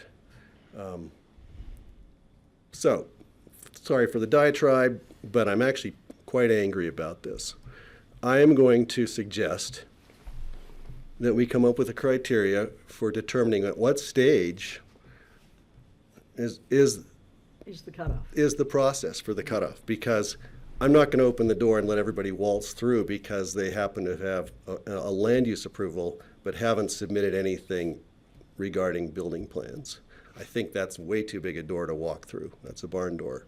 Let's close it down and get to the point where we really understand. And maybe I'll be proven wrong, and maybe people have a leg to stand on, but I want to see a lot more proof that you cannot, that the duress and the hardship is too great for you to stand up and do what we think is the right thing on behalf of the community and the planet and your own families. Thank you for that, Greg. I have a question, Suzanne, if you don't mind, Steve. So when you've submitted your land use application and it's in process, does it have things like outside BTU usage in it? Or is it just, there will be a building here, there will be a driveway here? Could you clarify that for me a little bit? I mean, your site plan application is going to show, right, your driveway, if you have swimming pool, you have landscape elements, all of that's showing up. I mean, it's obviously not to the level, when it comes in at building with all the calculations and all of that. Again, the people in this room are a lot more familiar with what it takes to come in at, with their site plan and, again, some of the considerations about a steep driveway or other things, but right, I mean, we see a swimming pool, but we're not seeing how many BTUs that is, and am I going to use it for 3 months out of the year or 12 months out of the year? We're not seeing that level of detail. We're seeing the physical improvements, and obviously there's a lot of work before it comes to us to put all of those elements together. But again, there's a whole nother layer that comes to then bring it in, at building permit to demonstrate compliance with energy code, building code, all of those things. Well, how onerous would it be in the process? Maybe this is a question for you, Jeffrey, I'm not sure. That each of these applications that are in here somewhere, these 40 or however many you think there are, 50 maybe, whose land use applications are in, they've been submitted. That doesn't include the vested ones. So, again. How onerous would it be to go through that with your judgment and the people like Glenn and Nick and all these people, to go through those with them and say, this, you don't need this.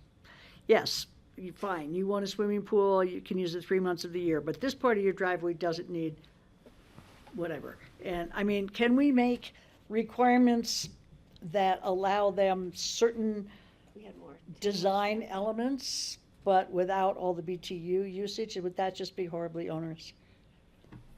would be Definitely, definitely onerous to try and go, right on an individual basis through each one. It will add significantly to all the review timelines for everyone to take up that time and staff capacity.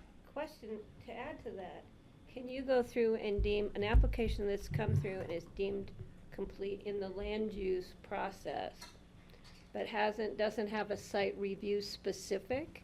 Is there a different margin in there? So if something's already been to design versus just, cursory land use approval, but has actually gone into the design, because I'm hearing a lot of it is, we've designed a house and now you're telling us we have to redesign it, and that's not fair to us. We haven't seen it yet.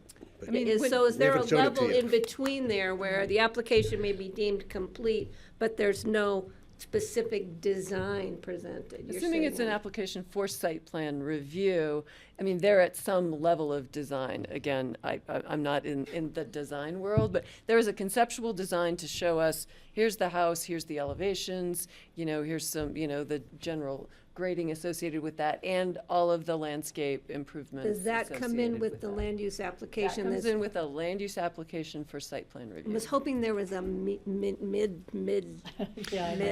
It is not fully designed to. Can't you just tell me what I want to hear? Ready to go for building permit. We but- can. It just wouldn't be true, Patty. I want to be But Gideon's if- pool inspector going Yeah. out there. My next job. Yeah, I think. Central, you're the chair. Come on. Yeah.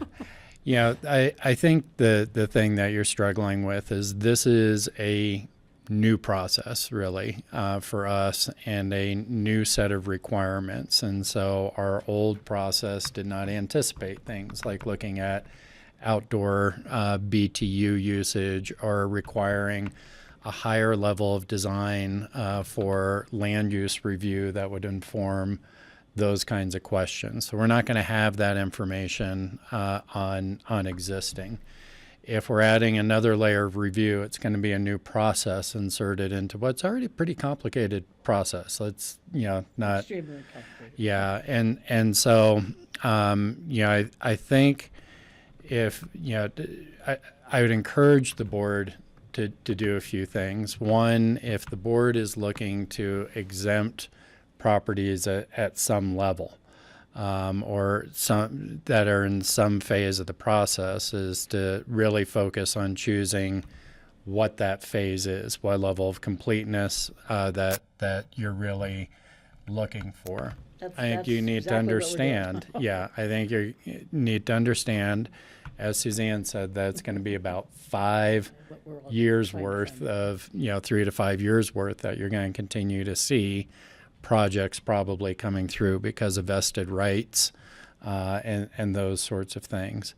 Thirdly, I would encourage you to be very specific about what portions of the building code, is it just the energy code? Because there's likely within those 3 to 5 years to be other changes to the building code that are life safety. Are we talking the whole building code? Or are we just talking specifics? Are we talking just the energy budget? You need to be really specific if you're going to go down this route, because it is precedent setting. Yeah. We have not done this with the building code before. So I have a suggestion. So I think one, would you mind if I talk for just go one ahead. second? I think one thing is, we're saying to you guys right now, stop building irresponsibly. Start making your changes. More things are coming. So don't tell us in 2 years you didn't see this coming. It's coming. That's one thing. And you can pass it on to all your partners and everything. So don't come back to us with, we didn't know it was coming. And secondly, I wonder how many of these changes, when I think about it, really are going to be extremely difficult for you to change, like driveway melt. It's not so hard to take that out of the plan, or patio melt, or outside heaters, or, I think some of them will take you 5 minutes to change in your plans. So I think that's something that we can look at. I've, since you spoke, I've been rethinking, well, how terrible is it to have to take out your driveway melt or whatever? Or just reduce it somewhat. What? Or just reduce it, change it. Yeah, Make it more exactly, efficient. Exactly. So, I mean, honestly, I'm not an architect or a planner. I don't really understand what it would take to make the changes so that between land use process and the building permit process, you have to make these changes. I don't know. I hear you. You've made your case very compellingly, but I honestly, I think some of the responsibility rests on you guys. You've known for a long time where we were headed with climate change, and you've known about architectural advances that were coming that could have ameliorated a lot of these problems. So, and there are houses that already exist that don't do what a lot of the houses in Aspen do. So, but I do want to make some exemptions, and as John said, and as we're struggling, where do we draw the line? So, yeah, Patty, then Steve. My suggestion would be to have staff bring back to us some options and opportunities as far as exemptions. What stage, what process, what does deemed complete mean? And just for us to have that conversation, because I don't think we have all the answers. Francie and Greg and Kelly have made good points about if we wait, what are we doing to our environment? And that, you know, we want change, as you've heard, and we're going to be hearing more and more and more.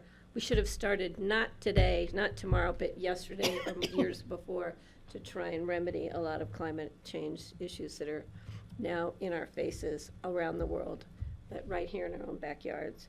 So I'd like to see staff bring us back at second reading some more of those, more information as to where we might be able to include some applications that are in the land use process, at what levels, I don't know. As I'm saying, I thought, you know, maybe they had more specific as to design. And from the community that spoke today, bring us back some suggestions as to issues that would be tough to change, issues that wouldn't be so tough, not just a blanket, we can't change anything because it's too expensive or we're too far down the line in the design process. Help us help you, and we can hopefully come up with a mutually agreed upon solution, because I don't think any side of this discussion doesn't want to do the right thing for the climate. I just think we need to find a way to get there together. Steve? Thanks, Patty. Part of what I would suggest is that we have some sort of appeal process. We're going to draw the line somewhere. There's going to be somebody on the other side who gets cut out of it, and if we had an appeal process that maybe it would even come to us to look at, or maybe we hire one more staff person to do those for a year's time or something. I think that would be a fair thing to include. Speaking about swimming pools again, nobody needs a private swimming pool, period. There are lots of available public swimming pools already that people can use, and ordinary people use them, or people go and swim in ponds and stuff. You don't have to have a swimming pool. They're not swimming to cool off. We have severe drought condition in the entire Colorado River Basin, which we are part of, and every drop of water you put in a swimming pool that leads to more evaporation, I think is an issue that we can't afford. Not only can we not afford the heat loss from those pools, but we can't afford the water loss from those pools. But actually, bluegrass, the same size of bluegrass, uses more water than a swimming pool. Than the swimming pool? Yeah. That's a whole other discussion. Yes, it is. That's why the legislature is Yeah, go bravely ahead. taking up turf amendments. Yes, I that. also have something I'd like to say. Jeffrey, I would and just then like to Pat, address and then Kelly. the seasonal pool thing. It means that 3 months of the year the pool's being used, but the other part of the year it's drained. And pool designers don't want that to happen because of freezing pipes, and we consider pools that are just too easy to retrofit. It's too easy to walk down and just turn the boiler on and, you know, and turn the heat on the other times of the year. So we'll have some other data on that on the January 10th meeting. That's why I want to be the pool checker. In 3 years, I need a job. Kelly. Yeah, I would like to remember that, you know, the two biggest issues that we got the most public comment for in the years I've been in this chair, which have been 5, was approval of the solar farm and our climate action in mind as you think between now and January 10th. I would also like to request, along the lines of what Greg had spoken about in his comments, is brief vignettes of the projects that would fall into an exempt schema that we're asking you to come up with. Maybe address, square footage, where it is in the project pipeline. And I hope that that's not too burdensome, but we are just talking about a discrete group, and I would like to really clearly understand what that discrete group is. Please. Kelly, are you asking, just for clarification, staff to produce? Yes. Do we have that information? Well, you need to have that because you have to determine where they're at in the we process to we tell us definitely which have- line I they mean, fall again, above the piece and about the below. vested approvals is the one where we'll have to, Sure. it will take some staff time, definitely. Can we? Yes. Whether it will be the full level of detail. I mean, again, we don't have the time to look at every single site plan for all of the vested approvals, all of the one, again, if we stopped reviewing everybody's applications that are in process for the maybe next the date of 6 submittal weeks, or something, right. Because So I feel like we have been talking about this since 2019. A bunch of these projects, I'm sure, have come after that. So it's this has been an active conversation for years. Because I really respect and adore and love and admire my staff, I'm going to ask if we have second reading, not on the 10th, so they can at least enjoy some of the holiday season. If we can move that to the second meeting, I and was how do we going do to that? foreshadow for you, Patty, that to the extent you make major changes to the proposed ordinance and or building code at the next meeting, it'll more than likely require another meeting after that for But I just adoption. want staff to have time to gather the information we're asking for here today. So I would like to, if we move this forward today, move it until the 20th?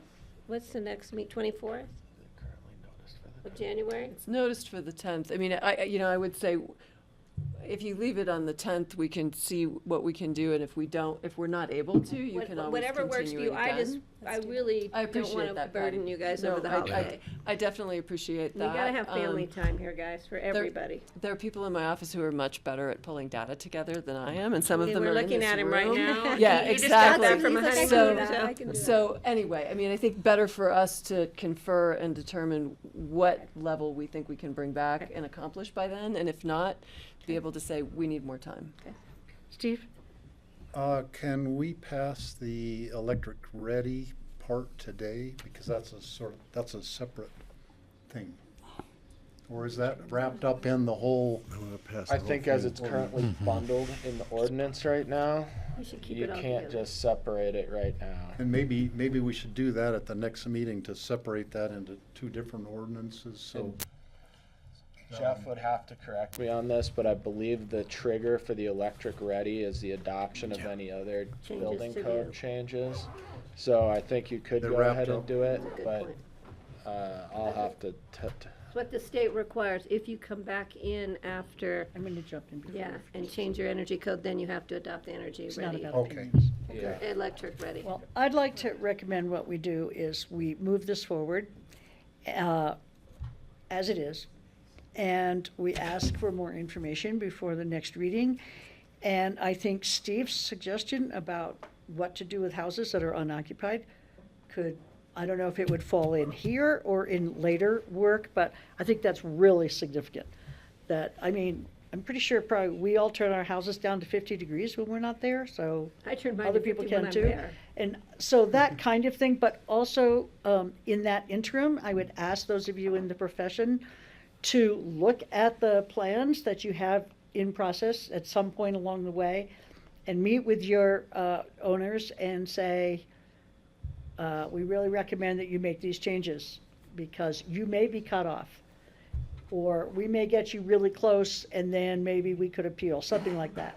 So I would recommend that you do that with your owners and confer with them and say, the shit is hitting the fan and we need to make some changes and Anyway, that's just a suggestion, but in terms of our board and what we're going to do, I think we should move this forward and then ask for some more specificity at the next reading.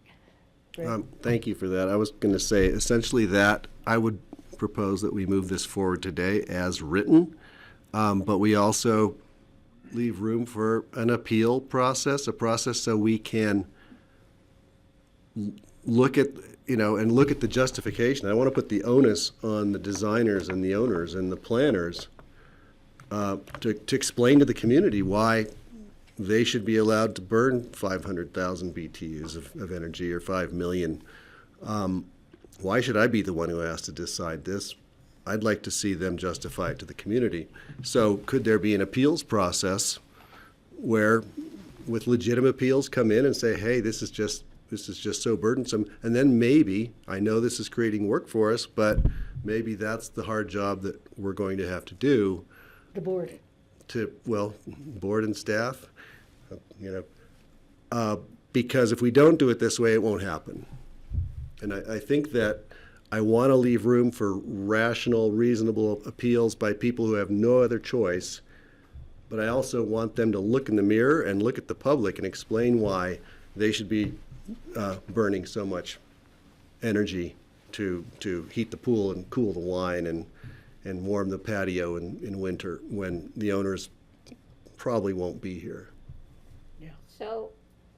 So I'd like to make a motion that we approve I would this. just like to clarify before that, does staff know what we're asking of them before we make a motion? And is it a reasonable ask? Was that a reasonable ask? Is this doable? Can we create? So there's several asks on the table, and Greg, I think what you just posed as a appeal process is something that we can take back and talk about. I think, talking about the mechanics, it does sound like, I think I was misunderstanding what information, Kelly, you might have been looking for. It sounds like, Suzanne, you're comfortable that we can pull that. Right. So I think we can pull the data for the next meeting. We can think through some options on appeal process and understand. Going to add a lot to your agendas for a while, I suspect, but I think that's something that we can at least contemplate a little bit. And those are really the two asks on the table, along with thinking about what some options for this board to consider on trigger points for an exemption might be. Thank you. Well said, thank you. I'd move that forward.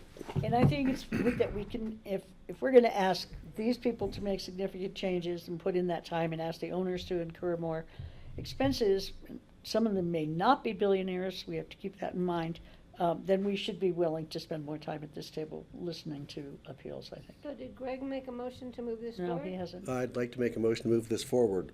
I will second. I think we've discussed it enough, don't you? Thank you guys, we really Want me to read what appreciate that is? All Thanks for those in coming. It's favor, an please say eye-opener. aye. Aye. Thank you. Aye. See Okay. you January I still 10th. want that job watching Gideon's pool. Thank you, everyone, for coming in. Really appreciate your input. It's an interesting idea. Suzanne, have a good holiday.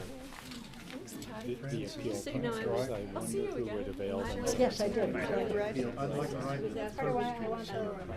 And we say, you have to do it. You have to do it at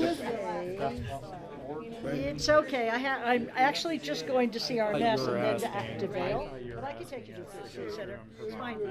I can take you to the Street Center.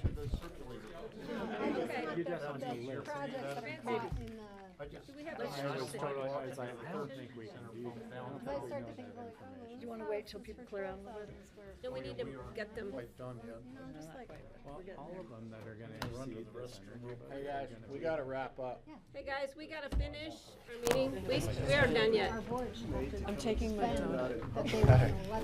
Thank you, Suzanne. I don't want to. All right.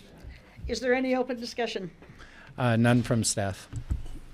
Thank you all. That was a Patty has one. No, I have none. Oh, you have important none. I thought you meeting. had one. I have none. I don't think I do. I would love, thank you, Francie, 5 o'clock. I don't know how you pulled it off. I'd love to make a motion to adjourn. I'll second. All those in favor? Thank you. Aye. Yes. Aye. We are adjourned. I was 13 minutes.